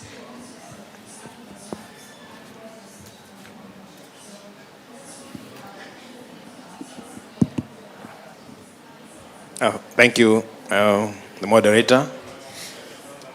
Yeah, I'm actually pleased to be here because I think our city is one of the cities that has actually been affected badly with the climate change. I think for all the cyclones that have passed through Malawi, we've suffered, I think, a lot of big floods with cyclone Gombe, cyclone Anna, and name it. And finally, I think the West was with the cyclone Freddy, which had claimed about 200-something people, and most of them buried in the mud kind of flooding, which was not actually more of the water, but mud. Rescue was done, but up to date, some of the lives are not even there. We can't trace them. So how risk financing is being used, yes, I think that's the major issue now. But most of it, when we looked at how we have suffered and how we have done it, we thought many looking at how do we do capacity building in terms of actually enhancing the risk management. mainly at city and ward levels, because we thought, I think maybe it should actually be extended to the wards, not only within the municipality as it was actually supposed to be done. And also with risks research and the strategy, actually how do we identify for resilience? I think that is also another part that we had actually looked at. And also we thought of having urban risk informed. When we were doing urban planning and development, we also thought of having the risk informed kind of that. So I think on how it lies in the same, but like you've said, there are lessons that have been learned actually within the process, the aftermath and whatsoever. A lot of that has actually been learned. Like we actually looked at it that risk reduction is key. Is key, I think, when it comes to resilient communities. That's the major thing. And also, when the DRM is decentralized, it's quicker. I think the response is just very fast than when it is centered, because then you would not be able to have quick response. But when they are decentralized, we've noted, I think it goes actually, and it builds trust from stakeholders. And also stakeholders collaboration is key also when it comes to actually mitigation and whatsoever. And yes, having talked about COP. Yeah, we are at COP. I was at COP27 in Sharm el-Sheikh also sometime. Yeah, but in the context of COP, I think some measures that are supposed to be looked at as a strategy, and actually also for mitigating impact for the future climate actually related issues. Measures are like preparation. We are preparing platforms. We are going to have platforms for disaster risk management in such a way that now for the institution and they also communicate on the same. I think all the wars, there are 24 of them, we are trying to do that flat rate, having a better platform so that we can be having such interactions and preparation for disaster risk management. And also stakeholders engagement. That's the key also. Including maybe even the civil society and whoever, all have to be brought on board. And that has also I've seen that even the corporate kind of also supposed to be involved in the same. So implementation of DRM streaming, we've done it as a mainstreaming now. Yeah, in I think our bylaws to make sure that we are moving. The enforcement also includes DRM and the resilience as well. Yeah, collaboration efforts, yes. In fact, there is much rapport with national government with using the Department of Disaster Management Affairs in a way that we should actually be moving at par on the same. Yeah, much of it, like I said, because decentralization is playing a major role as a decentralized goes now to the municipalities for easier, I think, kind of response in a way. And the engagement with sister cities. Blantyre, we are privileged to have a lot of sister cities like Hanover in Germany, and also we have 2 cities at Nanshang and Shandong in China, and also another city in Nebraska, that's Norfolk City. That's to mention for a few. So that also collaboration is assisting us also with that engagement, kind of, yeah, I think on that one I would stop like that. And civil societies also are playing a major role. We've actually brought them on board, actually in a way that there must be humanitarian responses as quick as we could. And finally, private sector engagement in climate change. I think because most of these, we've learned that most of these calamities are a result of man-made destruction, kind of destroying trees and whatsoever. So we've also engaged on how do we regenerate, or we replant, we reforest, or whatsoever kind of. Yeah, so that we are also using the same private sector engagement also. And finally, yeah, we also thought we should align ourselves with broader initiatives in a way, like maybe Sendai framework, and also the sphere principles of humanitarian response. Let me stop there. Thank you for your attention.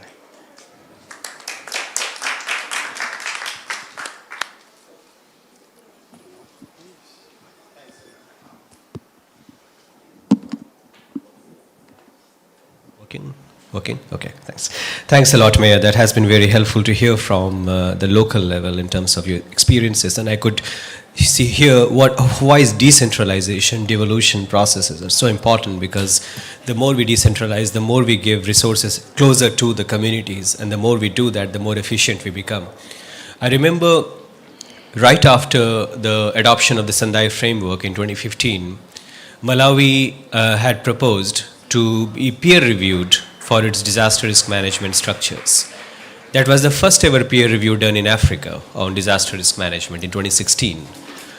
Few countries in Southern Africa, coordinated by the Southern African Development Community, SADC, had visited Malawi from different ministries. We not only met different ministries, but also many local authorities, and found the structures, the way the early warning systems, for example, the way they have been decentralized, really ensures that we have the right capacities in place to be able to predict in advance and hence take early action. That has been very helpful. Thanks a lot. Now let's move to Mr. Babatunde Iyanda, Liaison to the African Union and Partnerships, African Risk Capacity, and I will start from where Ibrahima left. To deep dive further into, perhaps you could tell us a bit more about some innovative financial solutions and instruments that ARC has, which has been tried and tested, and what has been ARC's contribution in terms of building. But also it will be interesting to share some of your challenges in terms of implementation. That as ARC is maturing, it has been 10 years that ARC became a specialized institution. It has also been 10 years that the Warsaw International Mechanism was established. So what are the lessons from your experiences for loss and damage as we move forward? Over to you. Thank you very much, Mr. Moderator. I'm also very glad to be here to speak on this. Very good question, because this is basically what the African Risk Capacity was set out to do. Established 10 years ago, roughly 11 now, to basically help member states better plan, prepare, and respond. That's it in a nutshell. So how do we do that, basically? We had to bring in innovation, moving away from the traditional way of doing things. So in terms of instruments out there, before ARC existed, it's been mentioned already by the presenter and the DJ as well. There are many instruments that exist. There's the traditional humanitarian response to respond to disasters. Governments can allocate budgets, credit lines. There's the safety net. There's catastrophe bonds. There are very many instruments. But what we do is specifically insurance, parametric insurance. So parametric insurance is basically different from the traditional indemnity insurance where you claim after the fact of the disaster. And the innovation really came in terms of how do you respond earlier and save livelihoods and lives. So that's where ARC came in. 10 years ago, it was quite difficult to move forward to convince governments, but it's tried and tested, and they're starting to see the benefits. Governments have been joining. In the last 1 month, we've had Cameroon, Ethiopia, South Sudan, and Cape Verde sign the treaty, bring our membership to 39 out of the 55 AU member states, just in the last month. So there's that appetite and interest. In terms of our impact, over this 10 years, we've made several payouts to many countries. And that's really where the proof of concept comes, because they see the benefit. They see this works. Countries that have received payouts have been able to anticipate and act even before humanitarian appeal systems have been formulated. So it's basically increasing the firepower of government to respond. over the last 10 years, we've made over 120 million payouts to member states to respond early. For example, in Madagascar, even the early warning we produce, the early warning product we provide from member states helps a lot as well. So it's not just the insurance. And I also want to reiterate that insurance, again, is not the silver bullet. Insurance is really, it needs social safety nets. It needs, the underlying structures in place, because it's really a complementary tool to really build resilience. Because even for social safety nets, our program relies on those safety nets to see what's happening and how we can scale those up with insurance payouts. In terms of the challenges, there have been many, and it's basically finance to help countries join, because to join and participate in the risk pooling, you basically need to pay a premium. And with many African governments having so many competing needs, it's not that easy to convince a minister of finance to put money to a disaster that may or may not happen. But they are starting to see the long-term benefit, because insurance is not really for short-term gains. It's really long-term, putting it in the budget lines yearly, and then you see the benefits. So basically, one of the challenges has been having to scale up, because since 10 years, we've not even really scratched the surface of protecting the most vulnerable. We've done a lot, providing risk cover, but there are still over like 700 million who are not covered, on the continent. Mostly rainfed agriculture, smallholder farmers that are really affected by the vagaries. So that's a big challenge. Also, changing the culture of disaster risk management on the continent is also a challenge. So having governments coordinate and plan. So that's where we really work and try to scale up with donor partners. So interest has been coming up a lot. Even the donor partners are increasing their contributions. We've got a lot of contributions even at this COP already. The European Union has doubled its 10 million it gave to ARC. We're having support from Canada and KFW, FCDO and the likes. But we're also seeing more interest from this region as well, in the Middle East, having new partners looking to come and support, like the Badea and Islamic Development Bank.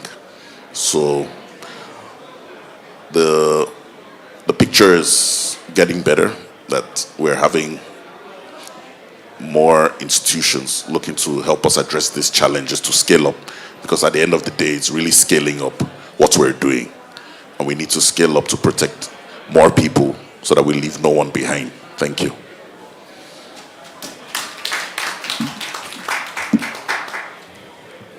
Thanks a lot, Babatunde. That has been very insightful for sure, and very heartening to know 39 out of 55 countries, especially Ethiopia, my second home, is joined after years of effort, I believe. And also that the challenge you pointed out in terms of the premium payment, of course, Ibrahim also touched on it, and I think the loss and damage fund could be a good ensuring to ensure that the financing is available for subsidizing the premium, and hence incentivize the insurance facility further. But I think what will be the most important part at the end is overall disaster risk management governance in countries, because the more risk we prevent, once we know how much we have lost and how much we may lose in the future, we have a full understanding of the risk spectrum in a country. And then we can take the right risk management decision, that how much do we want to accept, how much do we want to transfer, how much do we want to prevent. Because the more risk we prevent, the less risk we transfer. The less risk we transfer, less is the cost of insurance. Less is the cost of insurance, more is the buy-in, and hence the cycle continues.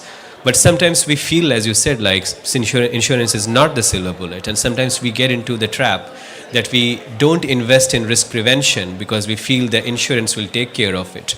But then we don't realize that because we have not prevented enough, we transfer more risk. The more risk we transfer, more will be the cost of insurance. More will the cost of insurance. Less will be the number of subscribers. Less will be the number of subscribers. Premium will be increased. And that cycle continues. And I think that's the key trap that we want to ensure that we don't want to get into.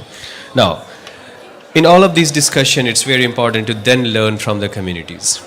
And let me move to my brother, Tabi Joda, Executive Director of the Green Aid. And what we want to know from you, Tabi, is how effective is all these financial instruments, in particular climate insurance, at the local level? What are your challenges and what do you think should be improved? Thank you very much, Animesh. And I think you've really captured some of the key things I wanted to say in terms of the metrics. The more we transfer risk, the more we create vulnerabilities, and even the need for higher investment, which we often keep chasing it from too far behind. So, well, in terms of the local community context, what does this entail and how does it work? The question I'm going to ask generally to all of us is, for whom is risk insurance meant for? We need to diagnose this question.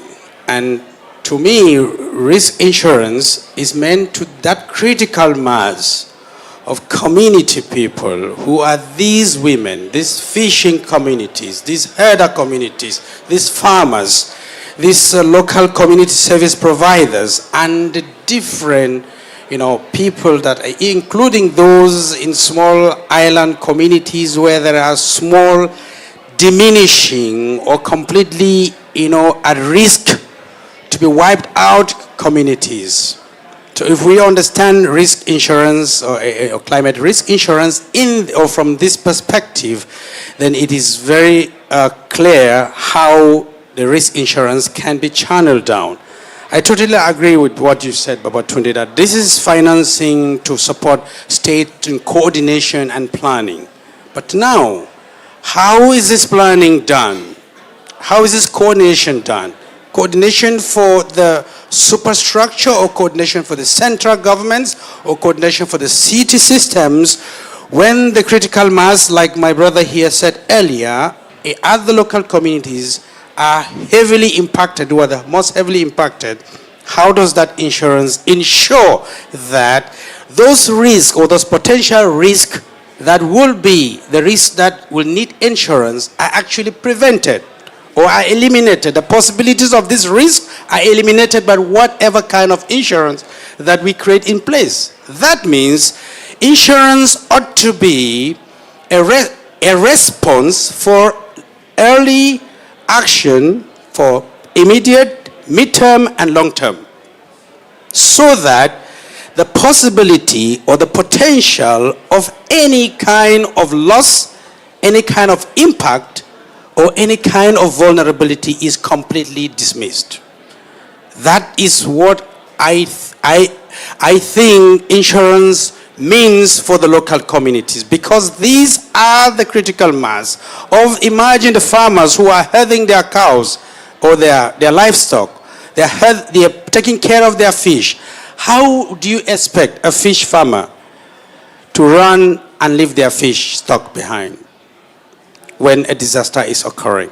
How do you expect a livestock producer to run and leave their livestock behind? That is their livelihood. That is where their well-being comes from. How do you expect my mother, who is a farmer, or my uncle, who is actually working on producing vegetable on daily basis, if there is an announcement that there is a possibility or there is going to be a flood tomorrow, what do you expect him? He would prefer to die than to run away from what, if he runs away from, he ends up dying somewhere from hunger or unseen risk or challenges that he's not planned for. So the challenges are actually embedded most often in the policies, Animesh, where most of these insurance policies are organized, developed from the center without inclusion of community perspective and community ideas, or what communities consider to be the most effective insurance systems that would help them, not what will help the cities. Because we also have to understand that yes, this risk of the cities emanates often from communities, but it is as a result of the underlying inequalities in the rural communities or the local communities created by the absence of insurance system that prevents people from becoming vulnerable to risk that pushes them to become an explosion in the urban areas. If these inequalities or underlying inequalities don't exist in these communities, there won't be that movement of the critical mass creating pressures in the community where my brother, the mayor here, understands very well. All those young people, those women roaming around with bananas, hawking fruits, and some of them staying under the bridges. If you ask them, why did you come here? They actually sometimes will not give you a question. But if insurance was able to create an enabling environment for growing crops and having good proportionate profit from community cropping, from community livestock breeding, from community fishing system or fishing practices, and even community service provision in terms of all the other community value chains that enables local communities to have a dignified life, a dignified income, and a dignified livelihood, this becomes the kind of insurance that provides the enabling environment that reduces what you were talking about, like if the more we transfer the risk. So this is often a case where the risk is transferred. And then secondly, a big challenge that we see is that insurance is working around response, not disaster risk reduction. Because each time insurance approaches or works for disaster risk reduction, the erstwhile cost that will have been invested in response is saved in enhancing human livelihood and human practices that generally, for instance, social cohesion, food security, a general sense of psychosocial balance in communities, this becomes a critical, a fundamental kind of or approach with which insurance should approach decision or approach coordination or approach planning.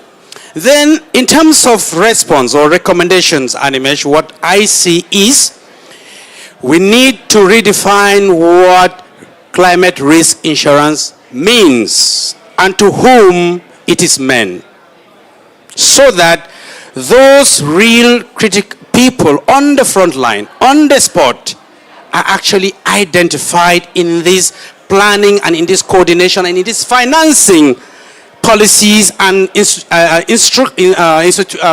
instruments, so that we don't go financing, the symptoms, or perhaps let me just say we don't go financing response more than we should finance prevention and mitigation. That is one recommendation. Two is insurance need to be well contextualized. I gave the example of the farmer not being able to run away with their livestock, not being able to run away with their fish stock, not being able to run away with their farm produce and vegetables. What should that inform insurance financing scheme? That there is a huge dilemma that each community member on the front line of risk thinks, should I die because my products, my livelihood, my well-being source is diminishing, or should I run to the unknown? So insurance has to be projectional. Insurance has to address the social structure which creates inequalities. I call them underlying inequalities because the inequalities create huge set of vulnerabilities and risks that give birth to so many of the different risks that end up creating the favorable environment on which disasters thrive. So climate risk financing needs to address these root causes and this holistic different dimensional risk issues so that the insurance is actually what provides solution, not what provides the dilemma. And finally, Animesh, insurance should be what creates, we often don't talk about psychosocial balance. Humans need happiness. Humans need peace of mind. Humans need social cohesion. Humans need a sense of fulfillment and satisfaction from whatever they do, whatever practices they do, whatever family systems they do. So insurance should also identify these different human elements so that that person that will be or would have been risk individual or risk community finds a reason to have hope. In hope, resilience lies the best. Thank you.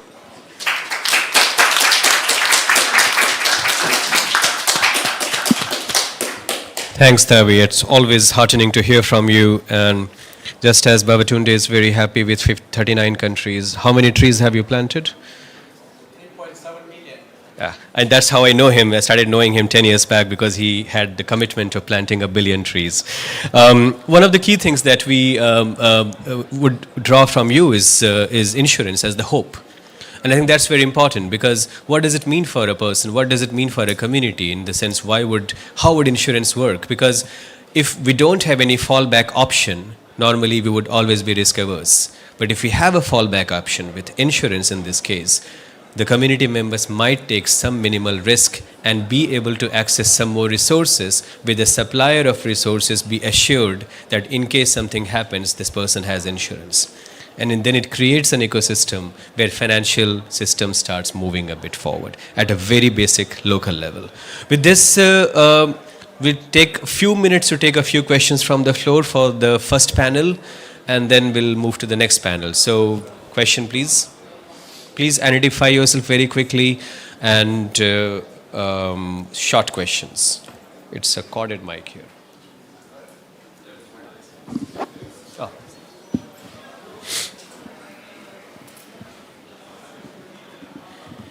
Yeah, I'm Nobuyuki Asai from Sokagaka International in Japan. Yeah, I completely agree with Mr. Tabi Joda's comment. Yeah, we conducted research on the early warning system because in Japan we have it across Japan, but in reality it doesn't necessarily go well because local community is not well involved in the implementation or employment process. So, for example, one municipal office delivered emergency radio to each household, but one man said that he didn't understand what he did, so he switched it off. So, when emergency happens, it didn't work well. So, yeah, my question is addressed to other guys. Yeah, what do you think of the importance of involvement of local communities? Yeah. Thanks a lot, and sincere condolences for the passing away of Daisuke Ikeda. Any other question? Was there a question? No? Okay, so Marcos? No, I mean, probably it's basically following up on what Yuki said. I mean, this panel, and I think since we are here and for so many years we're listening about collaboration and cooperation, but basically is I have the money, I'm going to cooperate with you. And I'm imposing you what is the kind of development, in general, not risk-informed development, you are going to have to follow. So, and you mentioned, Mr. Yanda, sometimes the word cooperation. So I'm intrigued how you understand cooperation with local communities and civil society in the process of financing disaster risk reduction. Thanks. So I think let's move to the panel and get a few quick responses.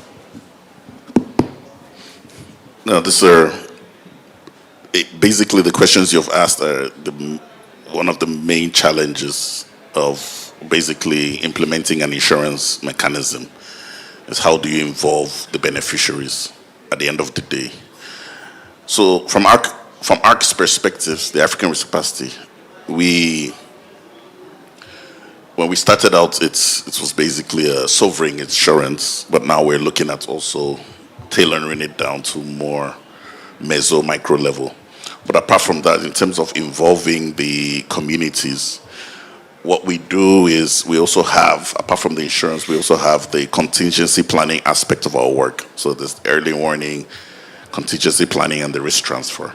On the contingency planning, basically, we have to set up multi-stakeholder government working groups that would help in a 12 to 18 month capacity building, whereby we're understanding the risk, we're modeling the vulnerabilities as well, of which areas are most affected, where do the vulnerabilities lie, the communities, who are those below the threshold of poverty line, who are those engaged in agriculture, for like example in drought, which areas are farming areas.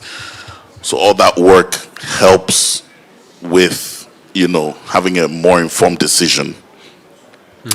And for the working groups, yes, we don't really go and bring community people and involve them in it, but these are the responsibility of the government to assign focal points within these ministries who understand, for example, when it comes to early warning, the modeling, the weather, the rainfall, and then those experts who are understanding from social ministries, who are understanding the vulnerabilities of certain community contexts. It's very important because at the end of the day, our product, again, I mentioned, is for the communities. So we're in the process of seeing how we can evolve and do more. Again, insurance is not the silver bullet. It's really a complementary, and it needs coordination at all levels. Yeah. So yeah, basically, there's a lot of effort to do to really get the voice of the community on the table. Yep. Thanks. Any further addition? 1 minute each, because we're running a bit just short very of time. one simple statement. A disaster doesn't have to have loss of life before insurance comes in. I really want to highlight this from this. And it must not necessarily be that you wait for people to be impacted or for people to die. You see people lying on the street like Freddy in Malawi before an insurance comes in. So insurance needs to really precede. I still say it, so that throwing the responsibility to governments is not enough. You need to have a strong policy that says this is a long line from the superstructure to the last mile in the community, that we hold that line and we identify how this decision moves down through effective and efficient and holistic and inclusive coordination, making sure that who is those communities you mean are well defined in this decision. Thank you. Thanks, Mayor. I think as someone on the receiving end, all sorts of interventions that are there are welcome to us, and especially you mentioned about insurance, because when the disaster occurs in the city, it derails the city programs. All the funds are channeled to saving lives. So in such a way, you find that we are actually at the starting point. Each time there is no progress in a way, because now we'll be looking at how do we save lives. So such interventions to us, as me on the receiving end, are actually most welcome. Thank you. Thanks a lot. So let's give a big hand to the first panel, just concluded. And one thing which Ibrahima mentioned very strongly and emphatically was the importance of gender balance in everything we do, which unfortunately was not the case with this panel, including myself, and hence we need a bit of a transition to hand over to my colleague Jamie Cummings, who's from Re-Energize, DRR and Resilience, and also the Climate Change Contact Point of Stakeholder Engagement Mechanism. So Jamie, over to you. Thanks a lot for the first panel and welcome the second panel.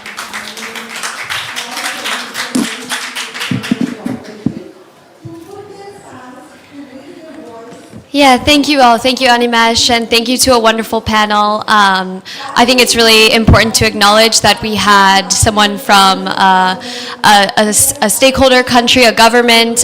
We had civil society represented, and we also had someone who was a risk financer. So it's really great to have a panel that brings together all those pieces of society.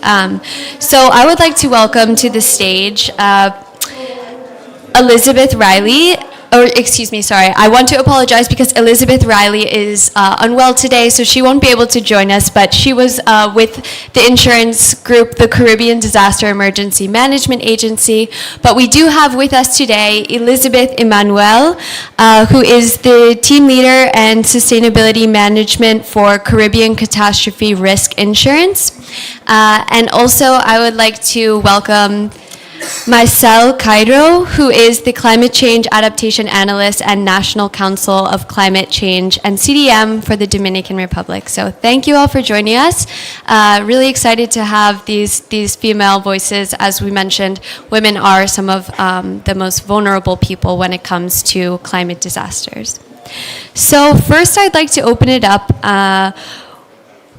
with you, Elizabeth Emmanuel. I want to know how you can share with us, in the same way we discussed with Tabi, that communities can be effectively involved. Here is the mic.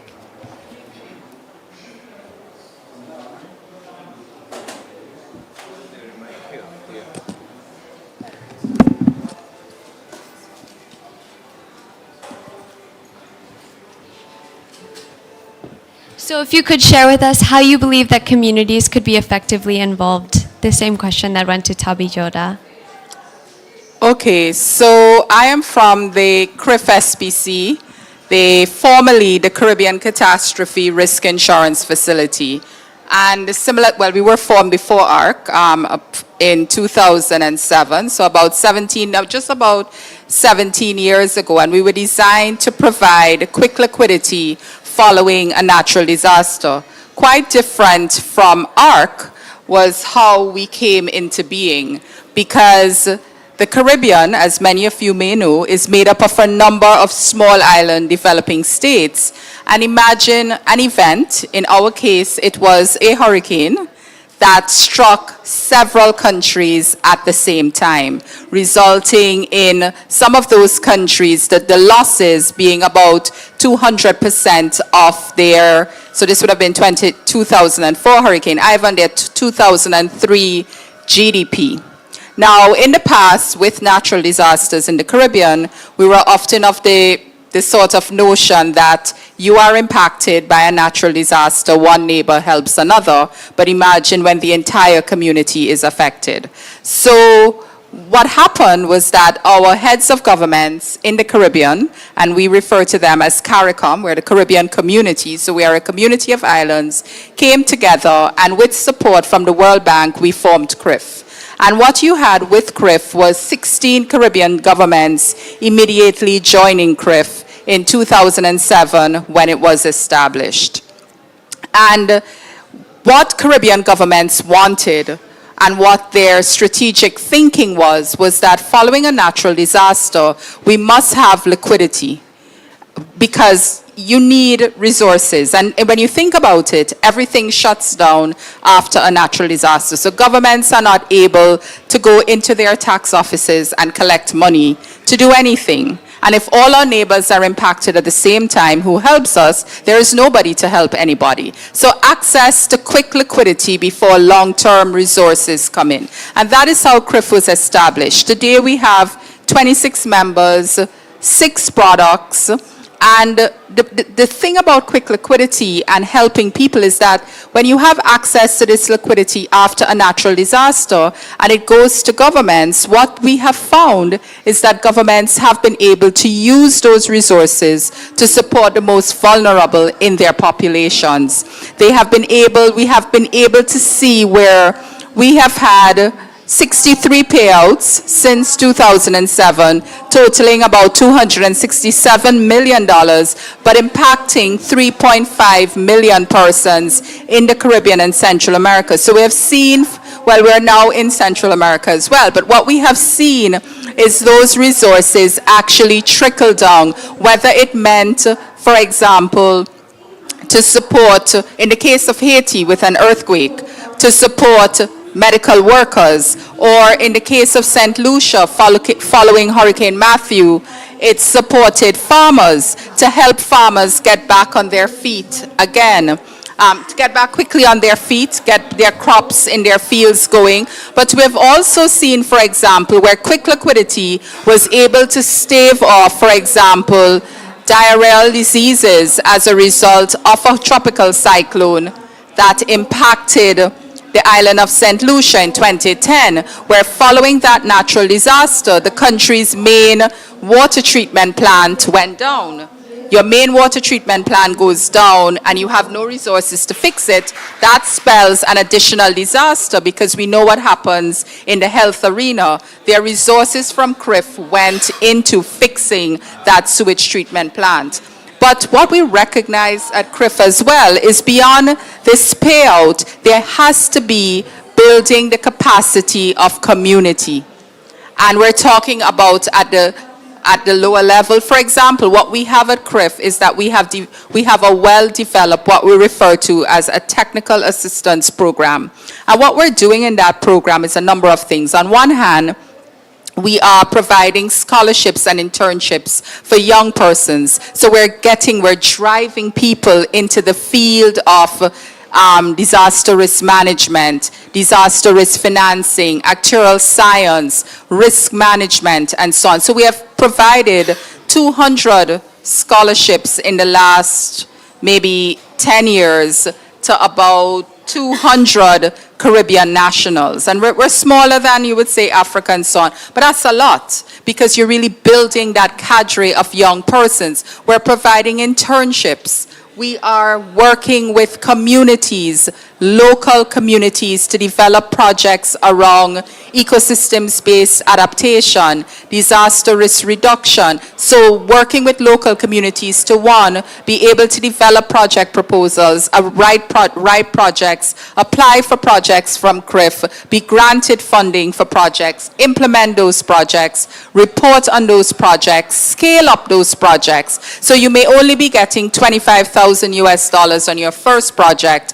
but you can scale up that project and go further. So what, one of the other things I want to point out is, whilst we sell insurance at the sovereign level, we have also, in 2019, we launched a new product, and we like to refer to it as a sovereign level product with micro insurance elements. So what it is, it's a product for the fishery sector, and it's the world's first parametric insurance product designed basically for the fishery sector. So should there be a payout, the government gets that payout, but the payout does not stay with the government. It goes to the fisher folk. And when we say fisher folk, many times when we think of the fishery sector, people think about fishermen. But no, we're looking at fisher folk, because behind those fishermen are the women who manage the sector. They're the managers of the fish markets, they're the managers of the cooperatives, and they're the ones that they're the most vulnerable. The boat boys, I mean, in the Caribbean we call them boat boys, in other parts of the world they may be called something else, but these are the guys who got the fish and clean the fish and scale the fish, and they're young men. So the idea is to look at the fisheries industry as well. And one final comment I'll make that is really important to us, and we have been really delving into that conversation in the Caribbean, is around shock responsive social protection and the role of insurance in making our social protection systems more shock responsive, being able to expand both horizontally and vertically when a disaster strikes. And we have been working with the World Food Programme. And the World Food Programme, for example, has what they do with our members. So our members pay premium, and World Food Programme may give them what is referred to as a top-up. So let's say a country pays a premium of $1 million for coverage, and the World Food Program may come in and give them $150,000. But if there is a payout, what would happen is that we're able to calculate the value of that top-up. And what the World Food Program does is that they will get that amount of the payout to look at or to focus on a particular vulnerable community. And that actually worked, and we saw that in action in Nicaragua last year, where they ended up receiving the World Food Program about $800,000 to work with specific communities following the natural disaster. So there's a lot of stuff happening in the Caribbean. In fact, what CRIF has been able to do as well, Liz Riley is in here from SEDEMA, which is the emergency management, the disaster management agency. But we work with organizations such as SEDEMA, such as the Caribbean Climate Change Center, a number of regional organizations to find ways to support their mandates by working with them through MOU arrangements. So we implement projects, we develop and implement collective projects, or we may support a particular part of their program. It may be something that is related to us in terms of data science, or just an area that we're interested in that's part of your mandate, but it will support the wider good. So when we think of community in the Caribbean, or when we think of community at CRIF, we're thinking from the local communities all the way up, and like ARC, we're also at this point developing microinsurance products. So we're now working with the private sector, because we will not be able to go to every single household and sell insurance, but we're working with the largest local insurer in the Caribbean to make microinsurance products available to farmers, fishers, musicians, because we're very much in the tourism sector. So you have local entertainment, food vendors, fruit vendors, etc. So community for us starts at the local level, and it goes all the way up to government. Great. Yeah, thank you. That's a very comprehensive answer. And I see a lot of synergies and overlaps between what we discussed in the Africa region on social responsiveness and so on. So now I'd like to pose a question to Marcel Cairo. And she serves as the Climate Change Adaptation Analyst with the National Council of Climate Change and CDM for the Dominican Republic. So the question that I have for you, Marcel, is we heard yesterday in an interview with the Prime Minister of Barbados, Mia Mottley. She said, quote, "In our regions, we are quickly becoming uninsurable with this fact that insurance manages risk, low risk, medium risk, but the risk of the climate crisis is almost certainty. So where does that leave us?" So my question is to you, what would be your response to Prime Minister Mottley, and how does this involve the communities, specifically with your experience in the Dominican Republic? Where does this leave your communities? Thank you. Well, thank you. Is it on? Yeah, you can hear me? Okay, good. Well, thank you. First, I'd like to take a minute just to acknowledge the previous panel. I think that I felt very empowered, specifically listening to Mr. Toby. And I do want to echo your words when you said that there are a lot of similarities and synergies between the African region and the Latin American region. Because I was taking a few notes, and I noticed that some of the inputs that I had for the panel were very cohesive with what was being said about, the local farmers and the local communities, and how sometimes planning needs to have a specific focus other than by the central government, but also empowering local governments. So my response to the Prime Minister would be that in our regions, we need access to financing, enhanced capacity, and technology transfer and development. In the case of the Dominican Republic, we are in the very center of the Caribbean, and so every year we have the cyclone season. I don't know if you guys are aware of the cyclone season that we have 6 months of the year. And what's been happening is that we normally would start having rains since May. Normally, it would rain quite heavily in May, June, July, and so forth. But a few years from now, we haven't had rains until, I would say, probably the beginning of August. And so we've had really heavy storms by November. The week before I came here to COP, we had a devastating storm that we are still quantifying the damages that my country suffered. And last year, around the same time, we had a similar quite massive thunderstorm, and it was incredible numbers of rainwater that fell on one afternoon.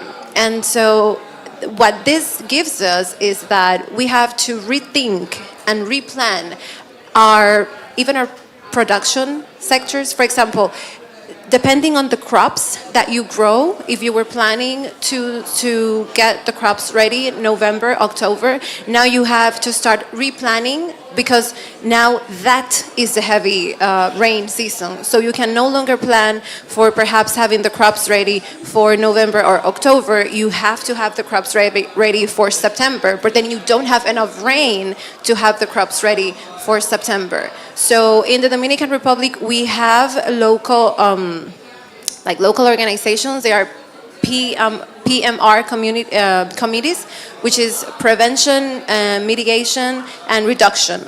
And these committees are fully integrated by the local people in the local governments. And so the committees are not government-based.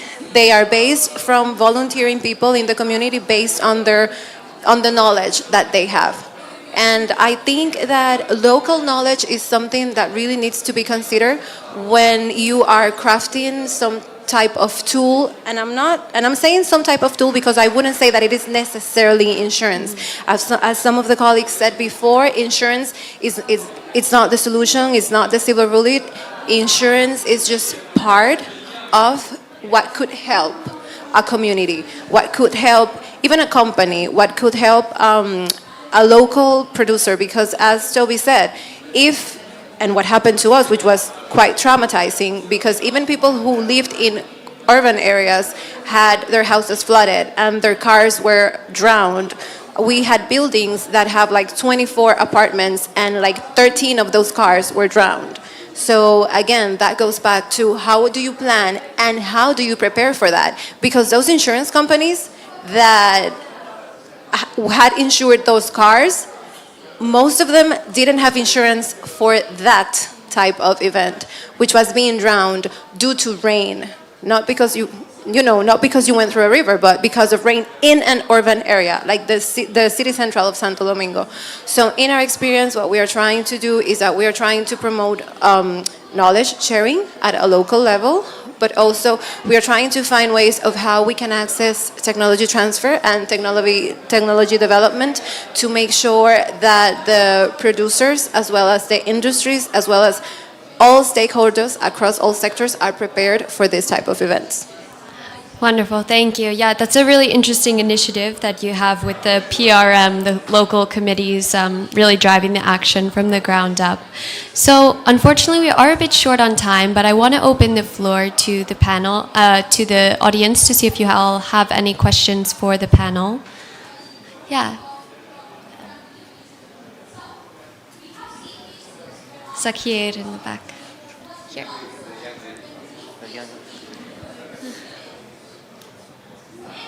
The Caribbean is a very special area for us in Latin America because most of the time, it's like two separate worlds, but the situations that happen there really affect everybody. And we are very concerned about what's happening in Haiti and Puerto Rico, which usually doesn't come into the picture either. But it is Puerto Rico that has been very supportive of a lot of the islands there in many aspects, justice and commerce and university and all that. So I was wondering if there is anything that you can share with us about those two particular countries with respect to these things. And we'll take one more here from Zakir and then get some responses. Yes, this is Zakir. I'm a farmer from Bangladesh. Our concern is mainly with incident-based insurance scheme, and there we found that For example, insurance companies, they have the money, they have the high tech, so they can predict or they can have the information, early warning for 6 months, for 1 year, like drought and rain. But while we have to rely on the free service, and the problem with the free service is that it is tracked. When it has loads, it is stuck. So how to make the field level so that we, the farmer, we will have the access, not maybe equal, but nearly equal, so that we could predict as well that while we will invest on the insurance policy or not. Would it be worthy for us or not? Yeah, thank you. Back to you.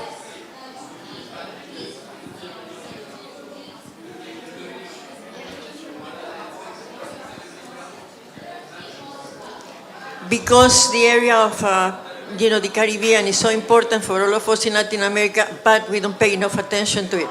But some of us are very concerned about what's happening in the area, especially, you mentioned a lot of the information that you gave, I already knew, but I didn't know what is being done about Haiti, which is a major, major problem for all of us, and especially for themselves, and Puerto Rico that has gone through all those situations and they haven't been able to rebuild,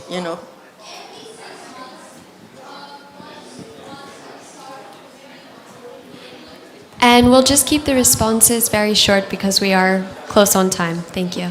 Right. So for Haiti, Haiti is actually a member of CRIF. It was one of the 16 founding members of CRIF. And it has actually received the largest proportion of payouts than any other Caribbean country or any other CRIF member country. I think its payouts have totaled 78 million out of the 261 million payouts. In fact, last year, 2021, following the earthquake, they received a payout of about 40 million US dollars. So they are still not where they ought to be with respect to insurance, but they are way better off than they were when CRIF started. So for example, the 2010 earthquake, which I believe was of a similar magnitude, they got a payout, for example, of 7.78 million US dollars. And now we're looking at 40. So they are members of CRIF. But importantly, one of the things that we're doing with Haiti is we're working very closely with their local communities. And we're building resilience at the community level, whether it's in tree planting, whether it's helping them, support a bridge, build a bridge that will, move people faster during floods and storms and so on. So we are working very closely with Haiti, both on the insurance side as well as in building their resilience at the community level. Thank you. Just to add to what you were saying from our side, since I am Dominican and Haiti is our neighboring country. I couldn't speak on the case of Puerto Rico because I am really not very well familiarized with what is going on the ground. However, we are equally concerned because we have a lot of colleagues there, and I know that the rebuilding capacity has been somewhat stalled. We have been able to gather that due to quite heavy migration that they have been having after Hurricane Maria, they had a quite influx of citizens fleeing the country. So that part I know that has hurt their rebuilding capacity because they are, they're not equally prepared.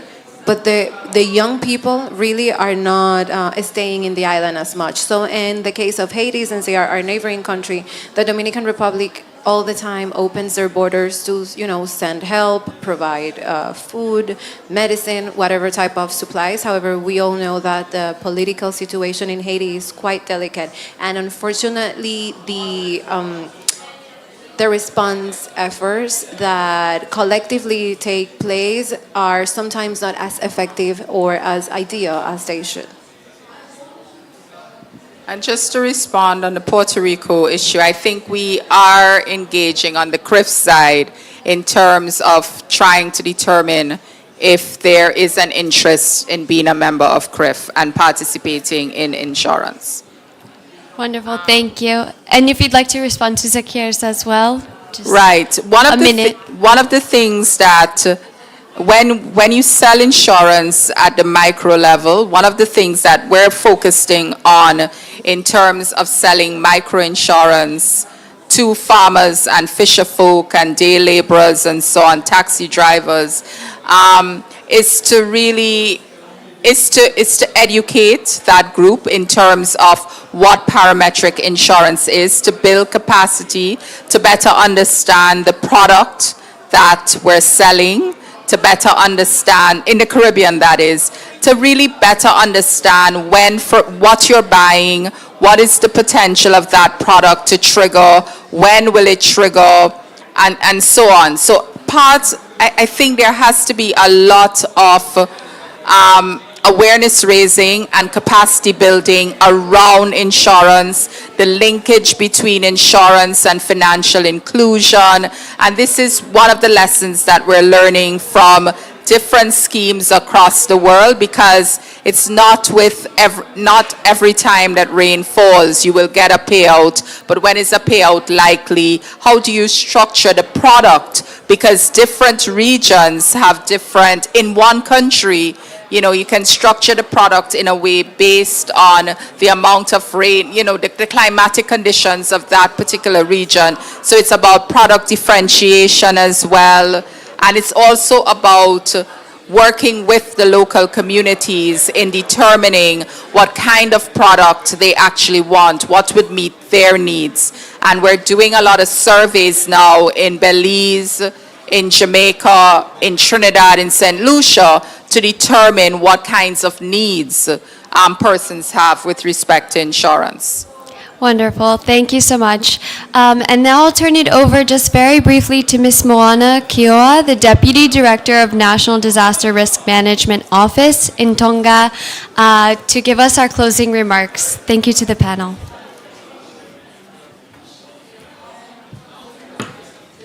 Thank you, Jamie. Excellencies and esteemed colleagues, ladies and gentlemen, I bring to you warm greetings from the South Pacific. I'm from Tonga, not from Togo. We often get mixed up in global platforms like this for Togo. We are from a very, very tiny islands in the Pacific. I want to get this right out to you because, as a way of applauding our wonderful panelists today. As we conclude this pivotal gathering at COP28, it is clear that the urgency to address the financing gaps and knowledge disparities for climate vulnerable communities is paramount. Our discussions have alluded to several key points. First, the risk inherent in the current financing landscape demand immediate attention. Bridging the technological and knowledge gaps is imperative, ensuring inclusivity in future programs and initiatives. To fortify communities against climate change, we must enhance access to resources and expertise. The triple A's approach that was alluded to by the Director General earlier. As you walk into rooms discussing climate finance, issues of equity and distribution of funds continue to be on the forefront. LDCs, SITs are amongst the regions that receive the least percentage of funds. Yet, you can see the pushback from the large developed countries on recognizing the special circumstances of vulnerability, and I say this with respect to those big countries. For us, the existing financing architecture needs to be revamped. Second, the issue of efficacy of risk financing, which lies not just in allocation, but in its implementation at the grassroots levels. We must ensure that these financial mechanisms directly reach and substantially bolster the resilience of communities. Our initiatives and programs must be participatory, inclusive, and people-centered. Women and gender must not be just an afterthought in all our interventions, as you have heard today. We must need to fully embed women and children and also gender in all our doings. After all, it should be our responsibility to tangibly improve the adaptive capacities of the very communities we serve to confront the multifaceted challenges posed by the climate crisis. Third and the last, our panelists have shed light on lessons learned. I, from the Pacific, quite disagree with the lesson learned, because every time a disaster occurs, we tend to do the same thing. We follow the same mistake and make the same error. So illustrating both the successes and pitfalls of current practices, recognizing these insights are crucial. It empowers us to replicate and scale successful models while rectifying ineffective approaches, thus chartering a more effective course forward. Again, our course correction models should be interactive in nature, given the complex world we live in. We must commit to action and not words only. In this pursuit, it is important to understand that collaboration is essential. Partnership forged between local entities, diasporas, governments, international organizations, and regional alliances are instrumental. Such alliances serve as conduits for shared knowledge, resources, and strategies, fostering comprehensive and contextual relevant solutions. As we move beyond these discussions, I urge each of us to carry forth this dialogue. Let us be champions and advocates in addressing these gaps. The commitments made here today must transcend from this room, infusing every policy-making decision, funding allocation within the urgency and sensitivity required to safeguard our most vulnerable communities. In closing, I extend my gratitude to all the panelists and to all of our attendees for your unwavering dedication to this cause. The path ahead is challenging, but through collective resolve and concerted action, we can steer toward a future where resilience is a fundamental right for all. Thank you very much.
Pardon.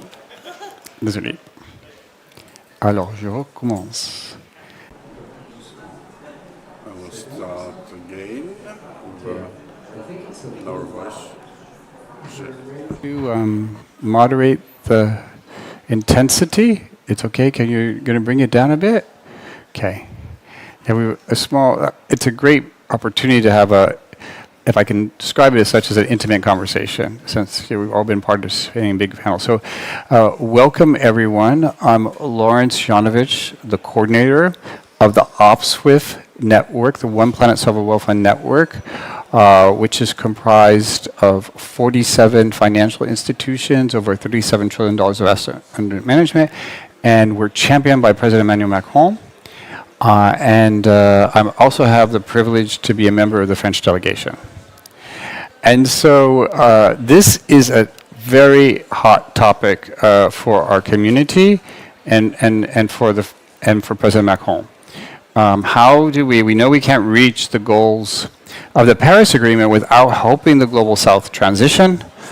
Development finance institutions have been at this for some years, and yet, there's always this aspiration to crowd in private sector financing, but there's an acknowledgement that we're not going fast enough, and that there are a number of systemic barriers. And one thing I'm excited about our community is they spend a lot of time engaging with the MDB community, engaging with developers, engaging with governments to articulate what, and I come from the philanthropic background, a theory of change and a roadmap.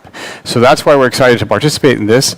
And I'd like to now it's my privilege to welcome all of our panelists in order and in sequence. And I also want to underscore that we're doing this, we're co-organizing with the French Renewable Energy Trade Association. So thank you so much for your partnership. Okay, so let's start off with Tim Gold, who's the Chief Energy Economist at the IEA.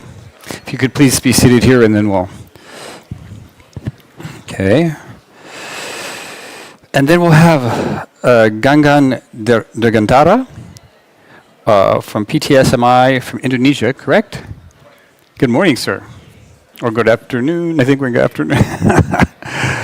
And then we have Papa Samba, Director of Hydrocarbons and the JETP, Ministry for Petroleum and Energy in Senegal. Oh, so wonderful to have you here, sir. Okay.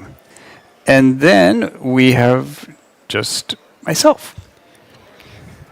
So, the way we'd like to structure the conversation is to have a scene setting by Tim Gold about your recent findings from the IEA World Energy Outlook 2023 and your updated net zero roadmap and presentation. And then we'll have a panel discussion about how to enhance partnerships for clean energy investments in emerging and developing markets. So, Tim, the floor is yours. Okay, you're going to do it from the podium? Thank you very much indeed, and it's a great pleasure to have the chance to speak with you today. My name is Tim Gould. I'm the Chief Energy Economist at IEA, and I'm going to talk a little bit about some work that we were doing in the most recent World Energy Outlook, but I'm also going to be drawing on some work that we did earlier in the year jointly with the International Finance Corporation. It's represented by Susan Lund here, the Vice President for Economics and Private Sector Development, because from our perspective, the issue about increasing clean energy flows to emerging developing economies, particularly outside China, is really at the crux of whether this is going to be a COP that leaves its mark on the history of energy transitions. Because that for us is a huge missing element in the sorts of developments that we're seeing when we look at the global energy landscape. Cast our minds back 5 years, roughly $2 trillion going into the energy sector around the world, split roughly half and half between money going into fossil fuels and money going into a range of clean energy technologies. Since then, fossil fuel investment took a dip in the pandemic and it's back to roughly to where it was. So we're slightly over $1 trillion going into different aspects of fossil fuel supply.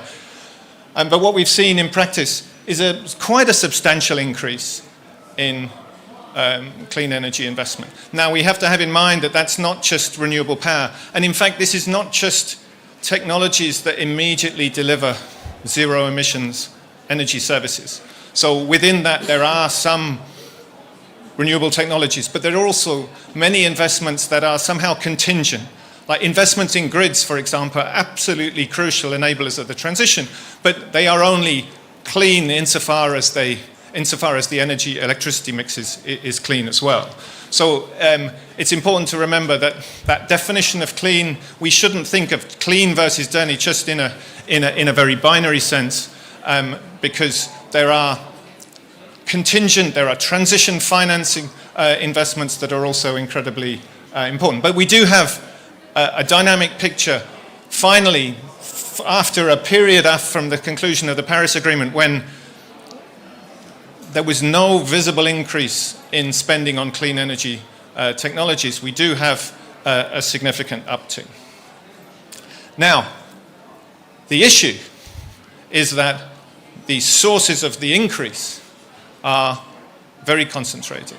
So, when we break that down, we take out advanced economies. You can see that, you still have an uptick in spending, but in practice, pretty much all of that came from China. Because China, as we are well aware, is many things, but it's also a clean energy powerhouse. So almost half of the investment that's being made in clean energy today, in wind and solar, almost half of the deployment is taking place in China.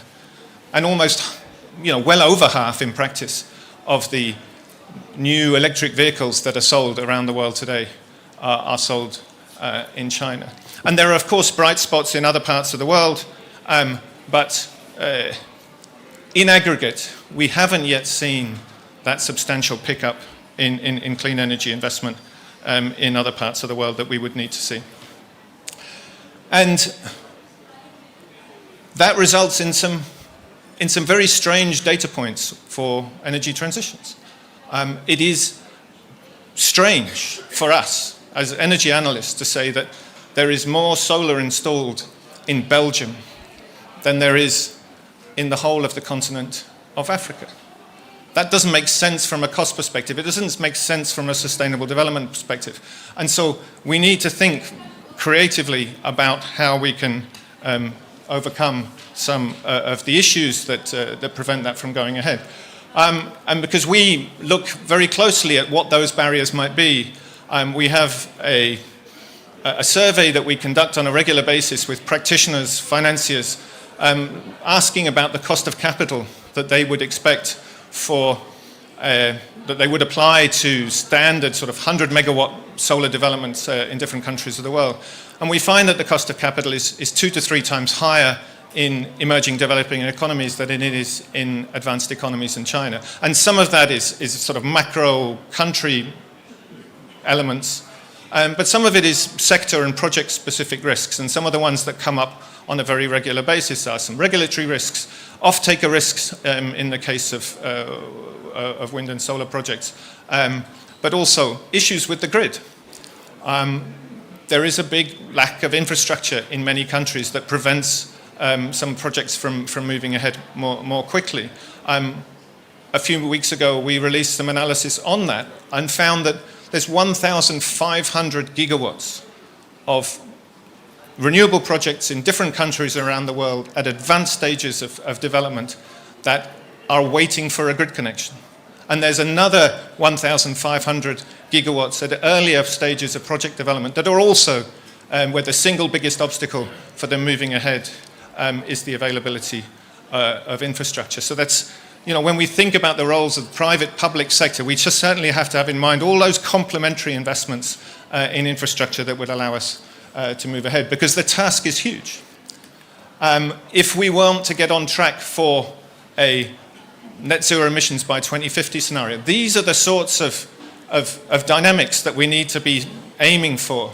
A 7 times increase in money going to clean energy projects, and not just in low emission power, of course, grids and storage, as I just mentioned, but also some focus on the end-use sectors, on electrification, and on low-emissions fuels that are very important inputs to all sorts of processes, including industrialization and so on.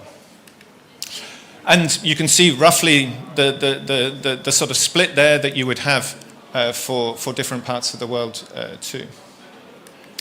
And when we look at the sources of finance for the existing investments in clean energy projects around the world, you see a very high reliance on public sources of finance. So roughly 50% of the money going into clean energy projects today in emerging developing economies outside China is coming from the public sector. That is coming from public sources. That indicator in advanced economies is significantly lower.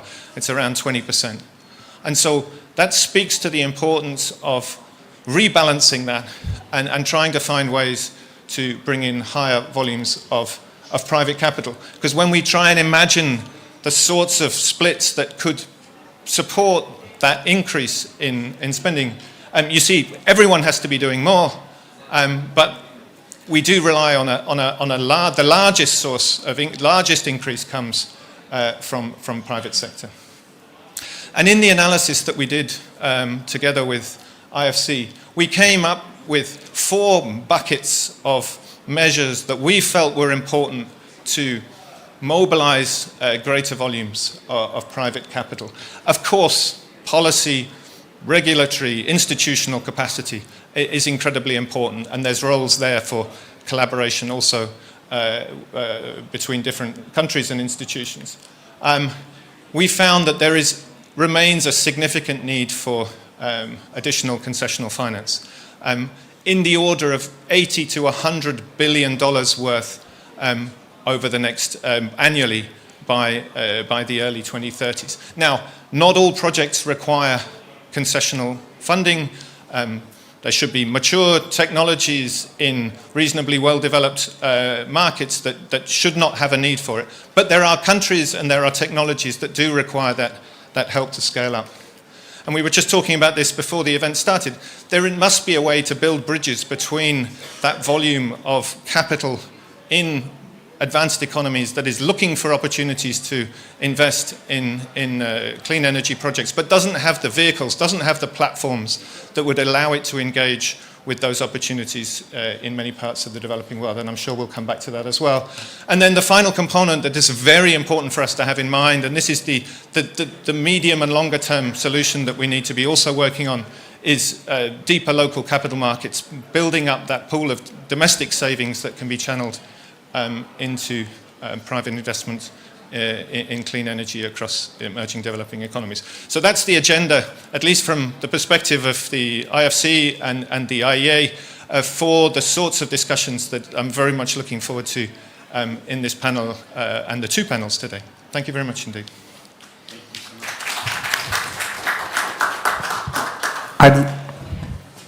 Test, mic test, okay. All right, I think we need to go down on the volume a little bit. Is it okay? Okay. I'd like to invite Derek Riziki, the head of sustainability for Mubadala, to take. Thank you. So, well, thank you so much, Tim. So, one of the key questions is how can you mobilize private, public, basically synergies to scale this. And so I would like to invite Papa Samba, who is engaged in the JET-P. There's this famous JET-P that is often talked about, and there are examples in different countries.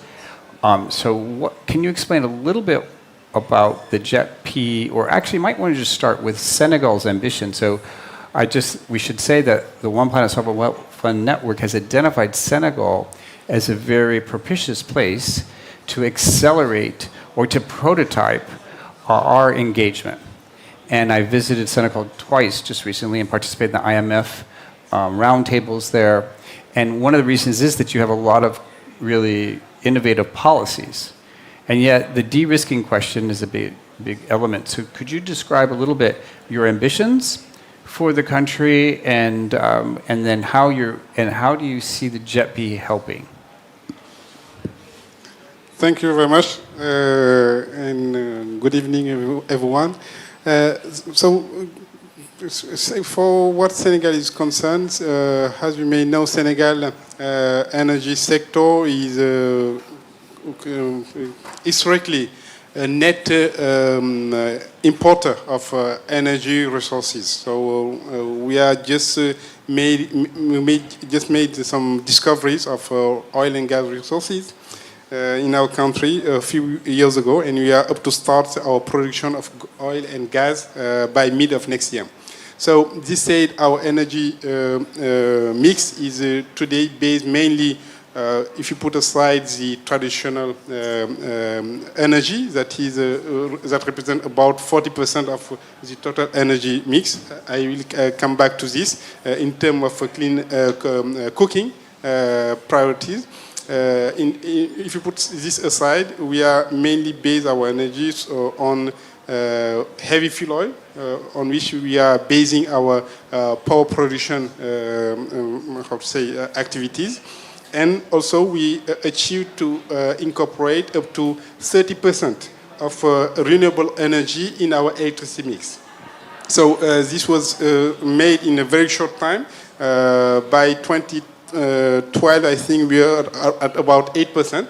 And in less than about 10 years, we achieved to multiple this by a factor of 4. This said, acknowledging the fact that we have as priorities the universal access to modern energy, and our target is to achieve this goal by 2025, so in 2 years' time. So it is a very ambitious target. And acknowledging the fact also that we have a lot of our populations that are relying on traditional biomass in order to cook their meat. So those priorities cannot be achieved in a very short time if we focus only on one solution. That's why our ambition is to use all our resources. So the renewable will keep on going.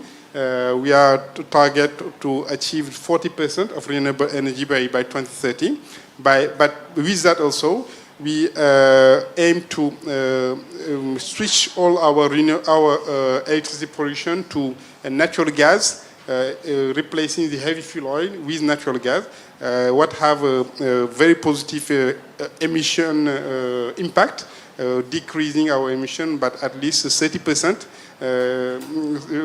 by doing that. But also, this is an opportunity to decarbonize or to decrease the carbon emission from our industry that we aim also to modernize through the Plan Sénégal Émergent.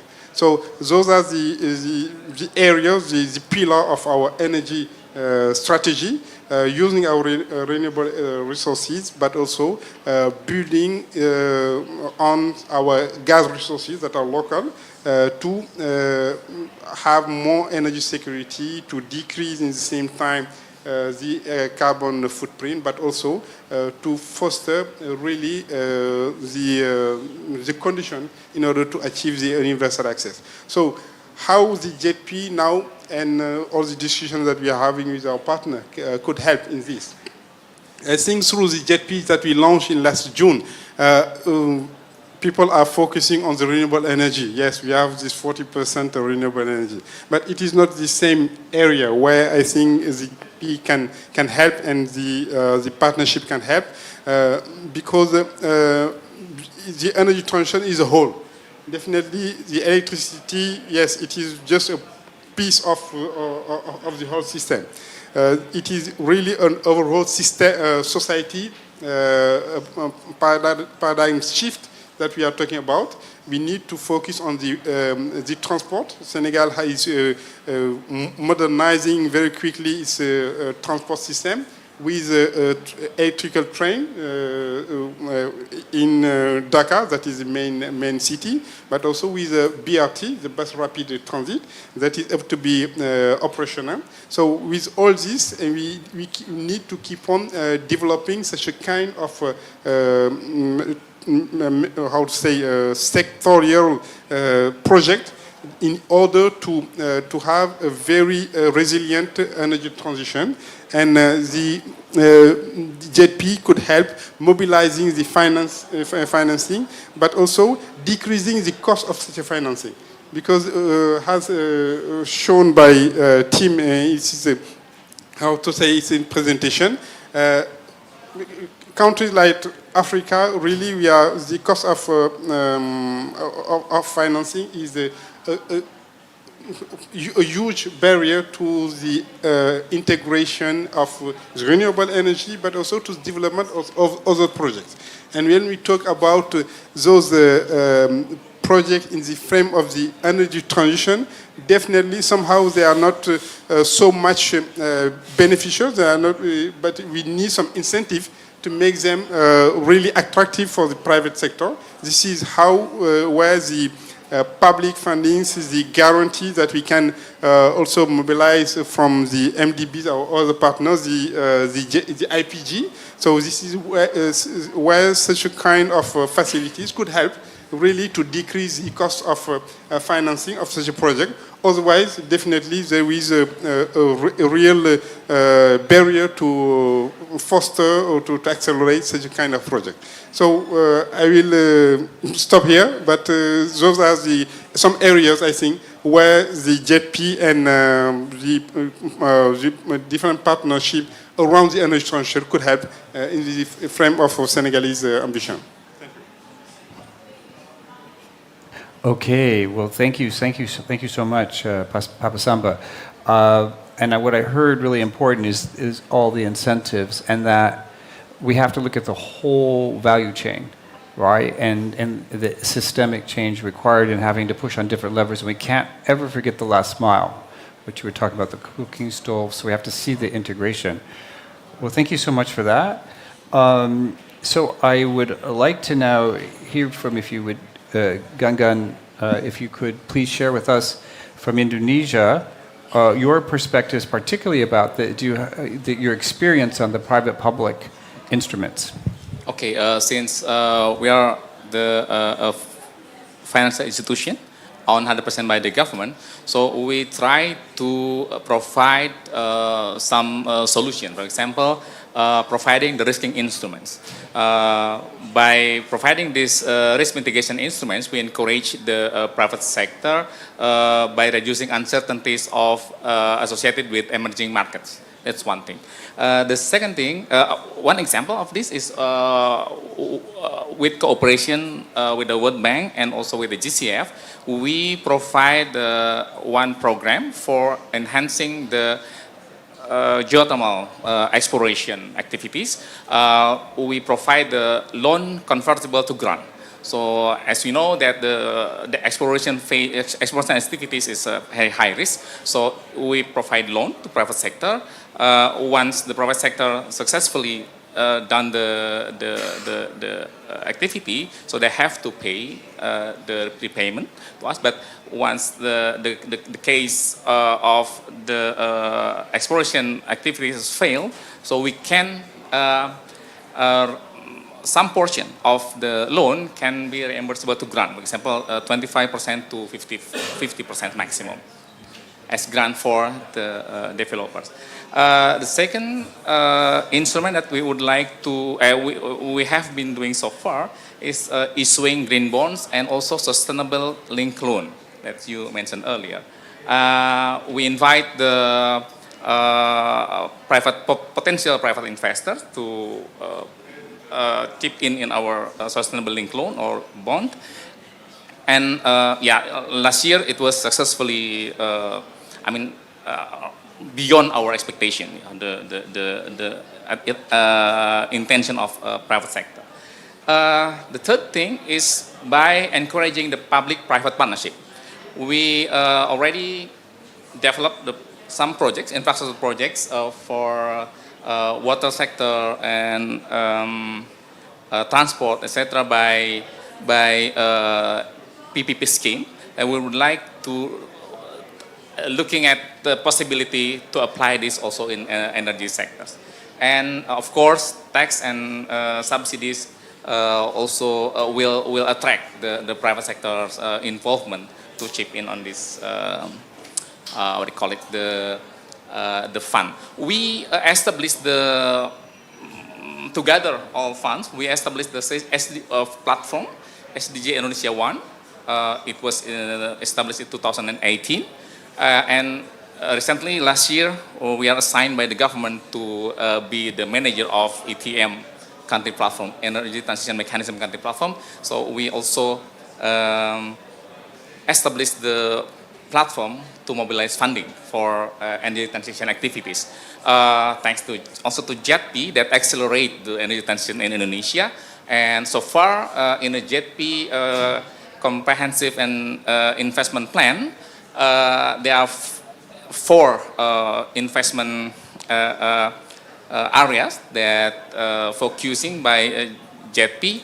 First for transmission and distribution, and the second one for early retirement of coal-fired power plant. Given the fact that the coal-fired power plant is the main source for energy in Indonesia. The second one for enhancing the dispatchable renewable energy. To replace the coal by another base load energy sources like geothermal, hydropower, and to some extent the bioenergy. And the fourth one is to enhance the variable and renewable energy like solar panel and wind power, etc. There are 4 areas of investment, and JETP Secretariat in Indonesia also looking for a possibility to add another focus area with a supply chain of renewable energy and also related to the just transition activities. I stop here. Thank you. Hello. Thank you so much, Gan. So that's very pioneering. And the JETPs, there's just a beginning experiential base, but to wed it to such a critical issue for the global transition around coal-fired transition is essential. And we know that there was an announcement led by France on a task force to work on this on coal transition. So this leads me to invite Derek Riziki. So Derek, the One Planet Sovereign Wealth Fund did a systemic review on what the barriers and the solution set might be, and we decided that the 3 core barriers were what we've heard here a little bit: policy, but also having the policy reform agenda take into account what would sovereign wealth funds require to really be able to scale significantly their resources. The second is bankability and helping the developers develop liquidity. And then we've looked at innovation vehicles and how we can create blended finance. And one of the things I just want to acknowledge is your very clear vision that you've guided the group on, which I think is a super powerful message that we don't hear enough of, is how do you get equity at the table early on in the project cycle and to hear the voice of equity. So I would appreciate your sharing your thoughts. Sure, thank you very much, and very interesting conversation on the panel today. I hope you're all having a good COP, and pardon my voice, it's been used a lot over the last few days, unfortunately. I think that one of the most important things in a first principle is that we need to look at employing a systems-based solution for what is a systemic problem and challenge that we face in climate change. And one of the things that we've, excuse me, one of the things that we've been doing a lot as a global financial marketplace is working in silos to create solutions that are wonderful in the context of our individual aspects of the capital stack. And what we're forgetting to do is spend the necessary time looking at the interfaces between these different silos as they connect throughout the marketplace. And the result of that has been that we get great bespoke solutions that don't work in a systems-based way. End result, I think, is perhaps best illustrated from my perspective by a panel I sat on earlier this year, where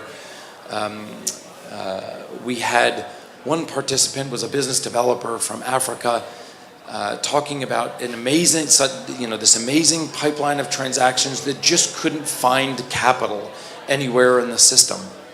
And the immediate comment that followed, literally the next comment, was an asset owner, asset manager, saying the exact opposite, which was, we have mountains of capital and we just can't find the projects. And I'm looking around the room to see how people are reacting to this idea. And I think that what it illustrates is that we haven't really created the wheel yet, the interconnected wheel in many of the emerging markets that can motivate capital from the more developed, more liquid markets into the emerging markets. Thank you so much. One of the reasons behind that is we have different views on what a good deal looks like, right? And so there's some fantastic technology that's being brought forward in the context of ETAF and other models to help drive a common understanding of what a good deal looks like. Importantly, to your point, Laurence, as determined by equity. And ultimately, equity is the ultimate arbiter of deals. They're the ones that bring all the different parties to the table and negotiate the finer details of the transactions. Of course, the debt components of the structure and all other participants, from the government to the developers, everybody needs to be happy. But the ultimate equity owners of the projects need to take the responsibility on and step into developing these projects. And we haven't seen a lot of that to date. I think we are starting to see more and more of that. And what I'm also very excited about, over the last year, we've seen an increase in in sort of multilateral conversations that have more people in the room. I heard somebody, it was actually Andrew Steer from Bezos Earth Fund, reference earlier today to a deal team for the world, which I thought was a kind of a cool concept. We really need to get decision makers in a room together to hash out simultaneously, live, some of the core issues that we're facing. The last thing I would say is that I think that we've got all the tools we need to figure out a way to interconnect this system and to start capital flowing on an accelerated basis. It's going to take a little bit of time, but we have to take the responsibility as a group to build the very beginning of the pipeline, all with the common idea of what makes a good deal that will be not just bankable but acceptable to equity, and how to flow that through the portfolio. We have all the tools to be able to do that. I think we need to shake the system a little bit and sort of adjust where the different pieces of the capital structure, whether it's the MDBs or the philanthropic organizations or the sovereign wealth funds, etc., how they're interacting with the system, the types of risks that we're taking on. It doesn't make sense, for example, from my perspective, to have philanthropy committing capital into the stack unless maybe it's a component of first loss. But there may be other ways to use that scarce capital that would be more enabling. I think another statistic that was quoted earlier today was that between philanthropic and MDB capital, it's every dollar deployed brings about 67 cents of third-party market-based capital. We need to completely bring a multiple to that equation. And so we need to find a way to shake the system, realign it to the purposes of today, to accelerate and align with the markets and address some of the key considerations that aren't allowing capital to flow freely from the established markets into the developing markets. Thank you.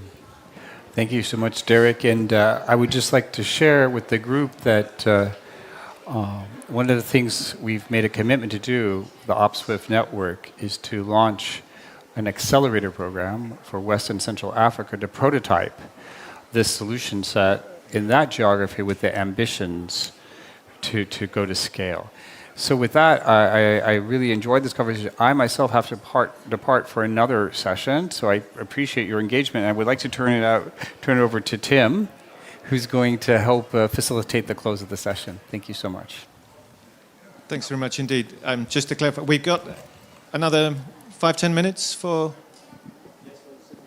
Because I'm struck in this conversation by the fact that we have representatives from Senegal, Indonesia, both of which have, had JETPs, and that's a tailor-made sort of structure which is quite sort of negotiation intensive to get set up. I'd be very interested in the perspective of either or both of you, whether that is in itself a model that we should be looking to transpose to other emerging developing economies. Is there a slightly different way that you would propose to use this experience when it comes to all of the other countries that also need to deal with the same development and other challenges that you've outlined? I don't know which of you would like to.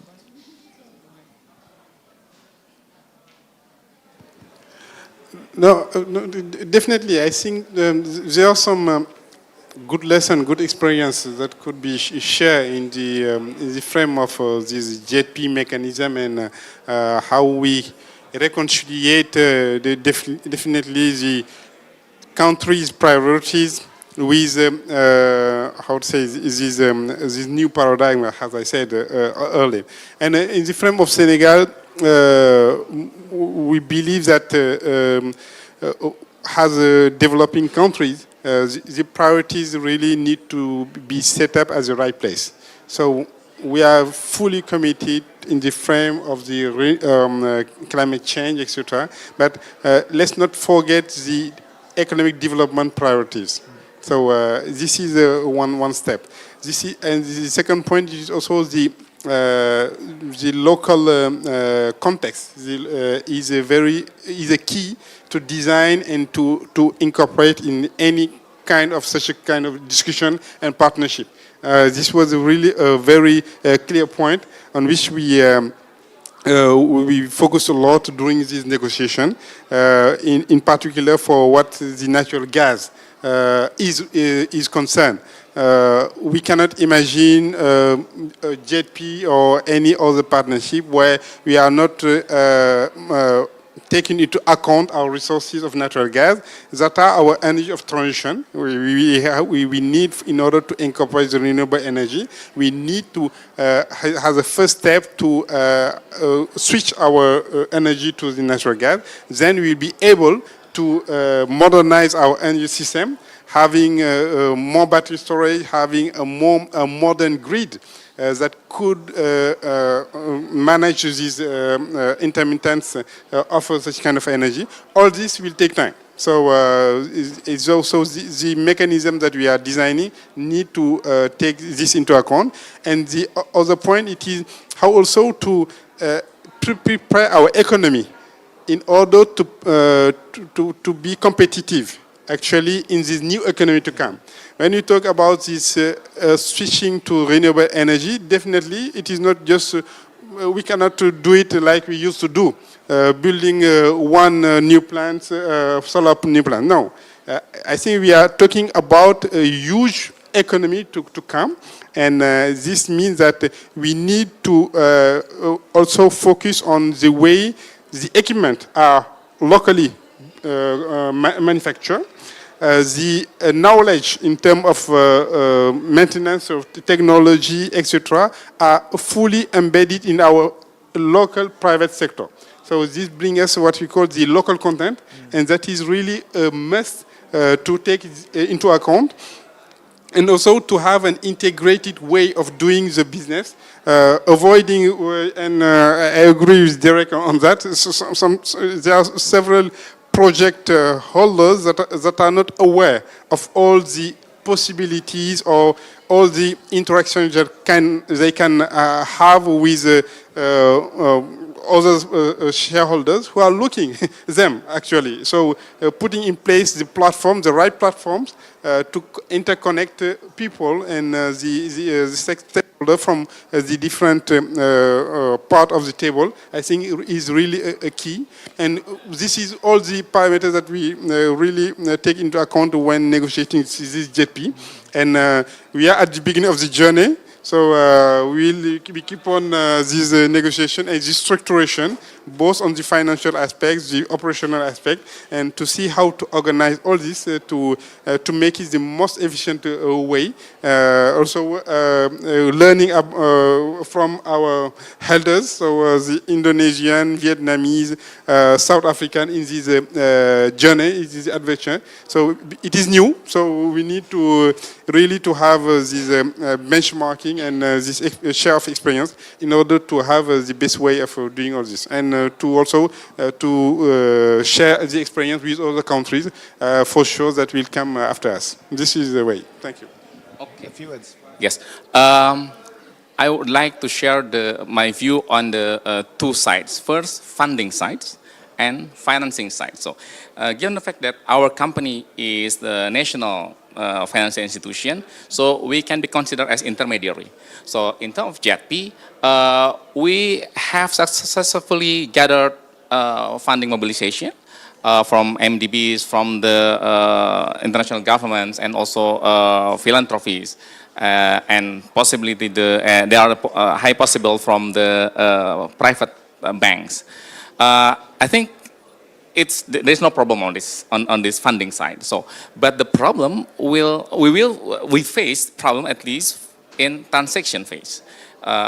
It's not easy for channeling the money to the concrete projects. The problem on funding side is the taxonomy.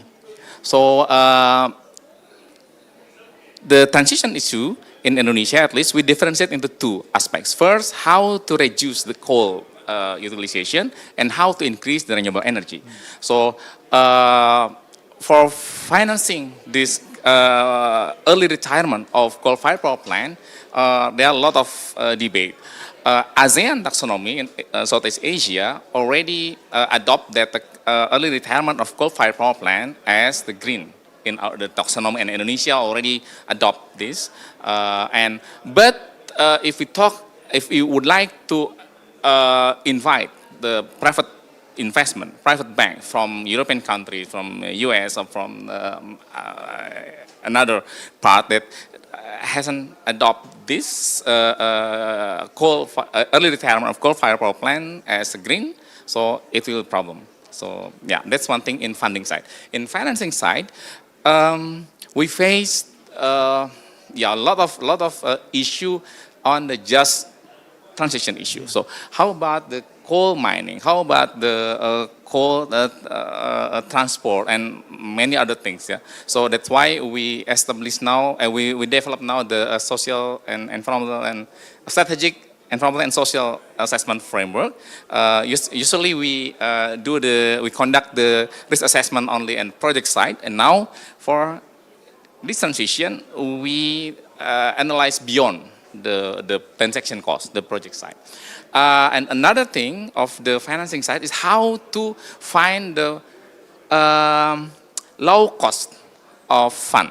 So to allow the private sector can be happy with the transaction scheme. Yeah, so that's why we encourage the blended finance and try to elaborate and try to combine all possibility. For example, with the grant investment and guarantee facility and other financing instrument to be combined with our classical products like equity or the senior loan. I think I'll stop here. Thank you. So I think that'll probably be wrapping us up for this session. Apologies I didn't come back, but I think we probably need to wrap up.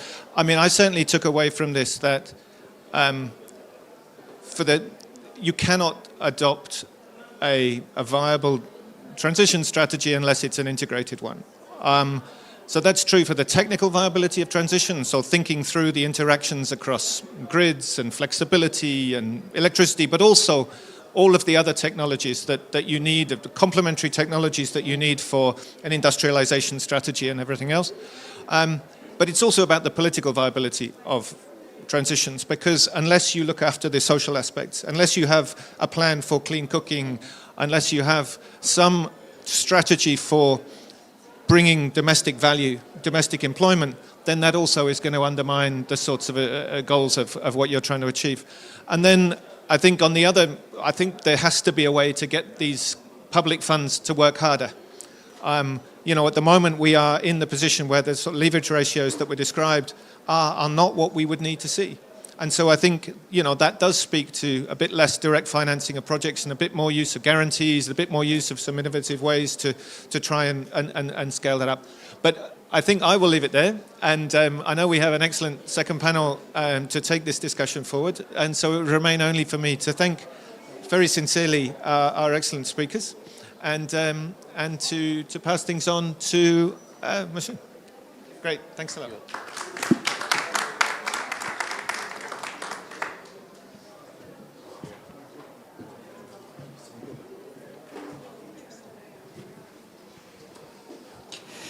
Thank you, Tim. Without further ado, as we say, we're going straight to the second panel that will be directed on the private sector. So I don't know if all the panelists are in the room, but it's my pleasure to welcome Suzanne Long, who is Vice President Economics and Private Sector from the IFC, World Bank Group. Martin from Masdar. Yes, hello, Martin Nagel, Director M&A from Masdar. Please welcome. Yusuf Umar, Program Lead, NSIA Renewable Energy Platform. Welcome, please have a seat. And the last panelists, Bruno Bensasson, just arrived, who is Executive Director of EDF Group, CEO of EDF Renewables, and Vice President of the SER, which is the French Renewable Energy Trade Association. Please, Bruno, have a seat. Before giving the floor to Martin, just a few words. So the SER is one of the core organizers of this workshop. I would like to thank the wonderful team of the French pavilion and the ministry, and our partner in this workshop, the IEA and the OPSWIFT.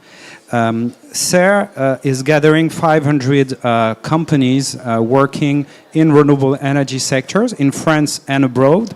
And we have been working for the past 5 years on a specific task targeting the financing tools and guarantee needed from the private sector point of view in order to implement their renewable energy project. First of all, Martin, as a scene setter, please, I give you the mic in order to introduce the key finding from the experience of Sovereign Wealth Fund and the West Africa Accelerator Program. Thank you. I have a set of slides. Can we put them up on the screen? So while we're waiting for the slides, let me give you an introduction to Masdar. So for those of you that don't know Masdar, we were founded in 2006 as a platform to drive the energy transition and also help to diversify the economy away from fossil fuels. And the journey has been quite exciting. I joined Masdar in 2009 when Masdar already had a bit of a track record and as head of strategy. And the strategy when I joined Masdar is the same as it is today. Very early on it was to invest in mature markets, take the best practices from those markets and transfer them to other markets, both in terms of regulation, project structuring, financing structuring. And it's the synthesis of this experience that I would like to show you today. So a little bit on the context. It's very important to remember that contrary to when Mastar was starting out, renewable energy today is the cheapest cost of electricity in most places in the world. And the investment into renewable energy is therefore can be a low-risk investment. Because if you have the cheapest source of electricity in a country that consumes a lot of electricity, if the country stops for some reason, if there's an economic crisis, they will cut back on the most expensive fuel sources first. So we see that with the dramatic reduction in technology cost, as renewables technologies have gone down the scale curve, renewables is today not just a investment opportunity and a socioeconomic opportunity, but it is something which can be developed at scale if the right enablers are in place and really make a key transformational impact. And the key to do this is to bring all the right stakeholders together. And I'd like to go to the next slide, please, in the deck. The three key challenges that we're facing when we want to develop renewable energy projects is the most inhibiting one are requirements to government credit support for off-taker termination events. So if you look at in emerging countries, they usually don't have very strong balance sheets, and their ability to actually provide guarantees that development banks require to finance projects is very limited. And we think there are structural levers that can be applied to decouple the country risk from the project risk rating. So if you, like I said, if you have the cheapest source of electricity in a country, you shouldn't penalize that project with a very high cost of equity just because the country risk rating is very bad. And this is contrary to traditional cost of capital models, like the capital asset pricing models, which says that you have to charge a premium to the market risk premium relative to the country, equivalent to what the country risk rating is. And if you're investing in a country, we think that is completely nonsense. The second inhibitor that we are experiencing is the lack of structuring experience in emerging markets. And there we have developed a concept already, which is implemented with IRENA. It's called the Energy Transition Accelerator Financing Platform, the ETAF platform. And what it does is that it creates, it promotes a standard for how project documentation needs to look like in order for projects to be bankable. And this has already financed 1 gigawatt of PV to date. And it was just launched, the second part of the program was just launched during COP27. The last lever which we think is possible to address is the lack of risk capital. And we think that there are two incentives that, or two structural improvement levers that can be implemented. One is to, if you want to channel capital in, you have to have the project developers take the project development risk and underwrite that risk for big capital. And this is a model that we're seeing in the Nordics, in Sweden, for example, where a lot of pension fund capital is going into renewables, but the developer is underwriting the development risk. So they are investing at ready to build, the capital is there, and then the developer gets paid on milestones and are also managing the projects on behalf of the investors at project completion. So this is a key tool that we think will facilitate the capital into a given economy. And the last is also you can improve the risk perception with guarantees on a country level or a regional level. And I'll get more back to that later on in the presentation. So just to give a couple of illustrations on what I'm talking about, if I can have the next slide, please. The point is really that you want to create a policy environment that is de-risking a local economy. This is not about increasing the returns so it matches the risk perception of investors. It's actually about reforming policy so that you are reducing the risk in a given country. And that is absolutely vital if you want to compete with the IRA or the European Green Deal when it comes to capital in these countries. And the most important lever there is to ensure that there is cost recovery of tariffs. And that is a key obstacle today. It's a very politically sensitive topic. If you see across the developing world, half of countries actually have subsidies for energy, and that has to go. On the next slide, please.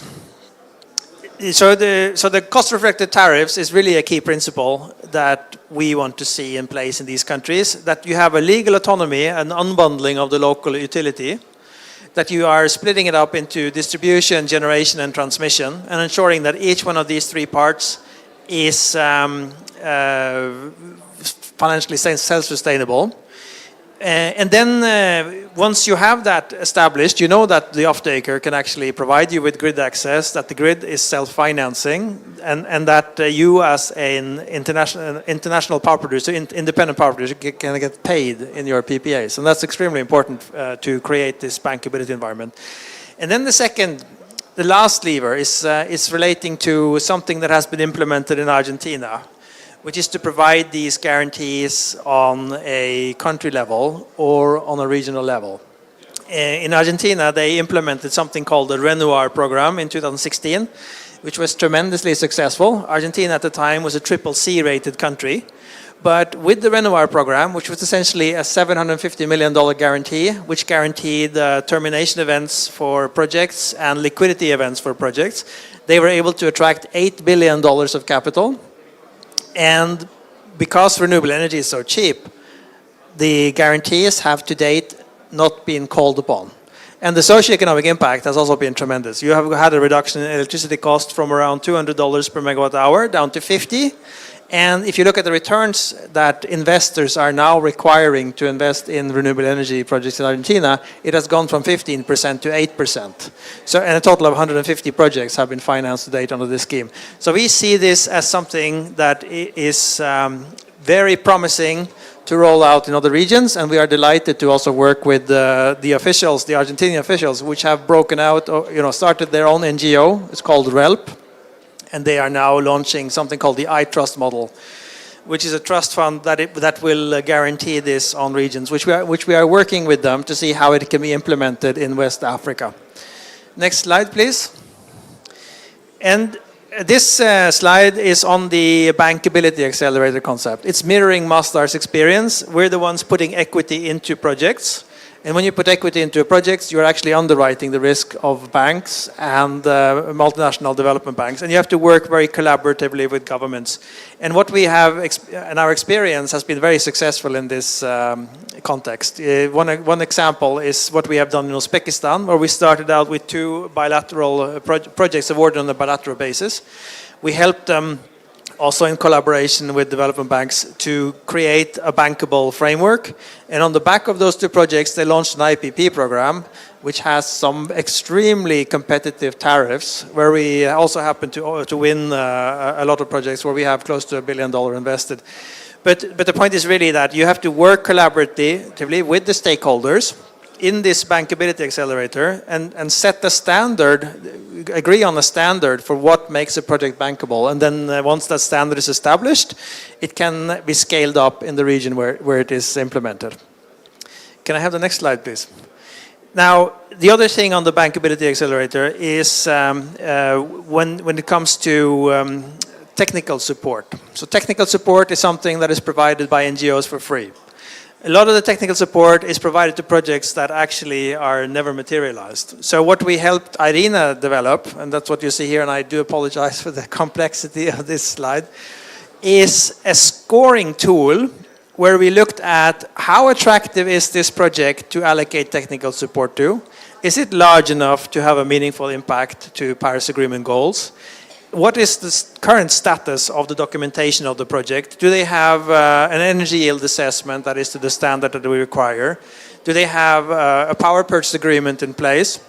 And once you identify what the gaps are, you can allocate resources, technical assistance, to fill those gaps. The other thing that we look at in this program, because we want to, like I said, allocate technical assistance to the projects that have the highest probability of being successful, or actually being realizable, is that we look at developer credentials and capacities, and we see where we can help them develop those capacities. And the last thing is the offtake attractiveness, where you have to have certain requirements to the power purchase agreements in order for the projects to be bankable. Can I have the next slide, please? Now, this is on the last lever, which is the investment accelerator. So I know I'm overloading you with a lot of information, but this is really the last part of the initiative. So, like I said, there's a lot of capital that wants to be deployed in emerging markets. But the capital isn't reaching the projects. And the reason for that is partly that the projects are not structured in a way that the capital finds attractive, but it's also that the projects are quite small. And the other thing is that there's a lack of development capital. So the lever there is to implement a guarantee structure like we have seen in Nordic region, where pension funds and insurance companies can invest at ready to build, but the developer is assuming the risk of the project until COD. So they have to put a letter of credit in place, which is compensating the investor for any changes to the business case until the project is up and running. And they also are being compensated for providing the asset management services for the project, which is quite helpful if you are a large investor. You don't necessarily have capabilities in a country like Senegal. If you're sitting in Paris or New York or Abu Dhabi, for that matter.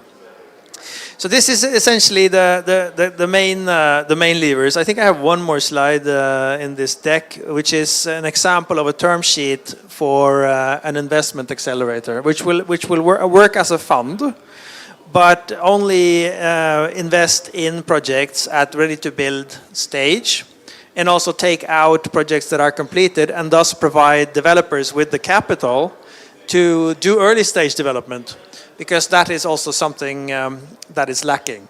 So when you have this take-out mechanism at the end of the process, and you know exactly what the criteria are for taking projects out and compensating developers, and the standards are well defined, we expect this to incentivize developers to prioritize the markets which are eligible for the program.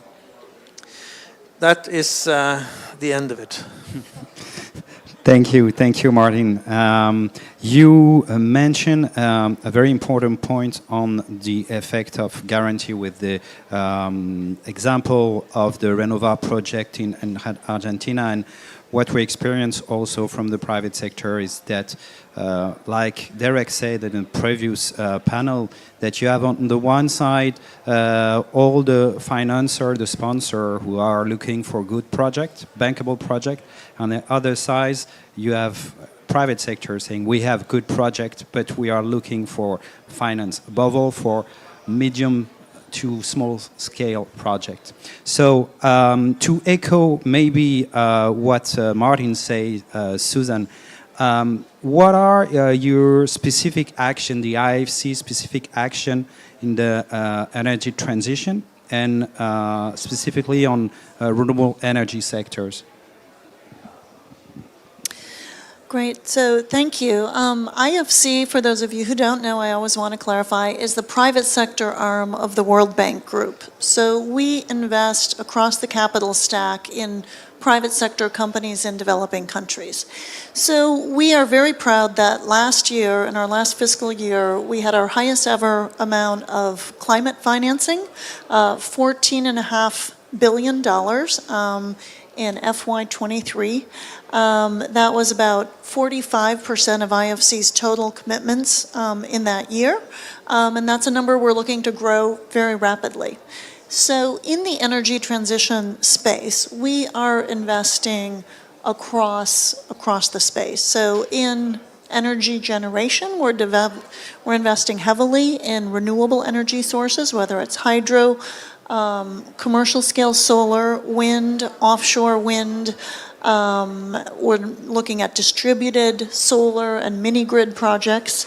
Some of the more interesting latest types of technologies we are investing in are waste to energy, so working with municipal landfills to actually capture the methane and convert to energy. We're also doing some of our very first green hydrogen projects for energy production, typically for captive purposes, often in the production of fertilizer. We're doing battery storage with solar. So we are really investing across the space. We're also working on energy efficiency, which is equally important. And that takes place in at least three main sectors. So one is in buildings. We have developed a tool called the EDGE certification system, which is similar to what you may know of as LEED in Europe or the US, but it's a little bit simpler to verify. for the emerging market context. But simply by using reflective coatings on windows and rooftops, buildings can become a lot less carbon intensive, and so that's one point of energy efficiency. We're working across the e-mobility spectrum, whether it's electric two-wheelers and three-wheelers in, say, India and other lower income countries, as well as electric vehicles in Brazil, cars, all the way up to e-bus systems in Chile. And then the last area is what we call the hard-to-abate sectors, which would be cement and steel and industrial products. And even there are amazing breakthroughs on low-emission cement. I saw a fantastic presentation this morning by a woman entrepreneur, it is Gender Day also, from MIT with a completely different way of making cement.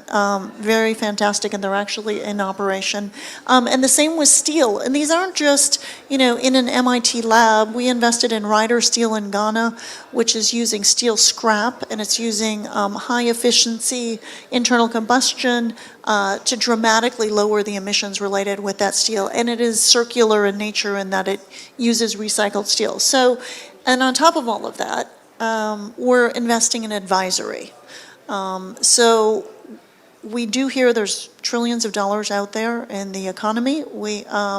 But creating those bankable projects and getting project sponsors who comply with the global standards for ESG, for labor, for governance, for biodiversity, for indigenous peoples, all of which are very relevant in infrastructure projects, is really important. So this takes a lot of what we call capacity building, which is we provide for free, well, from donors like the government of France, thank you, and others to work with companies to get them up to a standard where then you can bring in international investors.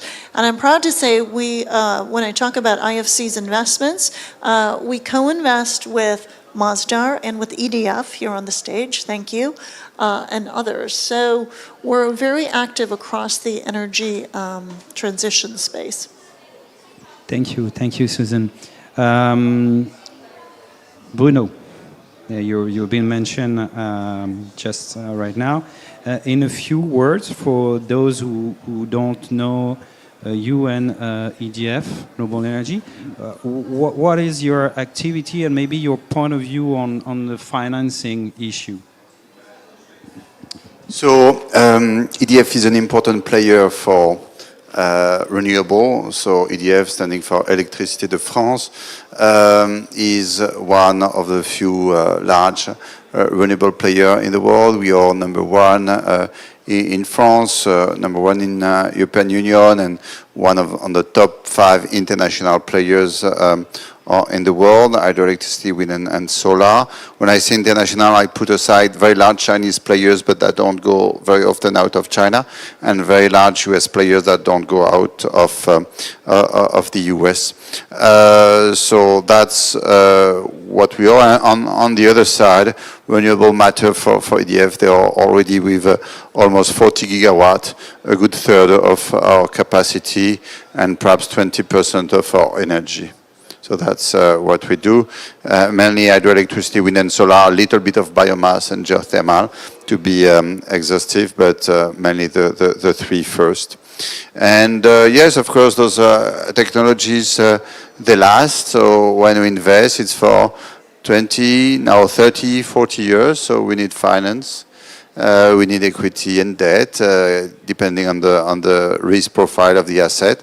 We do that sometime on our balance sheet, but most often with project finance. So going with some banks, some lenders, some also partners. But Masdar being an important partner, IFC being also an important partner, depends on the geography. So different kind of partners, global, local, more financial, more industrial, so all kind of partners. And I would say that for wind and solar, most of the time they're already competitive, so they don't need a strong supporter. I often say that a good project will always find its financing, and a bad project, you shouldn't really care, bother to find the financing, you just shouldn't do it. That's for renewable. Of course, a good part of the energy transition is not yet that competitive. When you go beyond renewable and nuclear, if you go, for example, for carbon capture or for e-fuels or for e-trucks or for decarbonization of cement and steel industry, you still have a gap to profitability, and that's where something should be fixed. I doubt that finance can fix it. My opinion is that finance can help, green finance, concessional loans are welcome, but they will never have the power of a good value to carbon, a good society, a good offtake. So that's how I see finance. And then I'm always interested with this discussion about the risk perception, risk reality. I've often heard this debate about potential inefficiency of the market, financial market. Frankly, I've doubt. You often find some, I would say, lenders that see a risk and borrowers that say there is no risk. So until I've got some data, I will believe that the market is efficient. I'm very keen to have data, frankly speaking. But if in a country there is, 200, 300, 500 basis points countries premium priced, I'm afraid it's due to the historics. If not, I'm very keen to review it. And we have a few views, but most of the time when it comes to macroeconomics, when it comes to sovereign risk, when it comes to paid debt without refinancing it, we have already a lot of activity. So for rating, we rely on rating agencies. It's as simple as that. Thank you. And are you developing project in Nigeria? Pardon? Are you developing project in Nigeria also? In Nigeria? Yes. No. Not so far. We develop some project in, I would say, some 20 countries. The US is our first footprint. I'm talking here wind and solar. Mexico, Canada. We develop, of course, also in Europe. France is our first country for hydroelectricity. 20% of our activity for wind and solar. We are also present in UK, Ireland, Germany, Poland, Greece, Italy, Belgium, a bunch of countries. And the third is in emerging countries, so Brazil, Chile, Morocco, South Africa, of course, here in the Arabic Peninsula, Saudi Arabia, Emirates, India is a big market. China is also a very interesting market. We're working Vietnam, so we are quite open, but we are not everywhere. For hydroelectricity, of course, we go where the largest resource is, and so not in Nigeria, but close by, in Cameroon. So we are at the moment with IFC building a nice 420 megawatts. So you see something material, hydro dam for Cameroon, and that's just the first. So we expect, if the customers is satisfied, to go for a second one. We have also some projects in Malawi, in Mozambique, but that's really for hydro. Unfortunately, I would say that for wind and solar, geothermal, a lot of African countries have not yet made a big move, a big shift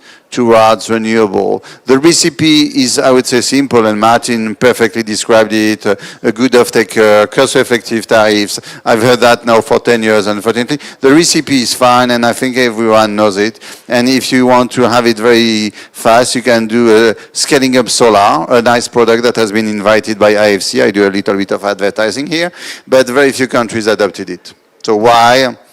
I think we don't have any lesson to give. It's the customer to decide, it's the country to decide for its own energy journey, not its own energy politics. That's the same in every country of every continent, and I would say Africa is not different for that. So everyone, it's energy mix. I hope it will go further for a lot of renewable in Africa. We are already happy with the hydroelectricity in Cameroon, Malawi, and Mozambique. Thank you, thank you. It's just to pass the mic, maybe to answer to Yusuf Umar. with program lead the NSIA, Renewable Energy Platform.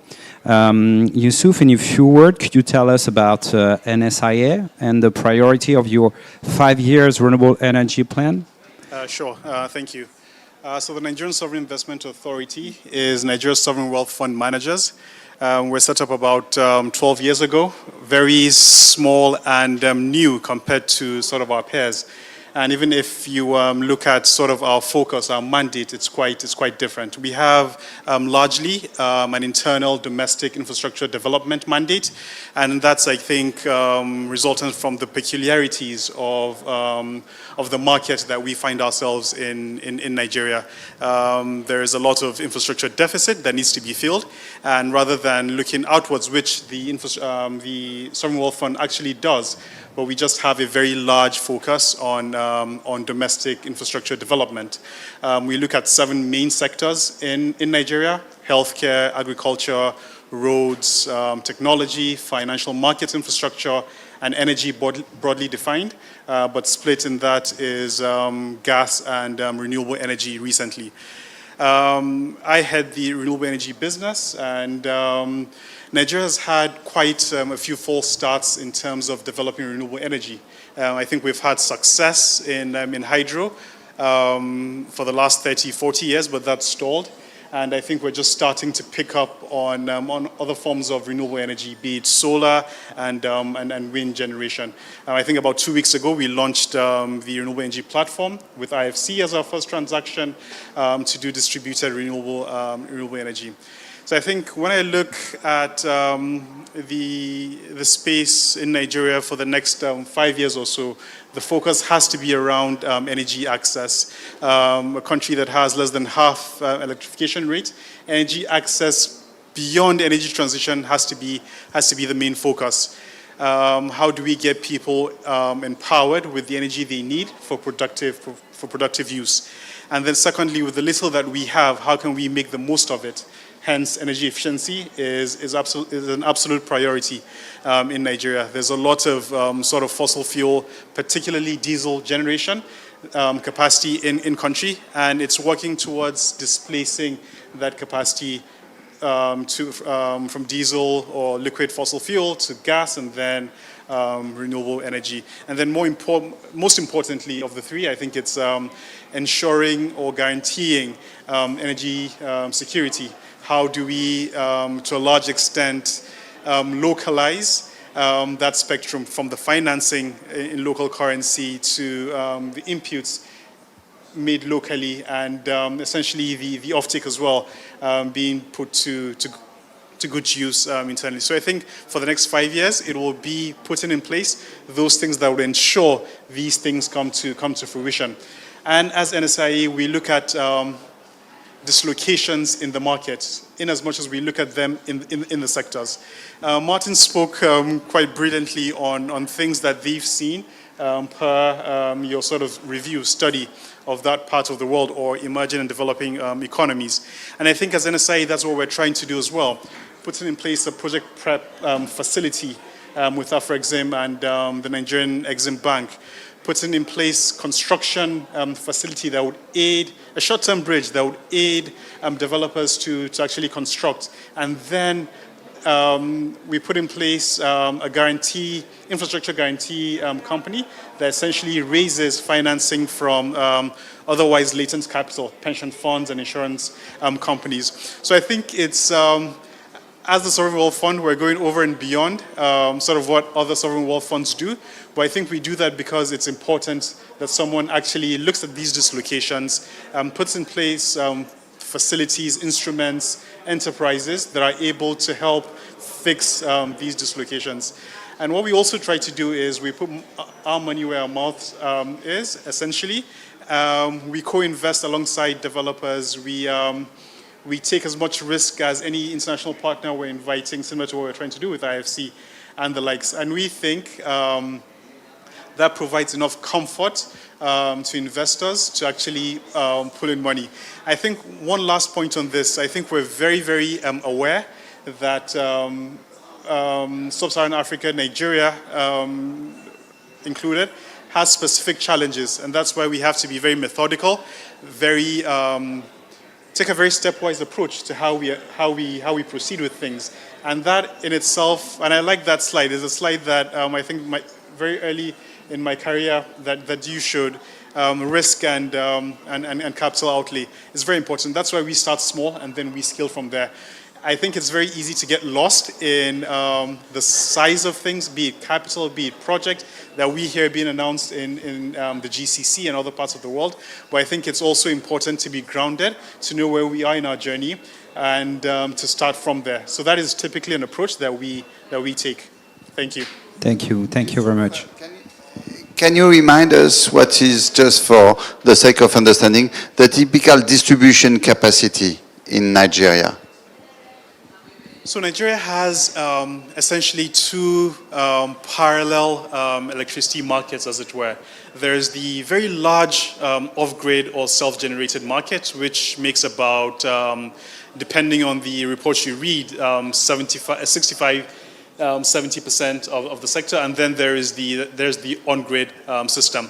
The on-grid has a capacity of within about 5,000 megawatts, as it were, in distribution. So it's quite small, but a lot of capacity relies, or a lot of commercial and industrial customers rely on self-generation. Thank you. Yes. Thank you.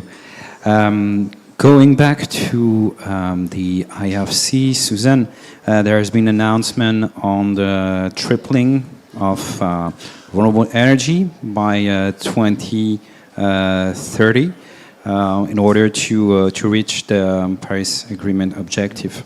But according to you, how can we increase and accelerate the mobilization of private financing to reach those goals? Well, I think we've heard most of the pieces, so let me reiterate. I mean, first, it's the policy environment.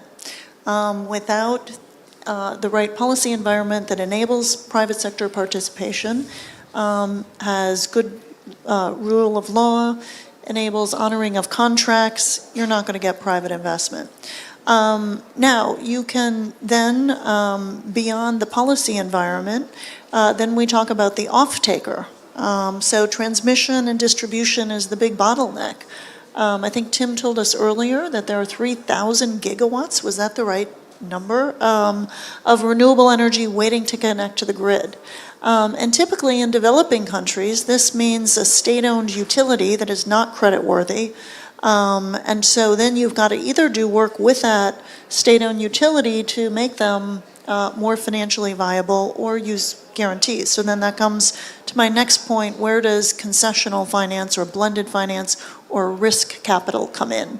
And that is where we do use risk capital to overcome some of these risks. And I think a very good example is a project that MIGA, another part of the World Bank Group, did in Egypt called STATEC for renewable energy.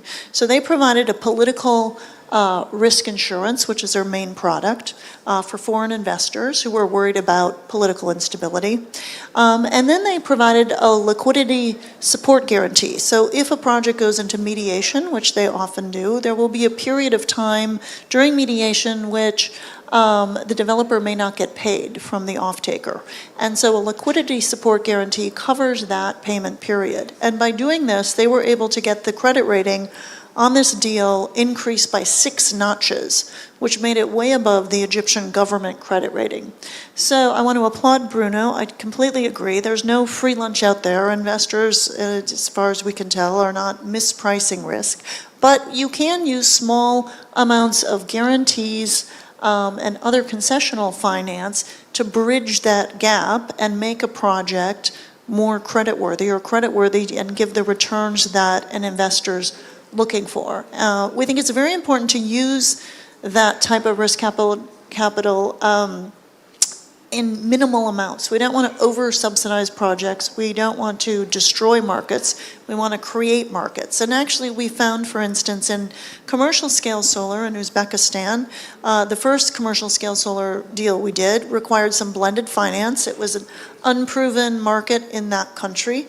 And now they're building, and we're investing in many more, including with Monster, commercial scale solar that doesn't require blended finance because now the market's taking off. So that's, I think, the perfect use of sort of this blended finance concept. So when we talk about getting more private investment, particularly foreign private investment to flow in, I think that smart use of concessional finance. And then the last thing that hasn't been mentioned yet today, when we talk about the pension funds, the insurance companies, all the big pools of institutional capital, what they need is to be able to deploy capital at scale. They're not going to go project by project with EDF and Masdar or DARES, our project for distributed renewable in Nigeria. They need to write a check for $1 billion. So then you need what we call an aggregation platform or a securitization.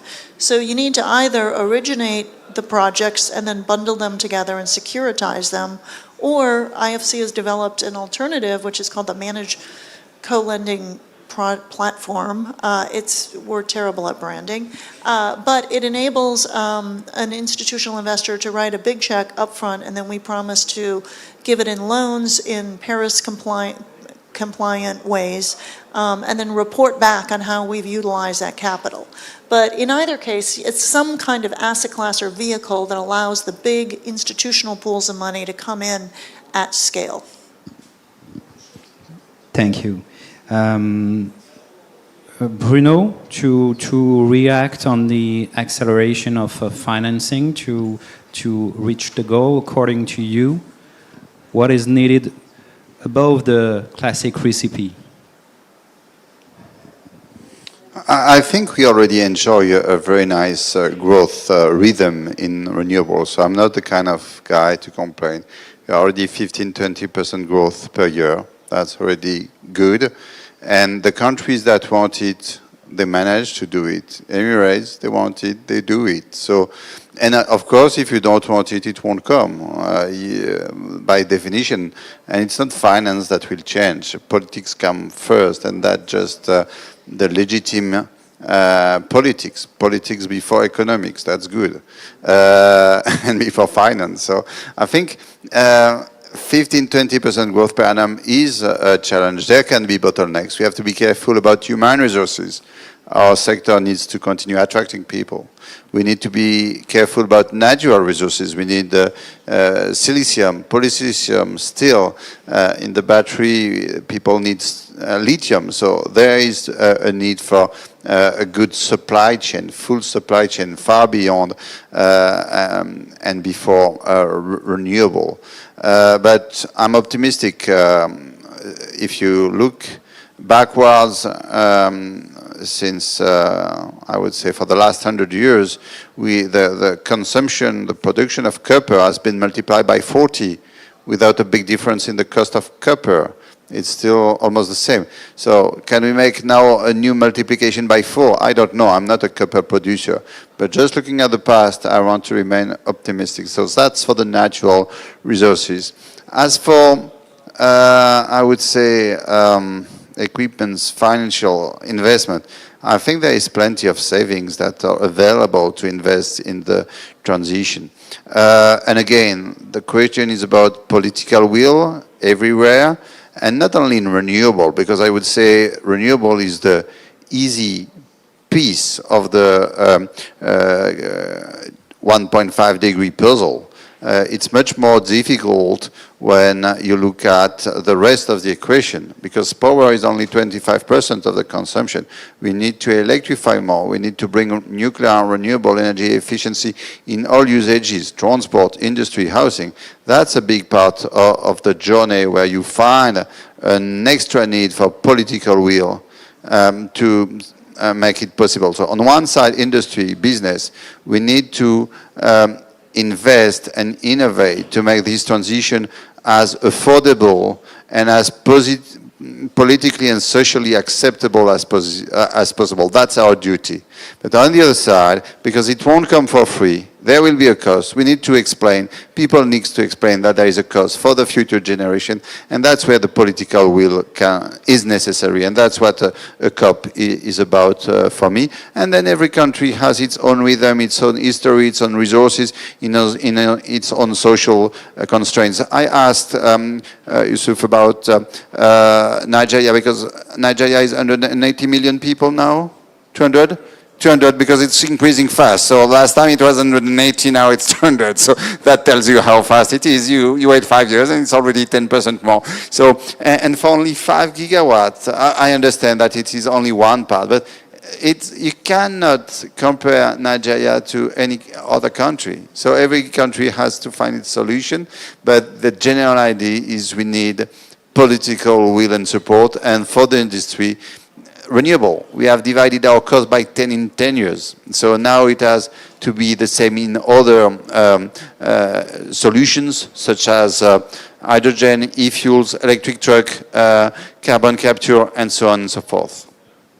Thank you, Bruno. Martin, what is your perspective on that acceleration needed? Yeah, I disagree a little bit with Bruno, you know, from the perspective that it's up to the will of the country, and if they really want it, it's going to happen. I think there are some forces that we can do as developers to escalate the transition and put the conditions in place. And I think the Uzbekistan example is one example of how you can work with a country to help them put together the programs that are attracting the capital. And I think from the perspective of EDF, I think you agree with me that if you are looking to enter into a new country or a new region, you are looking at the total potential that region has. You know, does it justify you putting a team on the ground, starting to work with the regulators, starting to get the land, the leases in place? So a part of the advice as well, you know, part of the objective is to help countries create these opportunities at the scale that will attract developers like us and create that competition around tariffs that's going to drive the prices down. So I think we have a social responsibility to be proactive in that regard. I don't think we should just, you know, sit back and look at the opportunities that are here and now, ready to be investable, but rather see where the potential is. And I think Nigeria has an enormous potential. I think we all agree Nigeria has a huge potential for renewable energy, just looking at where the electricity is coming from today, which is fossil fuel based. And another example, which we haven't touched upon, is Senegal. You know, part of this session was to highlight what we intend to do in Senegal, where we have, where Masdar has, through our African subsidiary IPH, which is the largest renewable energy developer in Africa, the largest wind farm in West Africa, which is comprising 10% of Senegal's renewable, energy capacity, not just the renewables. It's 10% of the installed energy base is coming from this one wind farm that we have in Senegal. And I think Senegal is an example of a country that has a very, very proactive government. You know, they have a very cost-reflective tariff. A consumer is paying 300 euros per megawatt hour for the electricity.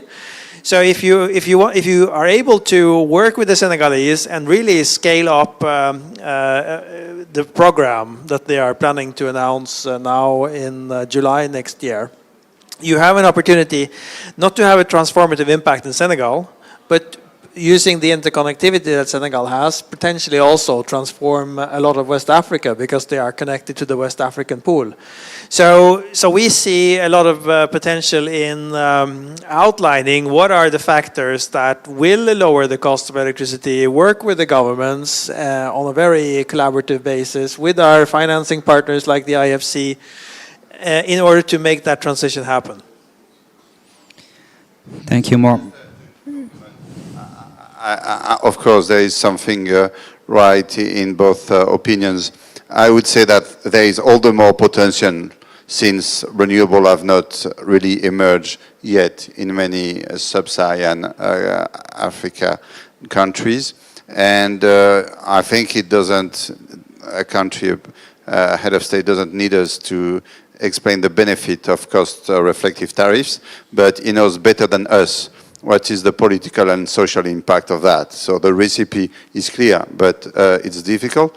all the best if Senegal move to it. The last time I've looked, for example, to Ivory Coast power planning, the share of renewable compared to coal or gas or oil was so limited, it was sad. Political will.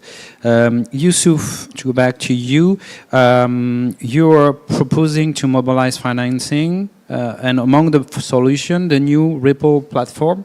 Can you tell us a bit about how it works? Sure. So 2 weeks ago, we launched the renewable investments platform for limitless energy Ripple. And the first transaction that we signed, or at least partnered with, was with the IFC to do a pilot in Kano. But the platform is, as I said earlier, about dislocations. We looked at dislocations as well in the energy space.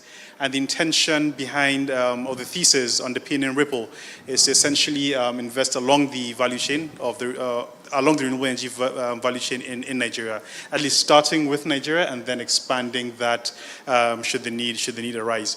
So we're looking at upstream renewable tech manufacturing. We're looking at energy generation, which forms a large portion of the platform, and then energy distribution as well. The intended size of Ripple, again, very modest, is a $500 million platform. And very early on in next year, we should start a roadshow to actually close that. We know that development expertise is very limited in that market, and that's why, as NSIA, we do have that internally. So we're leveraging on our internal development expertise, but then we're also backing developers, as it were, to make that leap into renewable energy investments. It is, again, very similar to what Martin said. Sometimes you have to pull the market by the scruff to where it needs to be. And I think for NSIA, that's what we have consistently shown across the 10 years that we've been in operations, be it in the healthcare space, where we've built several tertiary healthcare centers, or the agri space where we've tried to reform, or the technology space where we are very aggressively investing in local startups, or other sort of financial services infrastructure that we have also developed along the real estate market and the guarantee space. So I think it is very active and very much in line to what we have done in the past. It's what we're trying to replicate on the renewable energy side. Thank you, Yusuf. Bruno mentioned the HR, the resources, and I wanted to ask Suzanne about capacity building. I know that the World Bank Group is prioritize this aspect, working with the government. Do you see capacity building for public players or even local bank as a priority factor in this acceleration of financing? Yeah, I mean, it is a crucial part of trying to get the policy environment right. So this is where the World Bank Group, the three institutions, IBRD, IFC, and MIGA, are working together more closely. So the World Bank, as you probably know it, IBRD really works with governments and does lending to sovereigns. And some of the policy lending comes with commitments by the government to take certain policy reforms. So that's a very powerful tool to try to get the energy legislation in place and rule of law and things like that. So that's one avenue. IFC also works directly in what we call upstream development. So right now we've got a $30+ billion pipeline, about 60% of which is climate related in upstream, where certain regulatory changes have to take place for a project to become investable. And that's a longer time horizon. That's, say, 3 to 5 years before we're actually going to see an investment out the other side. So we undertake that type of upstream regulatory work as well. With the local sponsor side, I think I've already talked about, it's very important that the companies we invest in comply with a lot of standards. And then there's local financial institutions. So we do work with governments on developing green taxonomies so that they can then issue green bonds or blue bonds.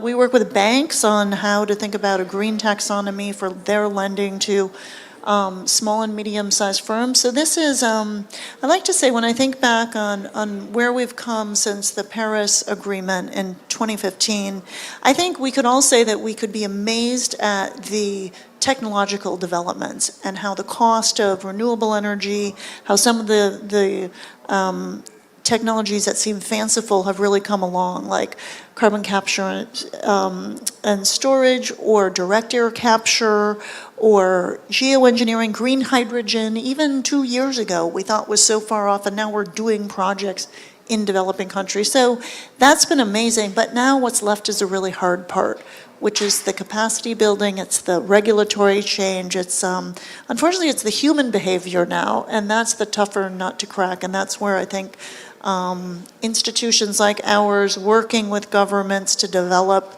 their capacity to regulate these markets, is going to be so critical to actually seeing whether we do triple renewable energy by 2030 and double energy efficiency. Okay, thank you. I see the time, and I have a last question for you, for all the panelists. We're in the Christmas season. So what would be your 3 wishes, if you had 3 wishes to reach this triple renewable energy and double energy efficiency in 6 years? We're talking about in 6 years. What would be those 3 wishes or priority? Okay, I want more political will for governments. I want more concessional finance for the IFC. And I want more great partners like the 3 on this stage. Thank you. Martin? So I think on the top of my wish list is a guarantee model like the one that was implemented in Argentina. So I think what the iTrust people are doing in leveraging their learnings and the impact that they had, if we can fund this on a greater scale, define the standards for its inclusion, test it out in the market, in one market, and expand it to potentially a region.